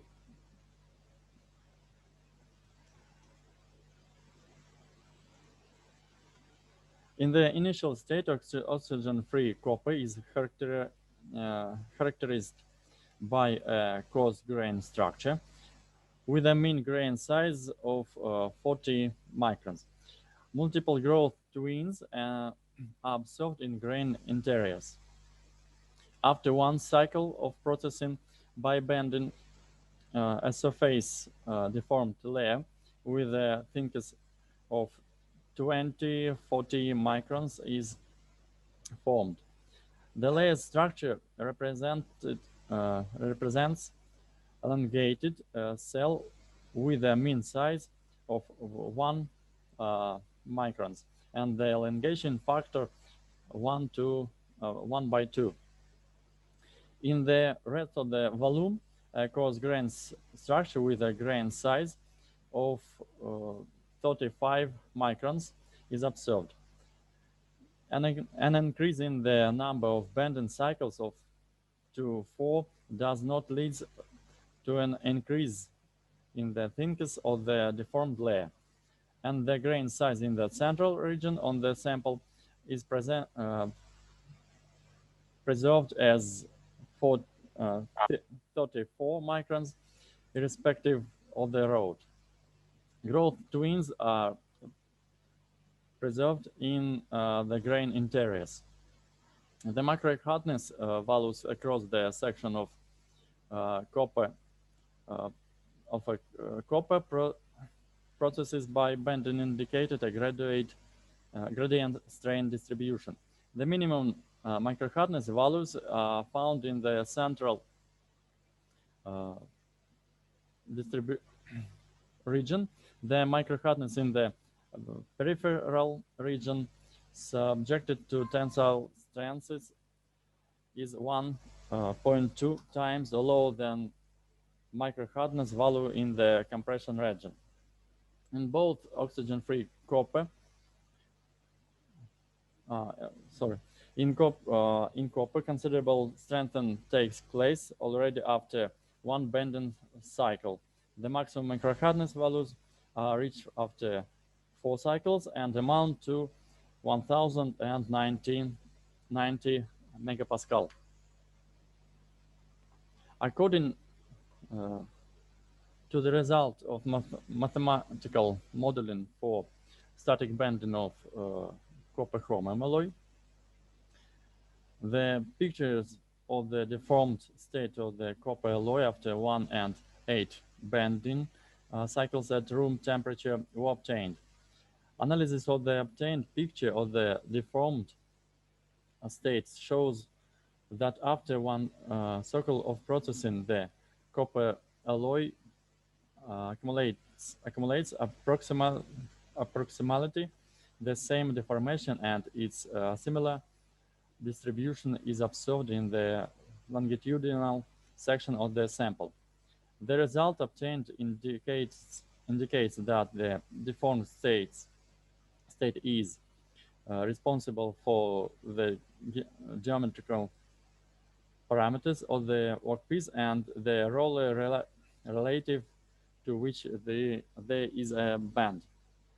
The asymmetric nature of the deformation distribution indicates that in the course of one bending cycle, the outer region of the workpiece that has passed the tension compression cycle accumulates high deformation values, and their maximum values are almost 40% higher than in the area that has passed the compression tension cycle.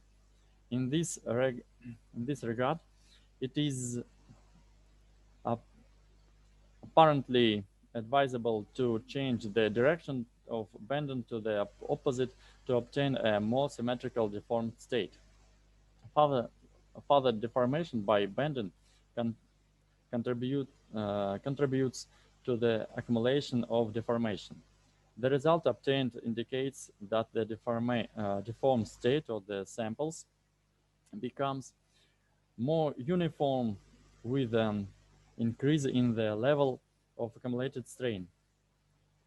However, as a result, we do not observe an additive addition of the accumulated deformation obtained after the first processing cycle. The obtained values of the accumulated deformation after 8 cycles are rather high values in the range 2.1, 2.2. The difference between the maximum and minimum values decreases markedly with an increase in the number of bending cycles. After one cycle of deformation by free bending along route A, the transformation of the original structure is noted. So in the sapphire area, subject to maximum deformation strength, stretching, compression, the structure is refined, especially intense in the surface layer 10, 15 microns thick, where elongated grains with an average transverse grain size of 4 microns are observed. In the opposite surface region, subject to maximum compression tension deformation, there is also intensive refinement of the structure in the surface layer 10, 15 microns thin. Well-elongated grains with an average transverse grain size of 4.5 microns are observed. Slip bands are visible in the body of some grains. These, for example,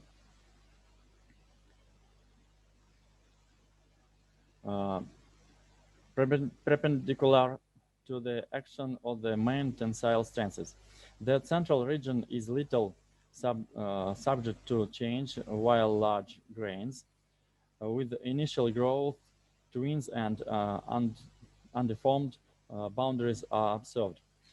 An increase in the number of bands to 8 leads to further transformation of the structure, while a highly crushed safe layer 10-12 microns thinks also continues to form, and the central region of the sample remains coarse.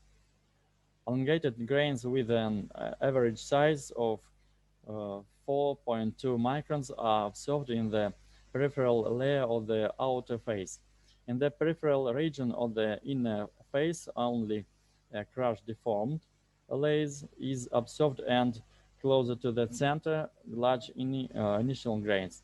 In the central region, a coarse grain structure with an average grain size of 40-45 microns is preserved. The results of measuring the microhazons reflect the structural change of the material under study in the process of the deformation processing by bending. In the copper chromium alloy, the peripheral layers are hardened more intensively, and after one cycle of deformation have a hardness almost 1.5 times higher than the central region. After 8 cycles, regardless of the road, this hardening tendency persists. To implement the scheme of dynamic bending of a long workpiece, a special installation with a forced rotating roll was used, along which the bending takes place, while the speed of the actual displacement of the samples was adjusted using a drawing stand. Slide shows the patterns of the stress and strain states in the conditions of stationary and dynamic bending of the billets.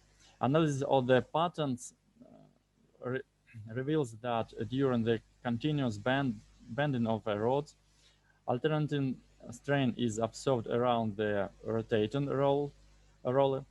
Unlike in stationary bending, as indicated by the alternating interchange of compressive and tensile stresses at the outer radius of the middle of the bend angle, there are positive values of the average stresses tension, and then negative values compression, whereas at the interior radius the picture is reverse, compression tension.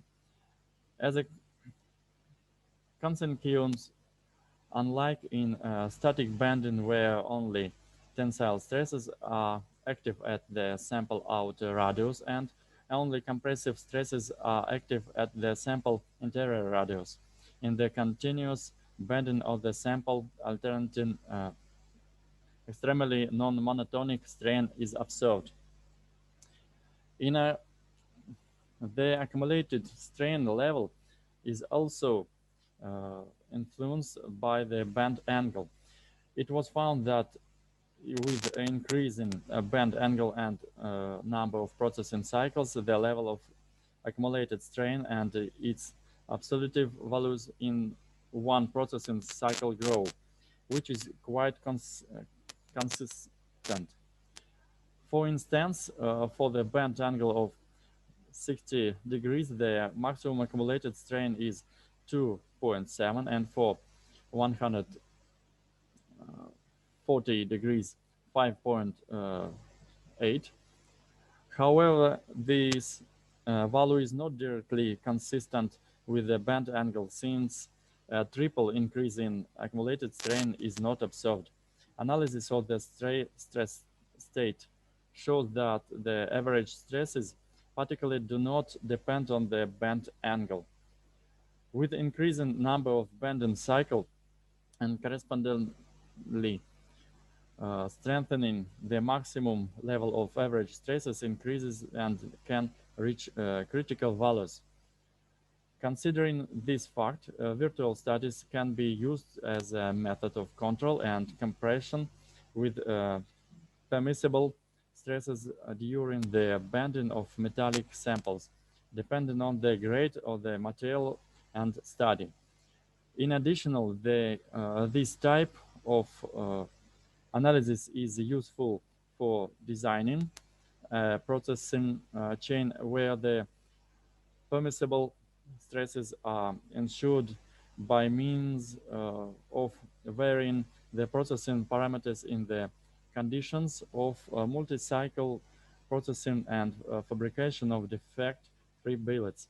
For instance, for the first cycle, when the ductility reserve is maximum, it is most logical to use large bend angle. Structural studies show that after 4 cycle processing, a graduate type structure is formed in the cross section of the billet, and the peripheral layers of the sample are refined more intensely than the central region. And the studies show that after the bending, the cross-section area of the samples slightly decrease, but even after 4 processing cycles, the reduction does exceed 10%. The micro-hardness is distributed non-uniformly. In the longitudinal section, the maximum strengthening is observed in the peripheral layers of deformed billets, and the minimum strengthening is observed in the central region. The main increment in strength occurs already after the first processing cycle. The overall strength of the rod after the multi-cycle processing by free bending for 4 cycles increased for 260 to 375 megapascal. Andrey, okay, I finished now. Let's show above gradients strain distribution is observed during alternating bending, which leads to a gradient structure refinement and gradient strengthening of bulk billets. Normally, gradient structural states demonstrate increased values of strength and ductility.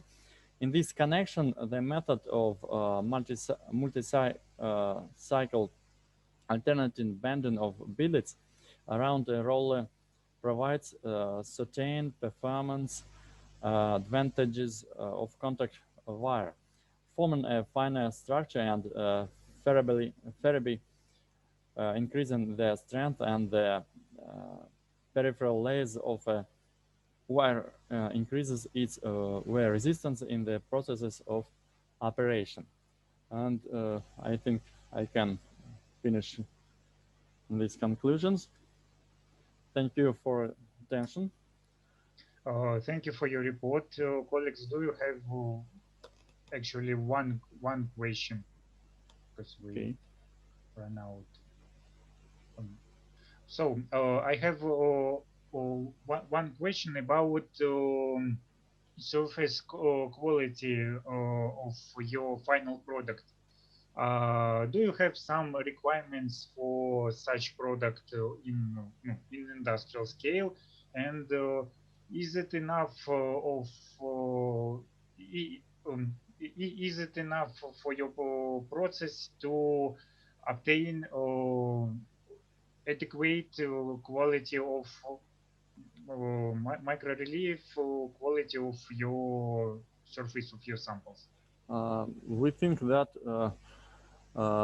method of bending we can use in, for example, these schemes for prepare structure, gradient structure, and then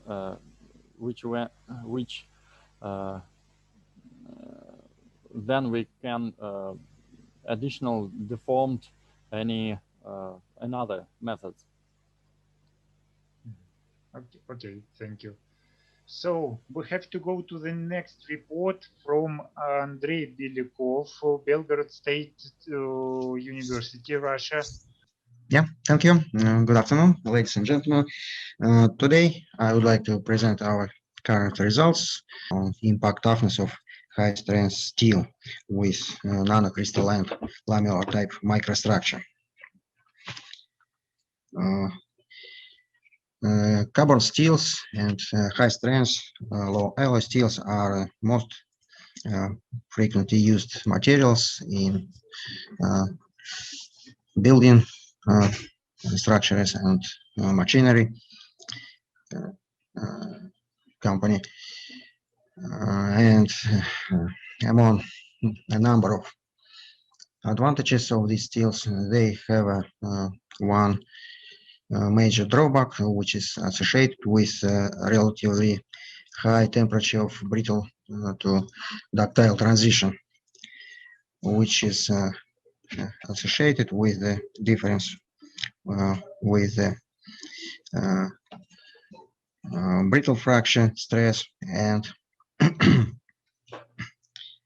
yield stress, which increases with a decrease in the temperature, leading to brittle fracture at temperatures right below zero temperature.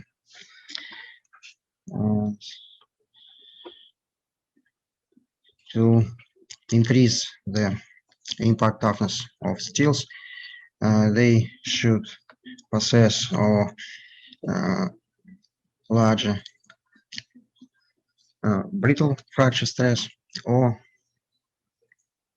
decrease the yield stress, which might lead to decrease in the temperature of brittle to ductile transition. To resolve this problem, about 60 years ago, several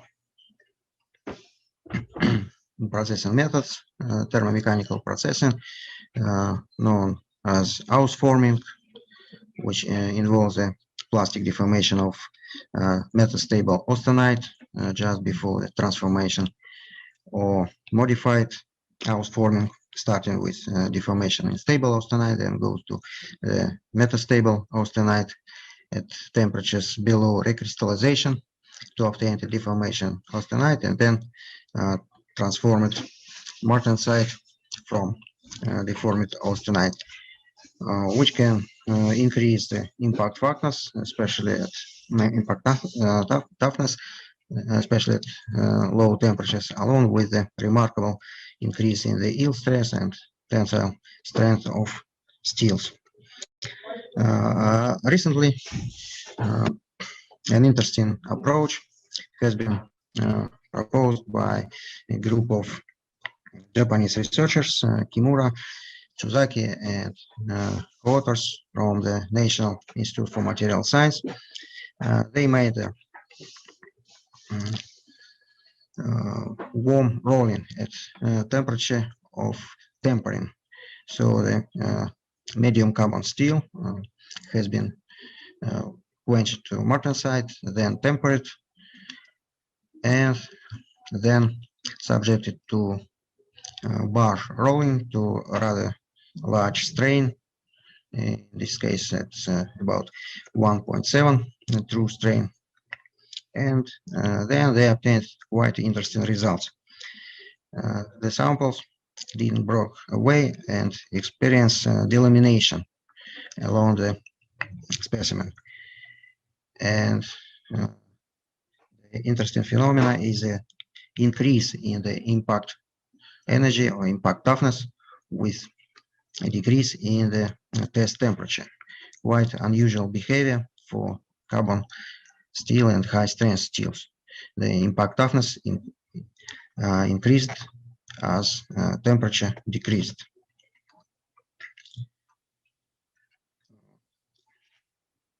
To clarify the effect of term forming, they called this process as term forming, and then several research groups from China, Japan, and our group also joined to investigation of this interesting phenomenon. I mean term forming, which may lead to delamination toughness. To clarify the effect of tempering temperature or temperature of term forming, we selected low carbon high strength steel, which has been rapidly cooled from 1100 degrees C, followed by tempering at 3 selected temperatures from 600 to 700 degrees C for 1 hour, and then processed by plate rolling to total strain of 1.5. Rolling reduction was about 10% per each pass, and the samples were reheated to rolling temperature repeatedly after each rolling pass. This is the deformation microstructures developed by term forming at different temperatures. Large strain rolling resulted in development of highly elongated grains in the along the rolling direction, with the transverse grain size well below 1 micron, depending on deformation temperature. The transverse grain size is about 350 nanometers to 950 nanometers. Warm rolling resulted in typical texture developed during plate rolling of BCC materials, namely strong alpha fiber texture, gamma fiber. Intensity of gamma fiber increases with increasing rolling temperature, and eta fiber also intensity of eta fiber increases with increasing temperature of term forming. Fiber texture were developed simultaneously with two texture components: rotated cube, especially clearly seen at relatively low rolling temperature, and so-called E component texture. Here we can see the large texture associated with E component. The deformation substructures consist in highly elongated subgrains with a mixture of medium, say, small to large misorientations, and uniform distribution of dispersed carbides. Here, carbide particles are mainly represented by chromium-23 carbon-6 oxides, carbides, sorry. And the transverse subgrain size is about 90 to 190 nanometers, depending on processing temperature. Also, the deformation substructures involves rather high dislocation density, well above 10 in 14 meters in -2.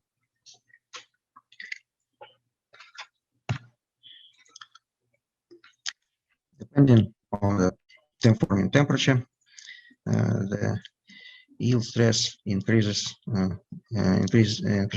remarkably from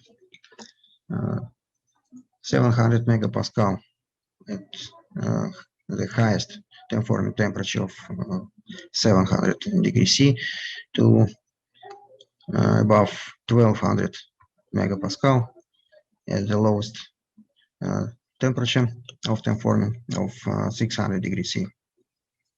This remarkable strengthening was associated with the development of ultrafine grained microstructure with large fraction of high angle grain boundaries and high dislocation densities. The grain size can be represented by a function of carbide particle dispersion, similar to well-known Zener pressure, Zener pinion pressure of grain boundaries by dispersed particles. And the dislocation density can be related to subgrain size. This is transverse subgrain size, leading to say Taylor type relationship. Then the main contribution to the strength of materials can be associated with grain size and dislocation density at after forming at 650 degrees C, and mainly grain size or grain refinement at in the samples subjected to forming at 700 degrees C. Steels after forming exhibited high impact toughness. These are excuse me,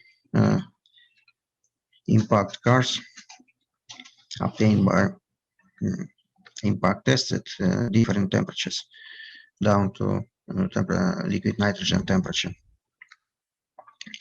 The cars obtained in samples formed at 600 and 650 degrees C shows a similar shape with general yield followed by strengthening to maximum, then gradual decrease in the impact load followed by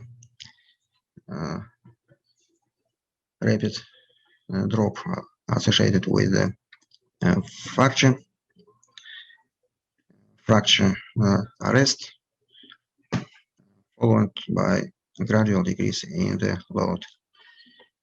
And the samples processed at the highest temperature of 700 degrees C showed rapid fracture right upon maximal load, then crack arrest, followed by gradual decrease in the load until the end of test. And similar to original results of Kimura and co-authors, the low carbon high strength steels also shows an increase in the impact toughness with a decrease in temperature after forming. These are typical fracture surfaces of our samples. It's clearly seen here that fracture along the specimen, this surface is characterized by mostly brittle fracture,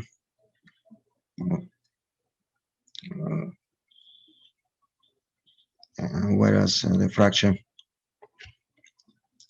crosswise to the specimen, this portion of sample or these small steps and cracks crosswise to the samples or along the impact direction are characterized by a kind of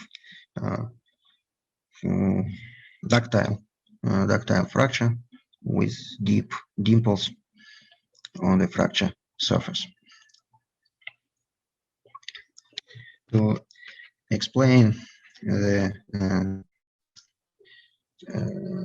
unusual behavior, namely increase in the impact toughness with a decrease in the test temperature. Japanese colleagues proposed an interesting schematic drawing. They modified Yoffie diagram as shown here. The cleavage stress along the transverse direction is characterized by the minimal value, whereas the cleavage stress along the rolling direction has the maximal, irrespective of test temperature. On the other hand, the yield stress, in spite of similar tendency, in respect to direction of specimens, they have a strong temperature dependence. Namely, the yield stress rapidly increases with a decrease in temperature. This leads to an interesting behavior. Decrease in temperature below here T1, the first region of this schematic drawing is characterized by the cleavage stress along the transverse direction smaller than the yield stress of general yield. This leads to delamination, and gradually increasing yield stress results in increase in the impact toughness until the cleavage stress at some angle or crosswise to specimens along the rolling direction will be smaller than the general yield, then leading to rapid decrease or drop in the impact toughness, leading to almost fully brittle fracture.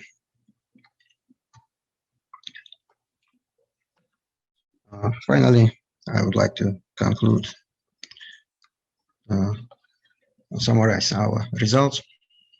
That informing at 600 to 700 degrees C led to development of lamellar type microstructure composed of highly elongated grains and subgrains with a transfer size well below 1 micron and the high dislocation density above 10 in 14 meters in -2. This microstructure provides a remarkable strength.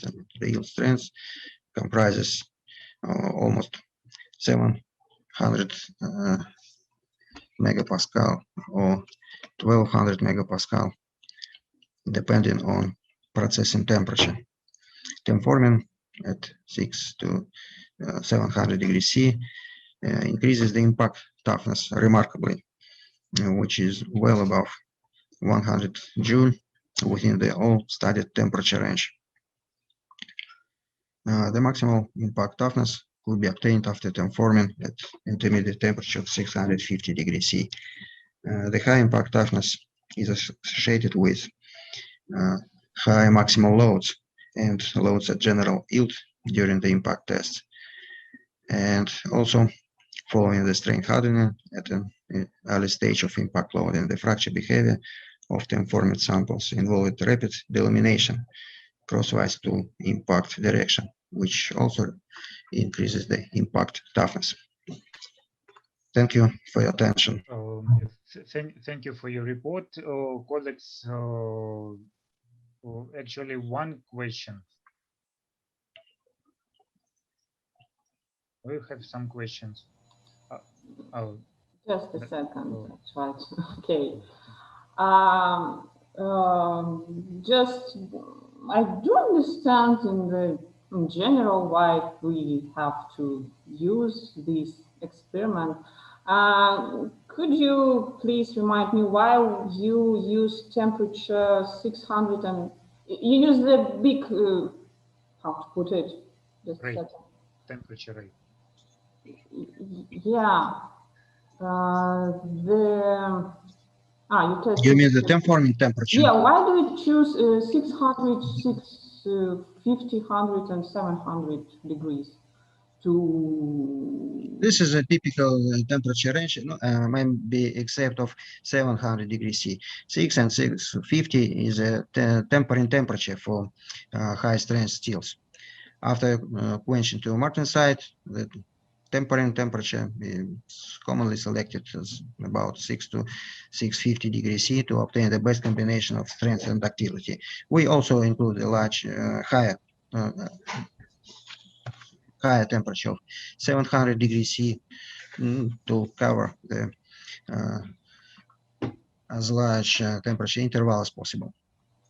Okay, thank you. And you perform these experiments only on steel? I mean, on this type of steel, or maybe use some different marks? Yes, we use the steel because actually this temp-forming was aimed to increase the impact toughness of carbon steels, which have a main disadvantage is a relatively high temperature of ductile brittle transition, which limits the application at temperatures just below zero, at negative temperatures. So these carbon steels or high-strength steels cannot be used safely in various constructions. And to solve this problem, we propose the temp-forming. So thank you for your report. We should go to the next report from our friends from University of Padua, Italy, Mattia Franceschi. So good morning to everybody. It's a very big honor for me to attend this conference in memory of Professor ZHILYAEV that I met for the first time during the first edition of the Materials Week during my master thesis that I did in Magnitogorsk. I really appreciate him as professor and also as man, especially for his tendency to promote the sharing of knowledge between students from different countries. And I really appreciate that experience with him. Today, my speech will be about the development of a novel composition of high silicon carbide-free nanostructural steel assisted by trip effect. Trip steels are still characterized by the martensitic transformation of retained austenite embedded in the microstructure. These steel were discovered from the 60s, and the first application started in the 80s by some steel makers company. The microstructure of the first generation of triple-assisted steel was mainly characterized by allotropomorphic ferrite, bainite, portion of martensite, and of course retained austenite. The later generation of this kind of steel are characterized by a carbide-free microstructure, so essentially a mixture of bainitic ferrite, high carbon enriched austenite, and martensite. We have, in particular, two morphologies of this kind of austenite. In particular, we have filmy retained austenite, very rich in carbon, very stable with temperature, and also from the point of view of mechanical stress application. It's very stable and it tends to transform a very high level of deformation. Then we have also blocks of retained austenite, which are less rich in carbon and so less stable and more prone to transform in martensite.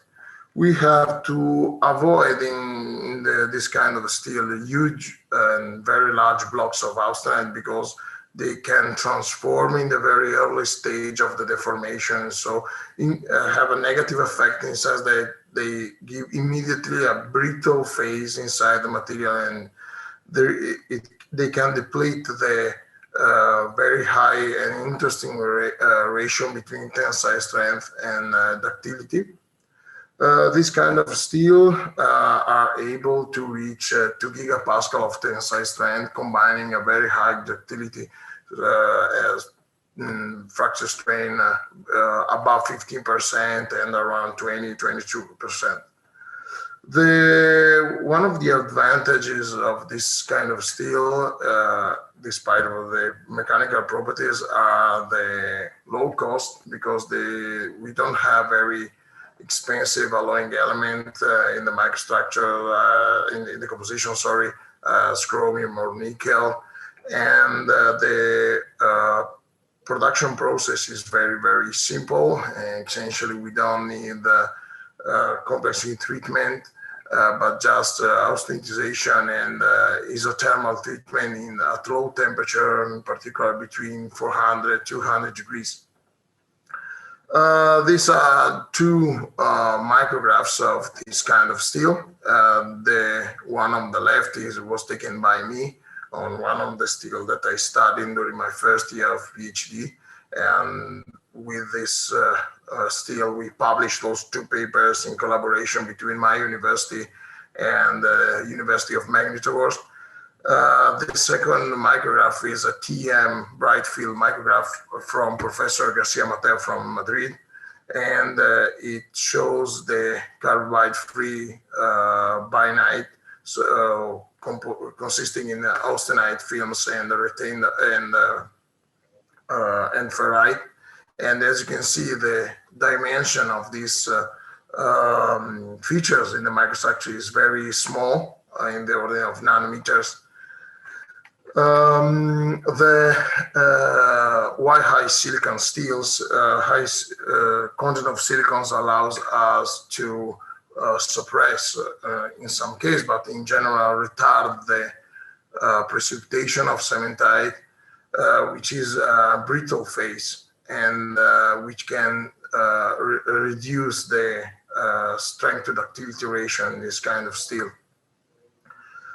Some words about the bionitic reaction, which is very, very important. Bionitic reaction is a diffusionless, so it's a displacive transformation of retained austenite into ferrite with a plate shape. And there is a para-equilibrium condition during its transformation. And so except for carbon, all the elements in the does not diffuse during the transformation, but carbon, after formation of ferrite, partitions into austenite, enriching austenite and increasing its stability. As the content of carbon of austenite increases, and as its size decreases, the higher is stability of retained austenite. So that's why it's important to control the transformation. Higher is the temperature of the transformation, faster is it the kinetic, but in general, coarser is the microstructure. So it's important to try to reduce as much as possible the temperature at which we obtain bainite, because we can have a finer microstructure. This is the fact that at lower temperature the microstructure is finer is related to the mechanical property of transforming austenite, because at higher temperature it has lower yield strength and can accommodate coarser plates of ferrite. So we have tried to reduce as much as possible our temperature of transformation, considering also the time, because it will be longer, to obtain this nanostructure bainite, which is very, very strong and tough at the same time. 3P steels are commonly used in the automotive industry because they allows us to reduce a lot the weight of the cars, and so we can reduce the oil consumption and the emission of CO2, and because we can reduce a lot of the thickness of the parts and ensuring at the same time very strong structures. One of the other main important field of industry of this kind of steel is the railway industry. For example, Professor Badesha from Cambridge, which is one of the most important research in this field, designed of a triple-assisted carbide-free bionic steel for the realization of the channels of the railway which connect France and UK. Our steel, essentially me, during my PhD, I'm studying this kind of steel, so it's a medium carbon steel. Normally, a lot of bionic steel has higher level of carbon, but we have some problem with welding, for example. So we use a lower content of carbon, and we have a very, very high silicon level. About 3%, normally it's in the range between 1 and 2, and we have 2.7 weight% of manganese. We simulate with some commercial software the critical temperature as a binite start, multi-site start, and also a 1 1/8 temperature to design the heat treatments. We perform heat treatment consisting in partial or complete austenitization, and isothermal treatments in the range between the martensite start and bayonet start for different times. After partial austenitization treatment, we so in order to have a starting microstructure in half austenite and half ferrite, after 30 minutes of isothermal treatment at 400 degrees, we obtain this microstructure, which is consisting mainly in martensite and ferrite, so not the correct microstructure that we were expecting, with some blocks and huge particles of retained austenite. In this case, the material was very, very strong, but so the tensile strength was around 1.7 gigapascal, but the elongation was very, very small, about 5%. So we moved to complete austenitization treatment and lower isothermal temperature for bionic transformation. So we start exploring the range between 250 to 400 for different time, from 30-minute treatment to 2 days, so 48 hours, sorry. And we obtain this kind of microstructure, as you can see in the SEM micrographs. So very, very fine bionic ferrite with film of retained austenite and some blocks of retained austenite and a small fraction of martensite. We arrived to stabilize maximum 16% of austenite in the matrix, and with very high carbon content, around 1.2%, according with the theory and the Tessier curves. We observed that increasing the temperature, we have coarser microstructure. So we arrive at 250 degrees to obtain a bainite with dimension of the laths around 50 nanometer to 150.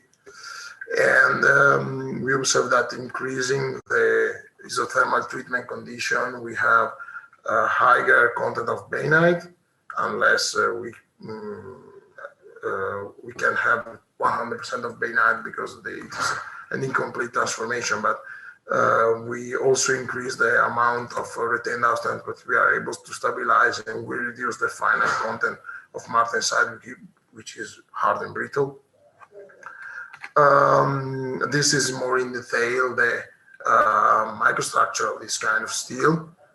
As you can see from the TM micrographs and from the field emission micrographs, we have films of retained austenite and magnetic ferrite, very, very small. So we can have a material with very high stability from the point of view of the retained austenite, but which can give us very high strength and ductility. Unfortunately, I didn't have a lot of time and amount of material to study the mechanical properties, but I'm going to do in these next months. Also from the point of view of wear test and fatigue. But I did some preliminary tests and we obtained very, very interesting properties. So 1.7 gigapascals of fracture of tensile strength, yield strength of above 1.4 gigapascal, and elongation above around 22%. And this is a micrograph of the microstructure near the fracture zone. And as you can see, it's possible to observe that there is no presence of blocks of austenite. We have just martensite and some films of retained austenite which remains in the microstructure because they are very, very stable also against transformation. And from the X-ray pattern again, near to the fracture zone, we observe that the big part of the austenite is disappear and transforming in the martensite. For the future work, I plan to explore very, very detailed the mechanical properties, also not only at room temperature but also high temperature, and to I want to study also the wear properties of the material because this kind of steel are very promising, as I said before, in the railway application because they present very, very high wear resistance with respect to standards perlitic steels. So for me, it's okay. I finish and I open to your question. So thank you for your kind attention. Thank you, Mattia. Do you hear me? Yes, yes, of course. Thank you for your report. So, colleagues, we have time just for one or two questions. Okay. So, two questions from me. Yes. Not questions, but just for discussion. Do you plan to research energy absorption properties of such steel? You mean impact toughness or? With different strain rate, with different strain degree, so on and so forth. Yes, I'm thinking to perform a standard tensile test with a different kind of strain rate, because the strain rate can influence the martensitting transformation. So I wanted to try low values and higher values of strain rate. And I want to do also interrupter tensile test. So apply different levels of strain to understand how the transformation inside the microstructure happen. So at which degree of the plastic deformation the austenite start transforming into martensite. Yes, of course. This is the future plan. And also, where did you obtain your samples? The first experiment were made with the wires that you provide me last year. But now, before Christmas, we bought an ingot of 50 kilograms of the steel. So we contact a company here in Italy, and we ask them to produce us an ingot with the composition that we designed together during the project between our two universities. So now I have huge quantity to work. Yes, may I ask contacts of your partners for production of such steel? Yes, sure. Yes, okay, thank you. Thank you. We have to go to the next report from Daria Komkova. You're welcome. Good morning, good afternoon, good evening, good night, if you sleep already. My name is Daria, I'm from Institute of Metal Physics in Yekaterinburg, and before I start my presentation, a few words in honor of Professor ZHILYAEV.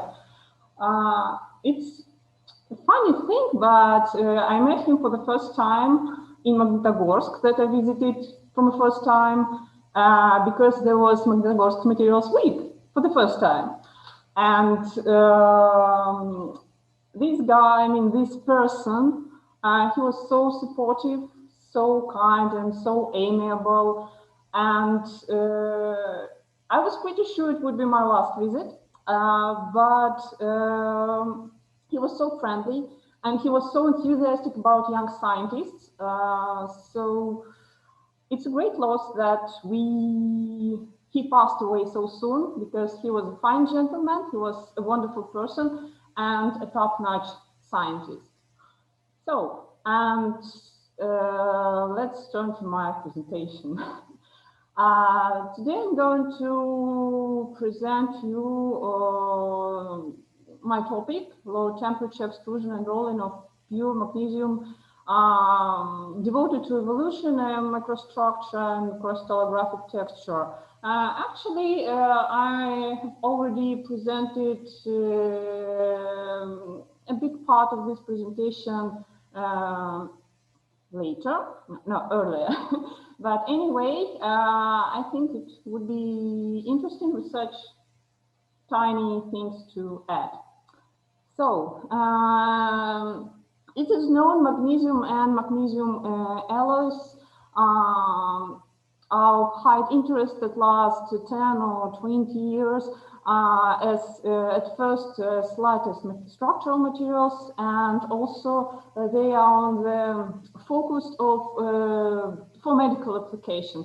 But unfortunately, magnesium ductility, formability, and especially extrudability are poor. For example, here you can see, this is from the article, here I present some authors. They performed ECAP deformation of single magnesium with different initial texture of sample.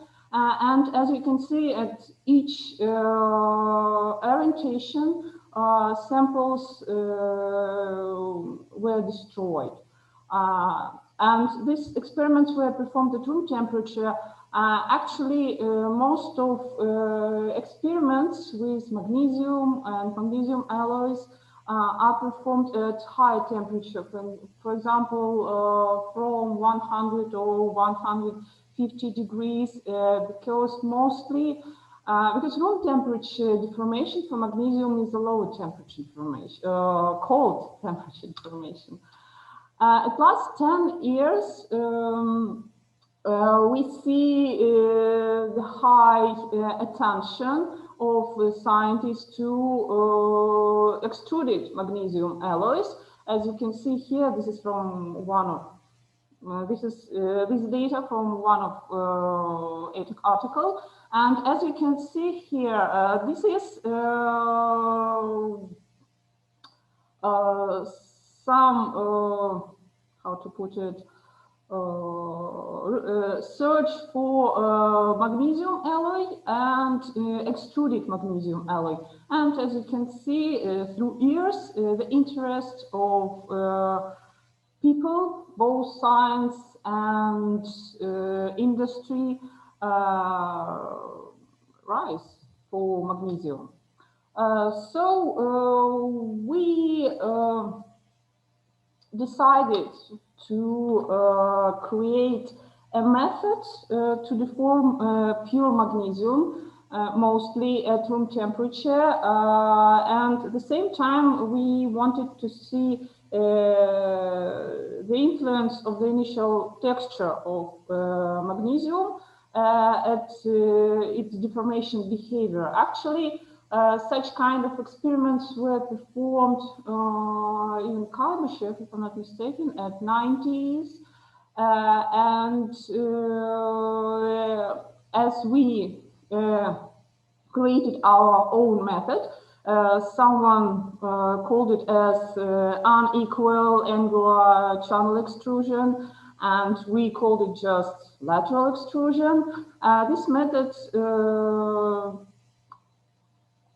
help you to produce thin magnesium plate without some additional treatment. For example, if you want to have some plates from ECAP samples, you have to cut thin samples and then roll it. And in our method, we just take a cylindrical sample. You can see the sizes of these cylindrical billets, put it inside steel container, and just apply some pressure, and we received a thin magnesium plate with thickness of 1 millimeter or a bit bigger. Here you can see the initial structure of magnesium billet. It's a coarse grain structure, and also we could see some twinning inside. Is usual thing for magnesium, about 12% in ingot, magnesium ingot could be found. So here you can see the equipment we used. This is our hydraulic press with a force of 10,000 kilonewton, and this is lateral extrusion tool set, which have been designed by our engineers. And this is the end of the experiment. This is magnesium plate. And this is, I will tell later what it is. Anyway, and here you can see the magnesium plate right after the experiment. Unfortunately, I was a bit stupid to divide it into two pieces. But this is the beginner, the initial part of the plate. I mean, the first material that flows at the beginning of deformation, and this is part of plate that flow in a stable state of deformation. And here you can see the good beauty part of this plate, because it's a bit ugly. But this is a good one, and we could roll it. As you can see, there is a lot of cracks on the edges of the plate, and if we provide information further, there is no any cracks, and plate seems to be quite cool. Okay. Here you can see the result of X-ray,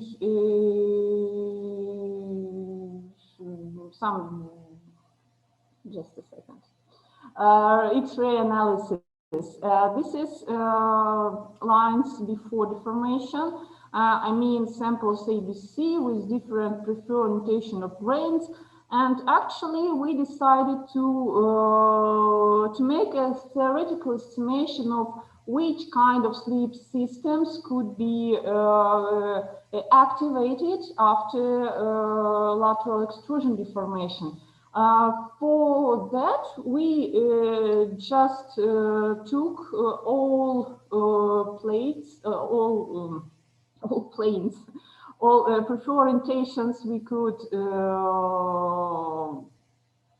find registered during X-ray analysis, and calculated Schmidt factors.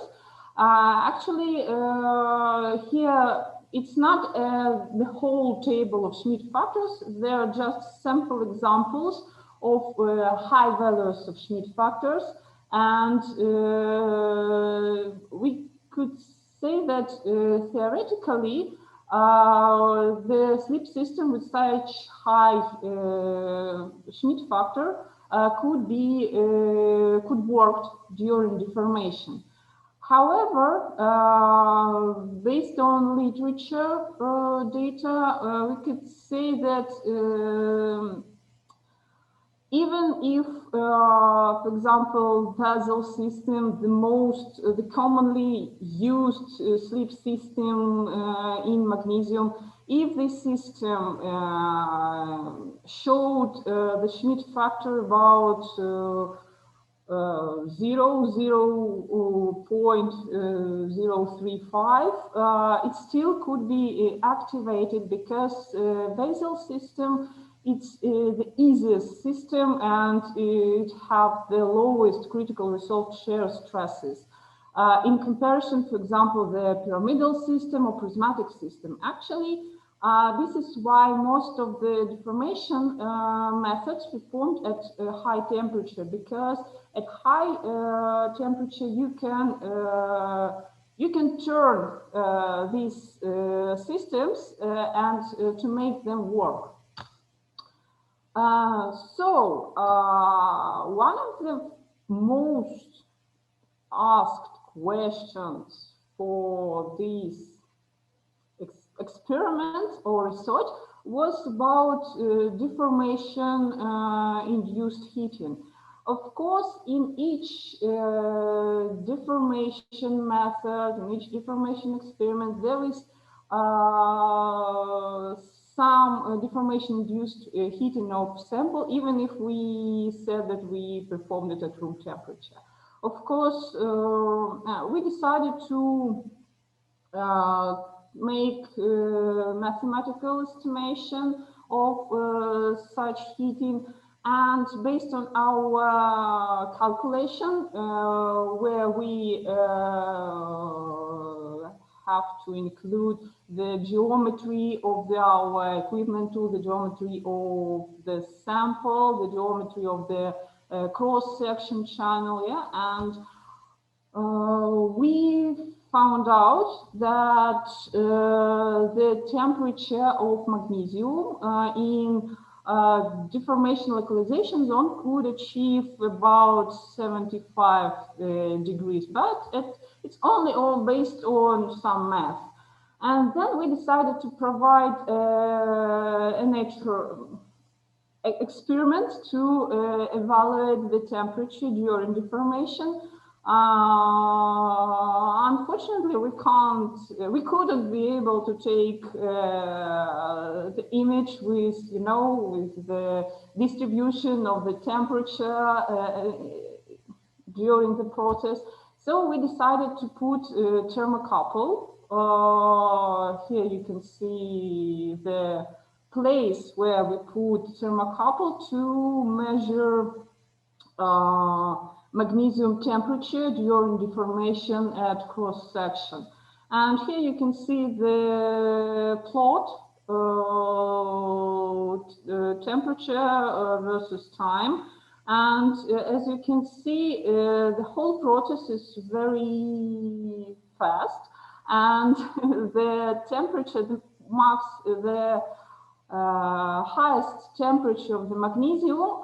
It's about 140 degrees during the process, after the beginning. Actually, we think that that's why, as I show you at the end, here you can see that at the beginning of the deformation, magnesium sample is not so warm. There is not so heat. He's not heated as much to flow freely. And during the process, his temperature achieved about 140 degrees. And this is the minimal temperature for magnesium flow. So here you can see some results of texture and magnesium microstructure.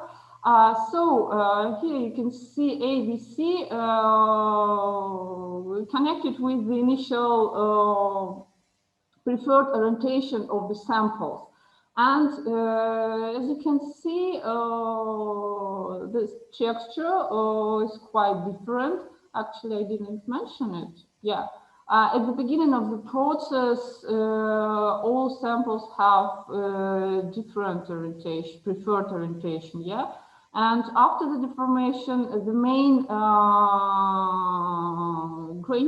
the most grain size grains have orientation, basal orientation. However, we can see that the basal texture is weakened by the different orientations. And you can see it on our texture, it is DMAP. Actually, also you can notice that there is structure which tells about dynamic crystallization process. It's a typical when we have the model structure with big grain size, big grains surrounded by smaller ones.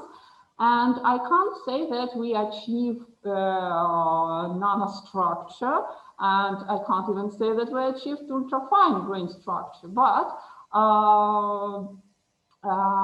in some areas of the materials we can register ring circle diffraction, which said about high angle presentation angle. And the grain size depends on the preferred initial orientation. The smallest one in the third sample, where the average grain size is about 1 or 2 micrometers. That is quite good result for magnesium. Here you can see some tensile test for these plates, and as you can see, the highest elongation observed for the sample C, and the bigger tensile test for the sample A. The good one thing that we can roll these plates at room temperature, but unfortunately we hope that we could achieve finer structure, but we failed. Actually, during rolling, there is some kind of recrystallization process. That's why, as you can see, there could be fine grains with 40 micrometers. It's presentation degree. Oh, sorry. They could be found grains with 40 presentation degree and 40 micrometers and bigger. And actually, we could roll plate up to 10 micrometers in thickness. But the interesting fact that the size of the grain could be compared with the thickness of the plate. And here's some result of tensile tests.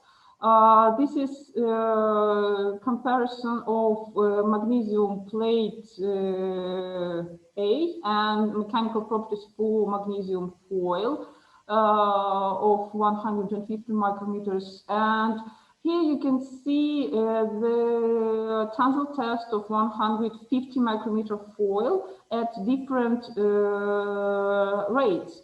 Of course, there is no superplasticity, but maybe we could perform, we hope to perform the future experiments at lower rate, and also we think about to provide experiments with changing rates during the tensile test, because in this case we can based on obtained result in future, we could say what kind of mechanism could work in such deformation. And here just a couple results of cryogenic rolling. The small summary of that. Here you can see the structure texture of magnesium 1 millimeter plate, and this room temperature rolling, cold temperature rolling, means cryogenic rolling temperature. Yeah, and the main difference between this and this, that actually at room temperature, the main mechanism of deformation is dislocation slipping, and during the cryogenical rolling, it is twinning at the beginning of during the rolling. Actually, it's a common thing for HCP materials. For example, in titanium, scientists observed the same. And also we found work about deformation of magnesium alloy at cryogenic temperature by compression, and they came to the same conclusion that at cryogenic rolling and cryogenic deformation, the main part of deformation is the main mechanism is twinning. So there is a couple of conclusions. I could repeat if you want. And this is, thank you for your attention. And I'm ready for any questions if you take my point. Okay.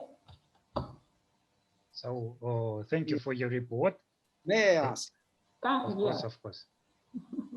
Daria, what do you want from rolling? What is your goal to use rolling? Actually, in Ural Federal University, as I know, it's a long story. So I know they have some kind of, not experiments, but they provide,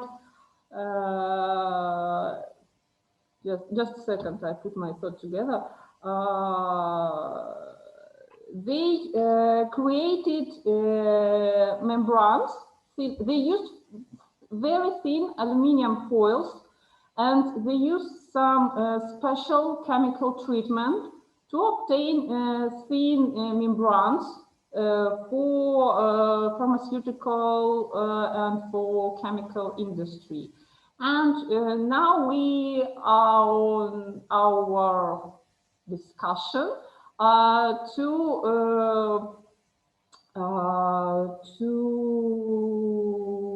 to do the same thing, but with magnesium. But for that, we have to again from the start create some chemical treatment, because it's very special for each material.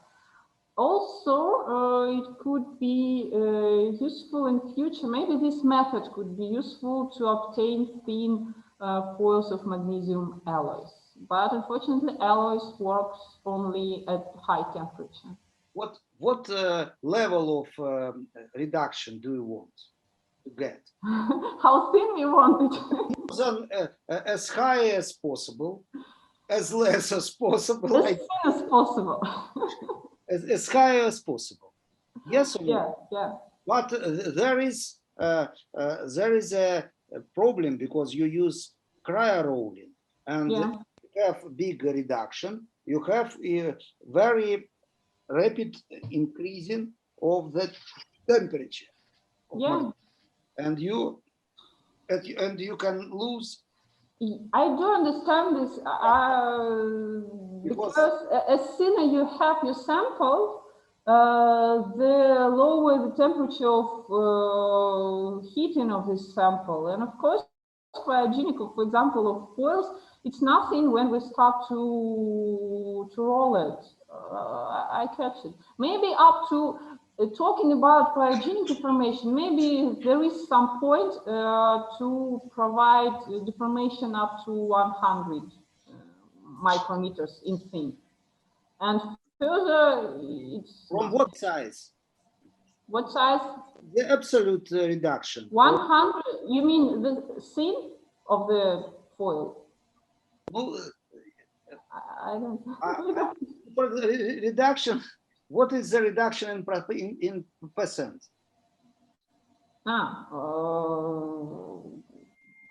From millimeter to 100, somebody calculated. From what thickness? The sum deformation of such materials is about 6. I mean, true stress is the 2 from lateral extrusion to. It depends of the quantity of passes. It depends of the could be different reduction on every pass. Colleagues, excuse me, we have one question from Professor Liss, and we should start lecture. Professor Pesin, I will come once again and we discuss all this, I think. Yeah. Thank you. Very interesting talk, very interesting discussion as well. So if I understand well, at the high temperature, you switch on the different slip systems, which are not there at room temperature. Does the pressure influence the temperature of the where you switch the slip systems? We don't use any preheating. We don't use any preheating of equipment or materials. It's just under the pressure. So how much pressure do you give? I missed that maybe. Okay, thank you. Sorry. It depends on the preferred orientation. For example, just a second.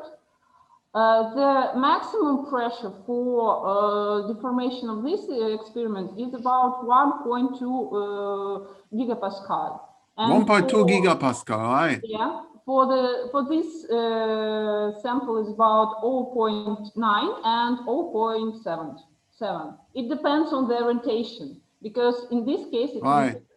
And so that's if I understand well, even at lower, say, room temperature, that suppresses some of the twinning.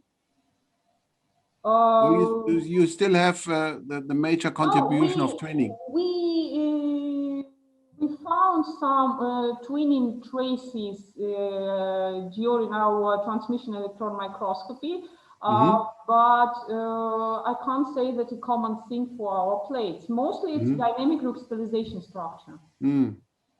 Thank you so much. Very rich and interesting talk. Thank you. Thank you. Maybe you will continue your discussion on Magnitogorsk rodent practice. So now we have our guest from Spain and from Mexico. With early morning, I think Jose Maria Cabrera, you're welcome. Nice to see you. Okay, so thank you very much for your kind invitation to participate in this symposium, in this conference, in memory of my very good friend, Alexander ZHILYAEV. Yes, as you mentioned, I am not really connecting from Spain, and I'm right now in Mexico, but now we are in the really early morning. But I hope that the connection works okay. So my talk will be related to the welding arm iron after nanostructuring by equal channel angular pressing. But first, I would like to make some words in the memory of Alex. I would like to say that Alex, the Alex connection with Spain was quite large. First, he spent some time in the Autonomous University of Barcelona, and later in CENIM, in the National Research Center of Metallurgy in Madrid, or in materials in general, as he got one of the most important and prestigious awards in Spain, the Ramon y Cajal grants. Then back to Barcelona, Alex was awarded with a Technio-Spring grant from the regional government of Catalonia. So he joined us for 2 years, 2017 and 2018. And after that, he got the mega grant project in Magnitogorsk. His stay in our university was absolutely beneficial and fruitful for our research group. where he was fully integrated. While he was with us, he participates in many lectures concerning severe plastic deformation and attended conferences in Spain, United States, Japan, and also in Mexico. I would like to say that, well, there is no discussion about his magnitude as scientist, that this is out of doubt, but I would like to focus on his personal attitude, his kindness, his affability, his approachability, friendship, and humanity left a very deep mark in our lives. From a personal point of view, I lost a very big friend with whom I shared very nice moments. He helped me to develop as myself as a researcher, but most importantly, as a better human being. Alex will stay forever in my memory. I continuously miss him. I have prepared a small tribute to him using a very popular Catalan song, which is called The Song of Birds, played by Pau Casals, using some of the images that I have from him during these 2 years staying in our department. This presentation takes around 2 minutes, and I hope you can follow the sounds. I will put the sounds at maximum. So let's see if you can listen to that. And when this music tribute finish, I will start my presentation.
Okay, so thank you for your attention. And then I will move now to the topic of my presentation today.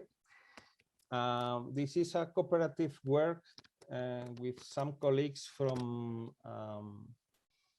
Mexico, Professor Ignacio Mejias, and from Argentina and Russia, Professor Jairo Muñoz. He spent some time in the Mises University. Now he's back in Argentina. Part of most of these results were also obtained in our university. Well, as you may know, the science and technology of materials undergoing severe plastic deformation has evolved enormously during the last years. Good part of this knowledge was presented for the very first time in an international workshop held in Moscow in 1999.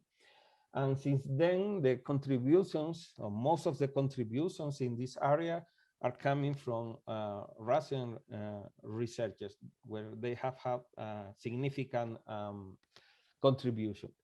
Although strictly speaking, the severe plastic deformation phenomena in modern time was pioneered by Professor Bridgman at Harvard University, when he was studying the sort of high pressure torsion applied to any kinds of materials. However, as you may know, the severe plastic deformation is very well known since ancient times, because the basis of the famous Beiliang steels of China, or the Boots steels of India, or the Damascus steels in the Middle East are based basically on severe plastic deformation. But in modern times, we have to go to the last century, in the 30s. Although most recently results are obtained since the almost the end of the last century.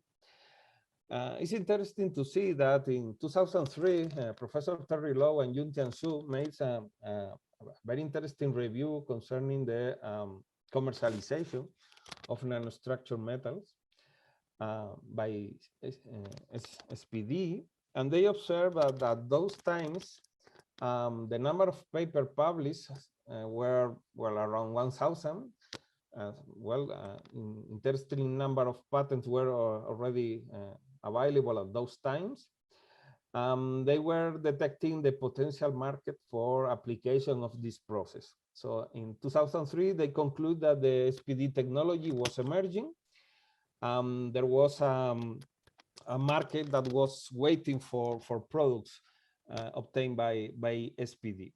Well, the same authors, 14 years later, made a review again about the scientific and technological foundations for scaling production of nanostructured materials, and they realized that the academic and basic research have grown enormously, but surprisingly, the industrial application and the industrial scaling had not progressed in the same direction.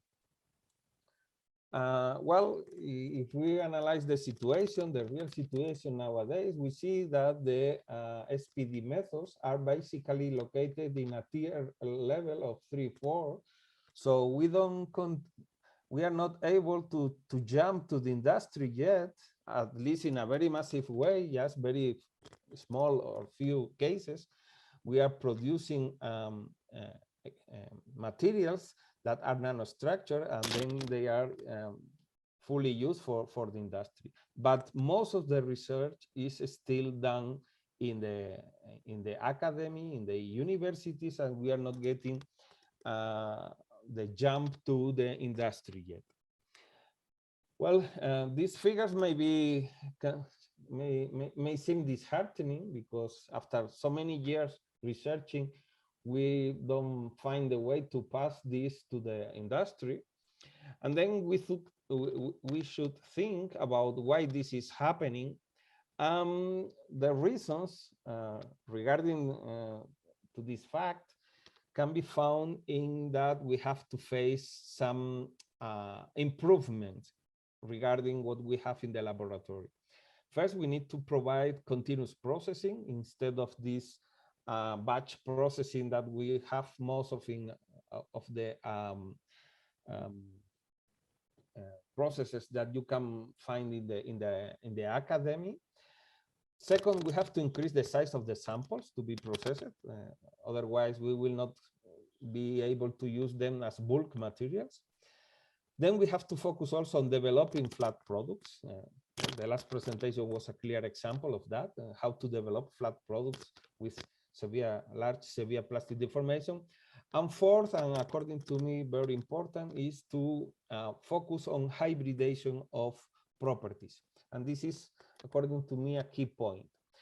So we should ask ourselves if it makes sense to increase the mechanical properties by SPD. If we think in SPD just as a way to increase the mechanical properties, we will most probably fail and we will not be able to market our solution. Of course, the original idea behind SPD was to develop a very fine nanostructure in order to improve the superplastic ability of the material. But many people immediately realized that the mechanical properties were also multiplied by a factor of 5, 6, 7, because this refinement of the microstructure. But if we think in SPD processing just as a way to increase mechanical properties, we will be probably failed when marketing this solution, because this is not a cheap solution. It's much cheaper to alloy the metal, and then we will increase the mechanical properties at the same level. But if we think in by functionalizing the materials in hybridized properties, that means if we increase the mechanical properties in terms of strength, and at the same time we do not penalize a second property, second functional property, then this can be a perfect solution. The use of SPD processing to obtain nanostructure materials. For example, and many authors have been working on that, increase the strength in pure copper. This can be done by SPD while keeping high electrical conductivity. Most of the studies indicate that the electrical conductivity is almost not penalized after SPD. So this can be perfectly an industrial solution. The only problem is to scale up the size of the component that we manufacture. Another solution that I think this is really being used nowadays is to increase the strength in pure titanium while keeping high biocompatibility. You know that sometimes we use alloy titanium because we increase the mechanical properties, but then we are penalizing somehow the biocompatibility. So if we are able to increase the mechanical properties without penalizing biocompatibility, then this can be, again, another good solution that have potential to be transferred to the market. And a third option is the one I am going to work here. The one I am going to present here is to strengthen the mechanical properties in pure iron or very low carbon steels while keeping weldability. You know that if you increase the mechanical properties of steels by alloying, you are penalizing weldability. So this cannot be sometimes a good solution because, for instance, the automotive industry is demanding steels of high mechanical properties, but at the same time, they should be weldable. So one way to increase the mechanical properties without affecting the weldability would be to apply severe plastic deformation to pure iron or a very low carbon steel. So this is what I want to show you. This is a summary of some of the research we have been done in our research group in the last 4 years. These results are already collected in this manuscripts that you can see listed in this slide. And the final objective here is to fabricate a nanostructured AMCO iron by using equal channel angular pressing. Then verification of the microstructure and the mechanical properties that we are obtaining, and then check the weldability by the gas tungsten arc welding, also known as TIC process.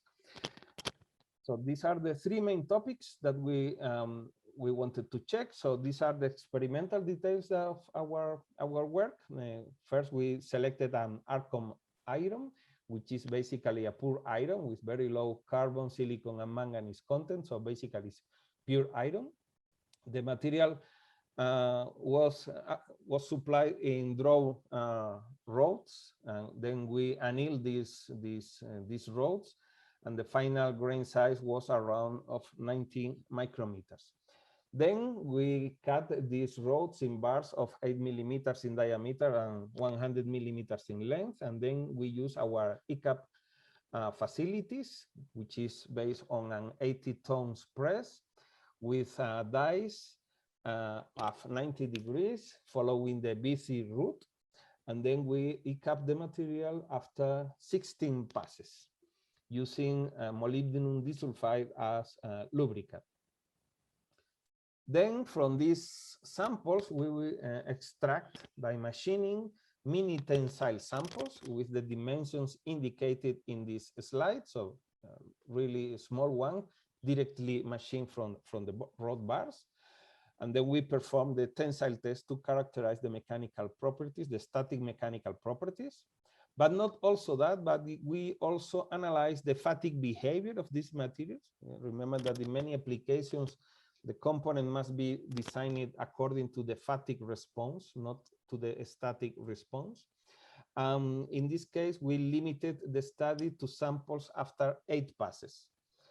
And as well, we did some fracture toughness analysis, because you know that these sort of materials are accused or are signed as brittle materials because they have relatively limited ductility, and some authors point that as a brittle behavior, and we will see later that when we analyze the fracture surface, we don't see brittleness at all. And indeed, we measure the fracture toughness, the K1C value of the samples after 8 passes, and you will see that we are absolutely obtaining a tough material.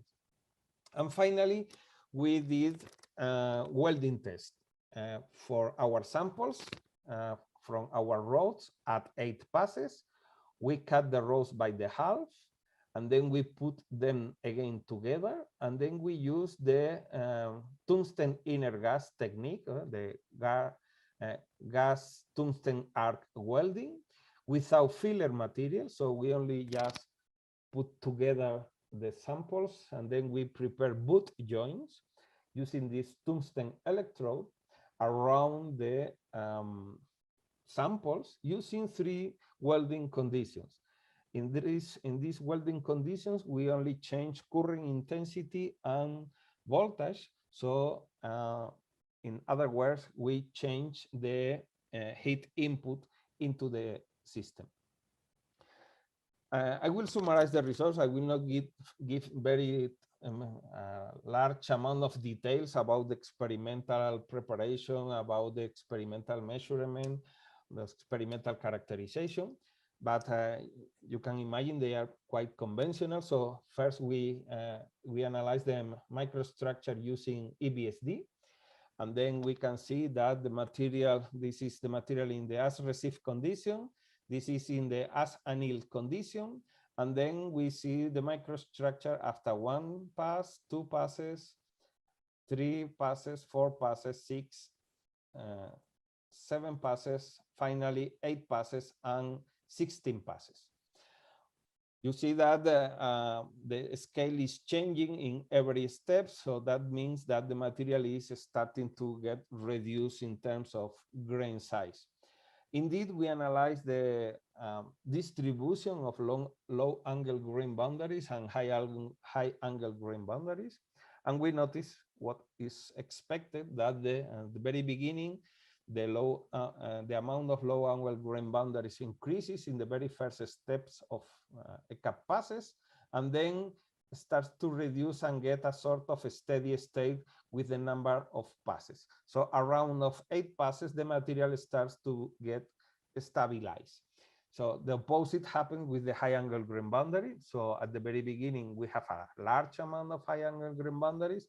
Then this decreases very much, and then it starts to increase And then this is the reason why at the end we start to have a real recrystallized between new material. Well, we measured this grain size using very different techniques, since X-ray diffraction, transmission electron microscopy, transmission electron microscopy coupled with EBSD, EBSD in scanning electron microscopy, considering and without considering subgrains. And in all of them, we observed exactly the same result. There was a heavy grain size reduction. And then after 8 passes, more or less, the material gets stabilization. Or at least we can say that from 8 passes to 16 passes, the reduction is so minor that in practical terms, there is no many sense. So keep here the figures that we get at 8 passes.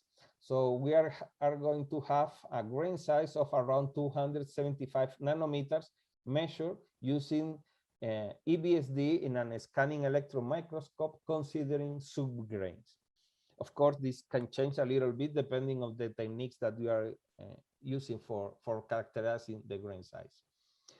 In terms of mechanical properties, what we got is that the material in the anneal condition was displaying a yield stress of around 200 megapascals, but this yield stress increases very much after the number of ECAP passes. And at 8 ECAP passes, these 200 megapascals were around 800 megapascals. Okay, so even if we go to 16 passes, we are approaching to 900 megapascals. That means that we are getting mechanical properties very similar to that offered by medium carbon microalloy steels or the modern advanced high strength steels that the automotive industry is using, such as trip steels, complex phase steels, dual phase steels. So that means relatively highly alloyed steels, while in this case, the big difference is that our material is basically pure iron. Of course, you immediately notice that the total elongation is not so large, it's around 20%, and most of this elongation is heterogeneous. So the material shows immediately necking, and the total strength is basically concentrated in the necking area. Okay, so this is the magnification in the elastic region, or the moment in which you get necking, and you immediately see that the homogeneous deformation is relatively low, but the total strength is quite large. If we check the microstructure in the scanning electron microscope, we observe that we are having a almost fully ductile microstructure.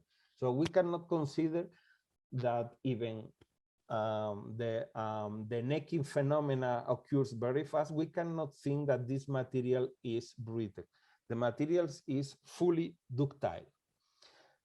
The results that we get using by the fatigue analysis, and this is the typical SN plot, and then we observe that the material in the as received condition, anneal condition, is displaying this fatigue curve, while the material after 8 passes is increasing a factor, well, a relatively large factor, more than a factor of 2 or 3, the fatigue limit of the material. Even at relatively low cycle regime, we get very good, very good risk. Well, no, this is not exactly low fatigue regime. This is the static tensile test. So in low cycles fatigue, we don't have results. Sorry, but in the high cycle fatigue, the behavior was quite better than the material in the anneal condition. So that's our good news also. Regarding the fracture mechanics, the fracture toughness, the study was not very large, but we were able to obtain in the sample processed after 8 passes fracture toughness K1C around 42 megapascals square meter, and that is a relatively significant value that is indicating clearly that the material is having a tough behavior. Of course, one have to think that this is the behavior we need in service. So the material in service will have a very nice behavior, very tough behavior, although we will not be able to continue deforming the material because the total strain that the material can accept is relatively limited. But if we are able to obtain this material, the final shape of the material after the ECAP process, then when we put the material in service, the mechanical behavior will be very, very good one. We will have a very good mechanical properties, tensile stresses. We will have a much more higher fatigue behavior, and then we are having fracture toughness really, really large. Regarding the welding results, our main concern was if we were going to lose the microstructure. Of course, we are going to heat up the material, and then most probably we are going to face with some grain growth. But because the chemical composition, we should not be expecting undesirable microstructures such as martensites and so on. So the main concern here is to check how large was the ferritic grain that we were obtaining after the welding processes. These are the optical images that we have in our boots. The one on the right, on the left-hand side, correspond to the lower heat input. The one on the right-hand side correspond to the higher heat input. And what we observe in all three cases is that we have three different zones. We have a fusion zone, of course, where the material melted. Then we have what we call a one heat-affected zone, heat-affected zone 1. We will see here immediately that we are facing here a very large grain growth. And then we have what we call a heat-affected zone 2, an area where we don't have anymore the small grain sizes of 275 nanometers, but the grain size is still quite fine. This is observed clearly in this optical reconstruction of our material. These are the three weldings that we did it. So these are the two halves that we put together. Of course, the welding without adding filler is only done onto the surface. And then we can see here what happens when we increase the heat input. This is the length of the fusion zone that is quite constant, a little bit larger in the condition with the larger heat input. Then this is the heat affected zone 1, which is moving to larger values as we increase the heat input condition. You can immediately notice that we are having larger grain sizes here, and in the center we have the so-called heat affected zone 2.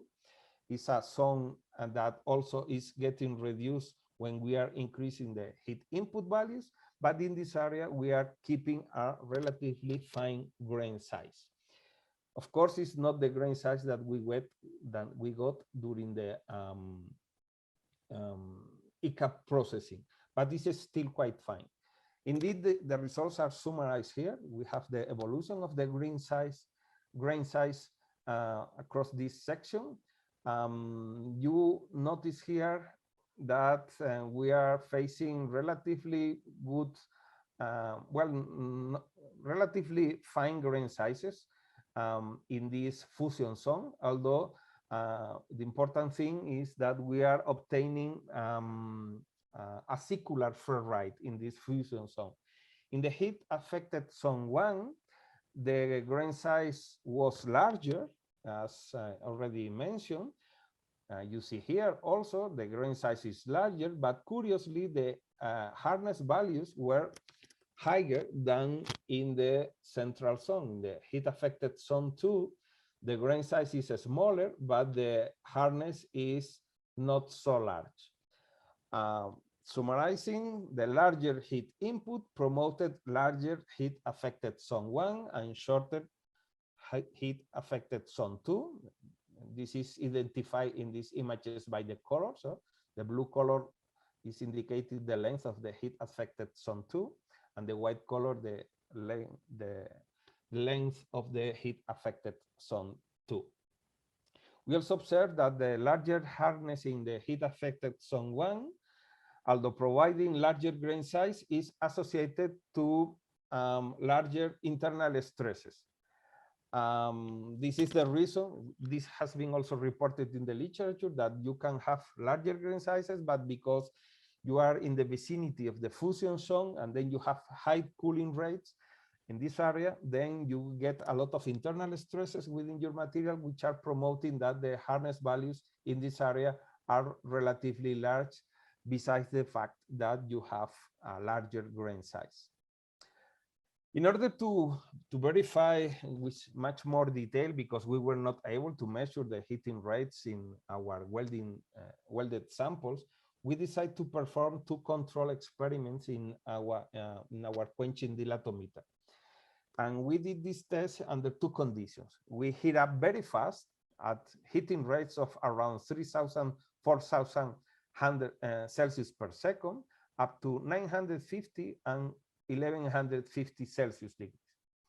And then we hold for 2 seconds, almost 2 seconds, and then we immediately quench our materials and our samples. So the real behavior should be a lower cooling rate, but what we wanted to do with this experiment was to check the potential of the process to see what is the microstructure that we would be getting under control experiments after high heating rates and high cooling rates.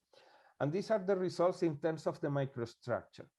When we heat up at 950, the microstructure is fully ferritic, quite equiaxic, while when the heating was carried out at 1150 Celsius, the final microstructure was finer and acicular, was acicular ferrite.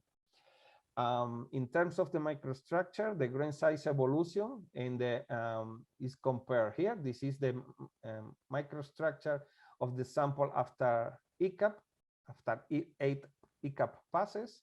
This is the original, the initial microstructure, and this would be the this is the microstructure of the materials after doing the dilatometer test.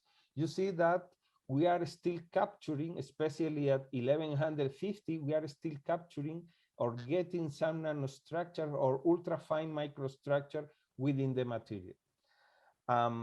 Regarding the amount of dislocations, of course, we notice that we are in the middle.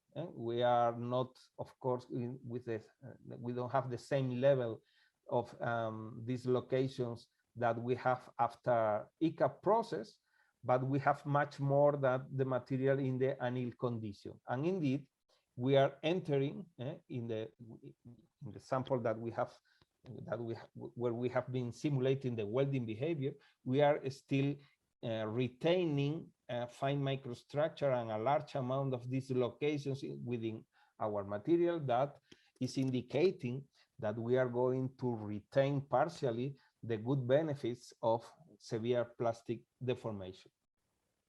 So these results, the total results demonstrate that there is a formation of decreasing low angle grain boundaries fraction and dislocation gradient from the outside to the inside of the bar in the radial direction.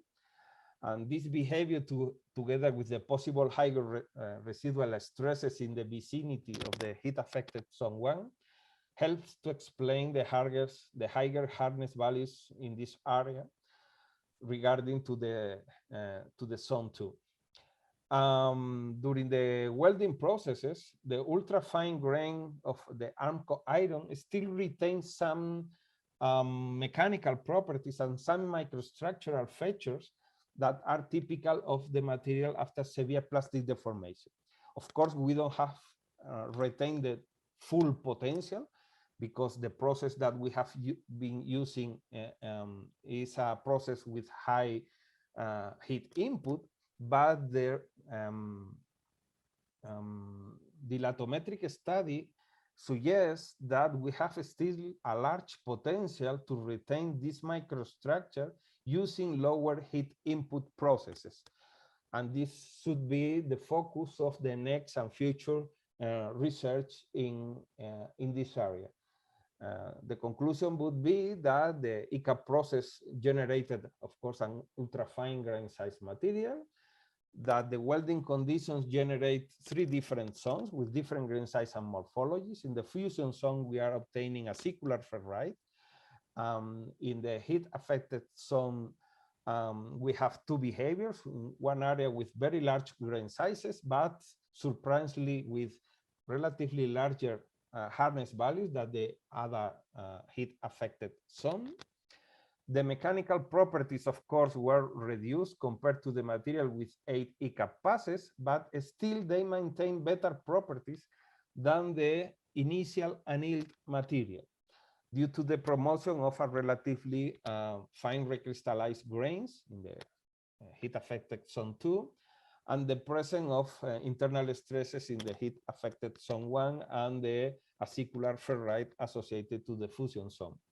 So the dilatometric study suggests that if we are able to use an alternative and modern welding processes using lower heat inputs, we should be able to retain as much as to retain the microstructure, if not at ultra fine regime, but at least in relatively low values. And this would indicate that we are going to have a weldable material with interesting mechanical, still interesting mechanical properties in the welding area. And with this, I finish my presentation. I thank you very much for your kind attention. I am open for discussion if you have any doubt or questions. Thank you, Professor Cabrera, for your report.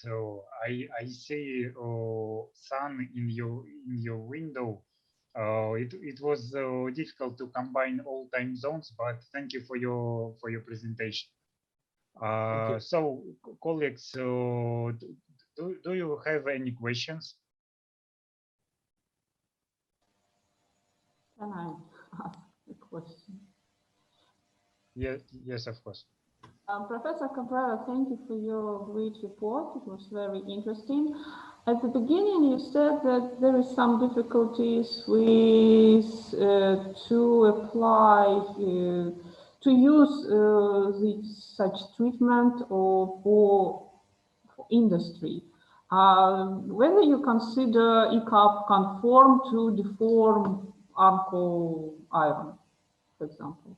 Yeah, that's indeed one of the, we have applied this conform machine in our group, and to this, let me go to check which one.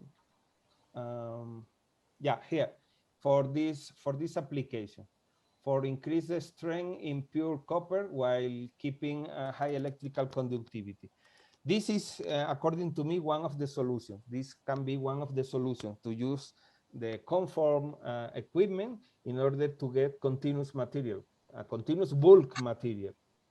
But there is one problem that has to be solved, but I think it's not so important, but it's more an engineering problem than a real material science problem. The problem of working in a continuous way is that you are promoting a lot of heat.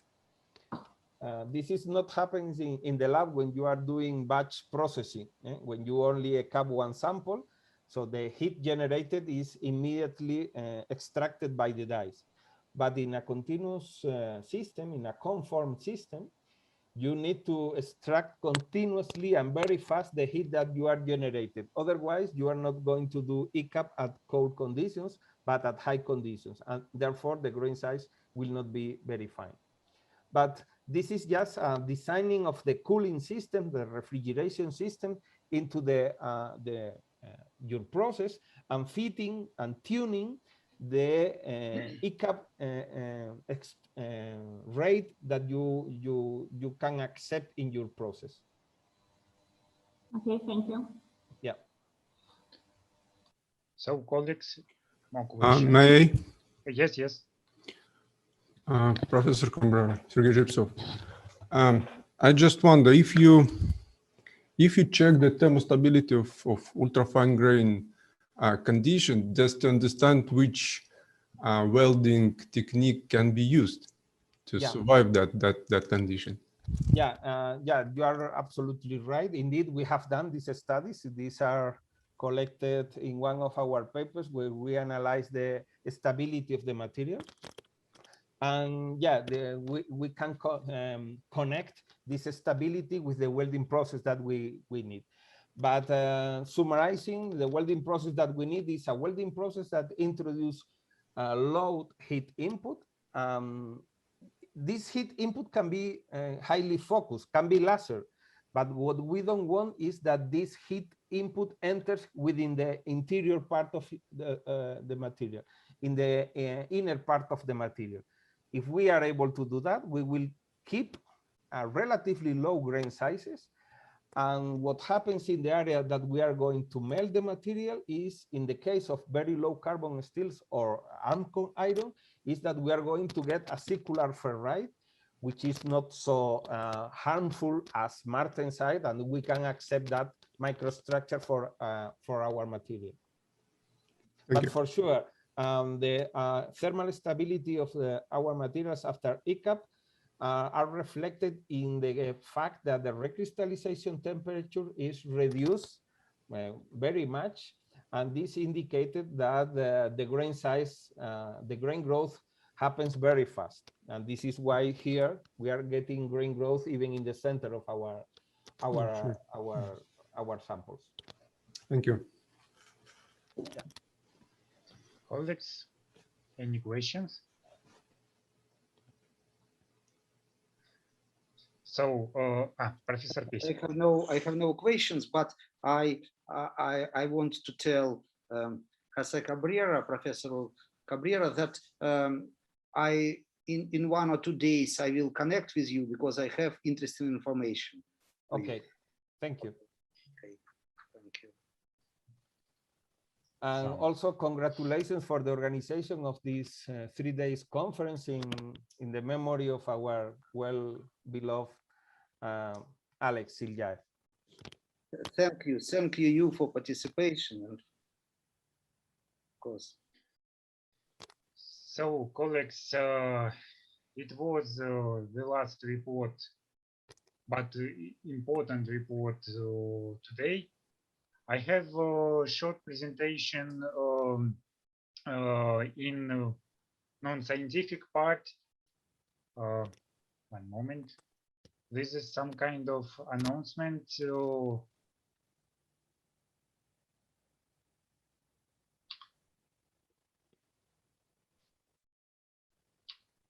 you see my presentation? Yes. So today we want to announce the 6th International Young Scientific and Technical Conference. This is a very fresh release because we made this this decision, this conclusion today because we saw the feedback from our colleagues, feedback during all these 3 days. Just a few words about the conference. As you know, we're located in beautiful city Magnitogorsk, near the Moscow, and the biggest part of participants knows about it. But anyway, the main audience of our conference is young researchers in the field of materials processing, in general metal forming, and which we every year we try to make this conference better, and we try to apply some features which can be interesting for young researchers. First of all, participation in our conference is free of charge. In our conference, we have best presentation competition with some advantages. For example, we provide free accommodation and Scopus indexed publications for the best researchers. And during our conference, we have usually 3 sections because the main idea of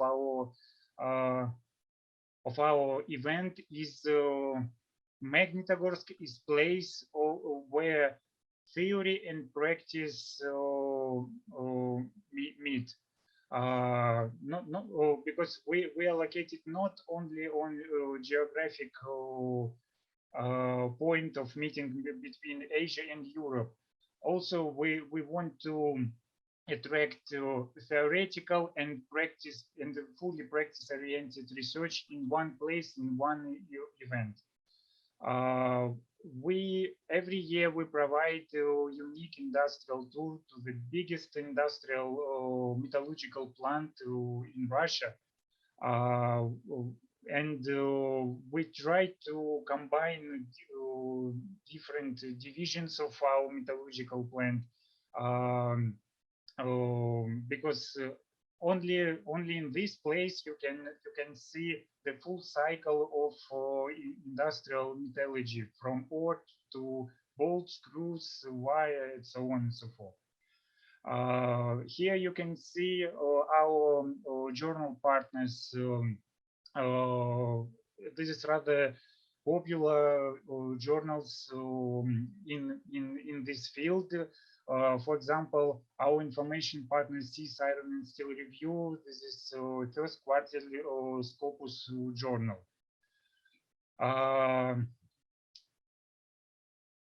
It depends on time when we will organize this conference. We will provide special social events because we every period of the year we have a lot of sightseeing and attractive places in our district. And the main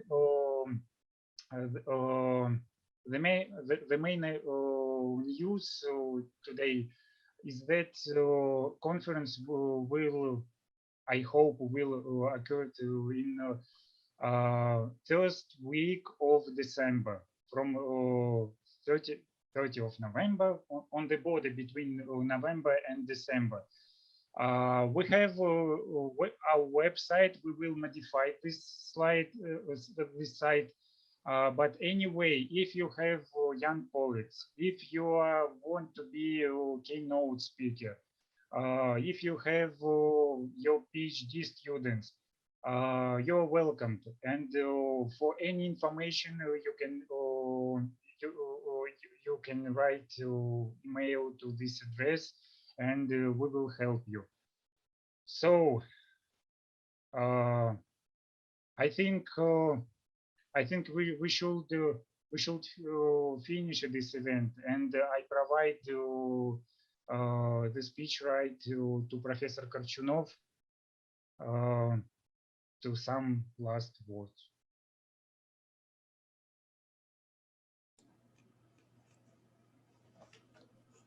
Okay, dear colleagues, do you hear me?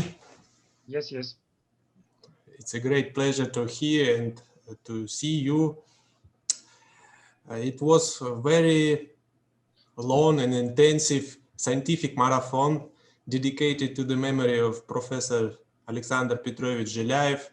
And one more time, on behalf of North of Magnitogorsk State Technical University Administration, we would like to greatly thank all of participants for the contribution to the aim of the conference Magnitogorsk Materials Week.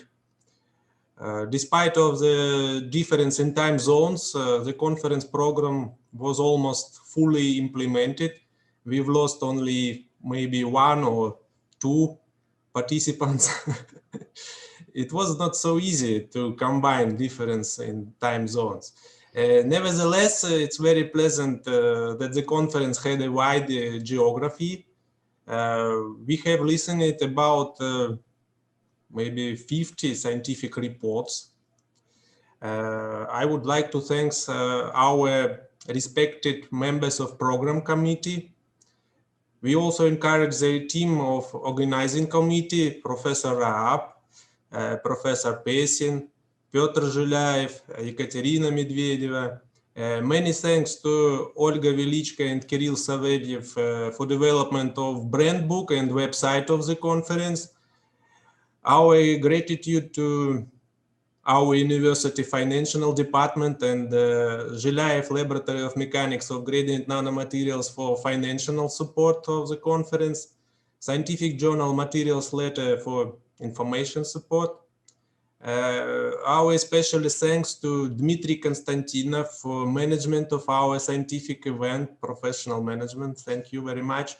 Altogether, we've done our best to provide a high level of conference deserving the memory of Professor Alexander ZHILYAEV. We wish you good health and a lot of scientific success. And we are looking forward to see you in the near future in Magnitogorsk at our next scientific conferences. Thank you so much for participation. May I have one more? Да.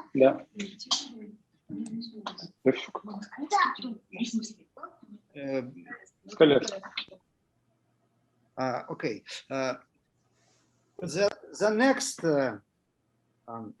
Magnitogorsk Material Week will be in the autumn, in the last week of October, but it will be in another format. It will be in format for participants. We will invite two or three famous scientists, and they make lectures for a whole week, and all participants who could take part in this conference, in this seminar. But I have an idea, we have an idea, our program committee, to continue this conference. Maybe one time in 3 years, we can organize conferences maybe name it ZHILYAEV conference. Maybe if you not be against it, maybe I have this idea. And next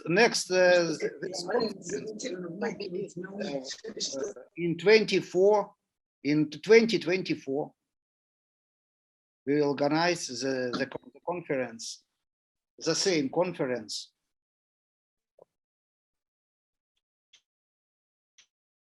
So, colleagues, do you want to add something?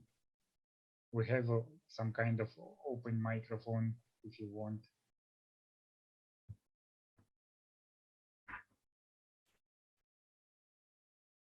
So, a few words from me. It was difficult, but it was important. And first of all, I want to say thank you to my invisible team, Kirill Savelyev, Olga Velichka, Ekaterina Medvedeva. It was impossible without their support. Professor ZHILYAEV united around him a huge people community with different views, with different ages and nationalities. And while this collaboration exists, some part of his is with us. And thank you very much for spending your time in memory of this wonderful scientist, colleague, and friend. Good luck, and please take care of yourself and your relatives. Thank you.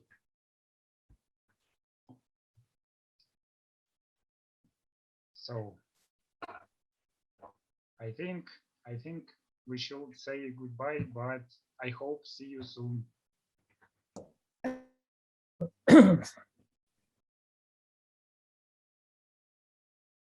Iran, please, we don't hear you. Please switch on your microphone. Sorry. Bye-bye from Italy. Thank you very much for the invitation, for the opportunity, for the good conference, and for the good cooperation that we are going to do. See you the next, maybe in, I hope, in Magnitogorsk. I will answer you. Today I have no time, and tomorrow I will answer you. Yes. Tomorrow. And may I say thank you all for participation in the conference Memory Oleg ZHILYAEV. Invite to scientific cooperation. Thank you.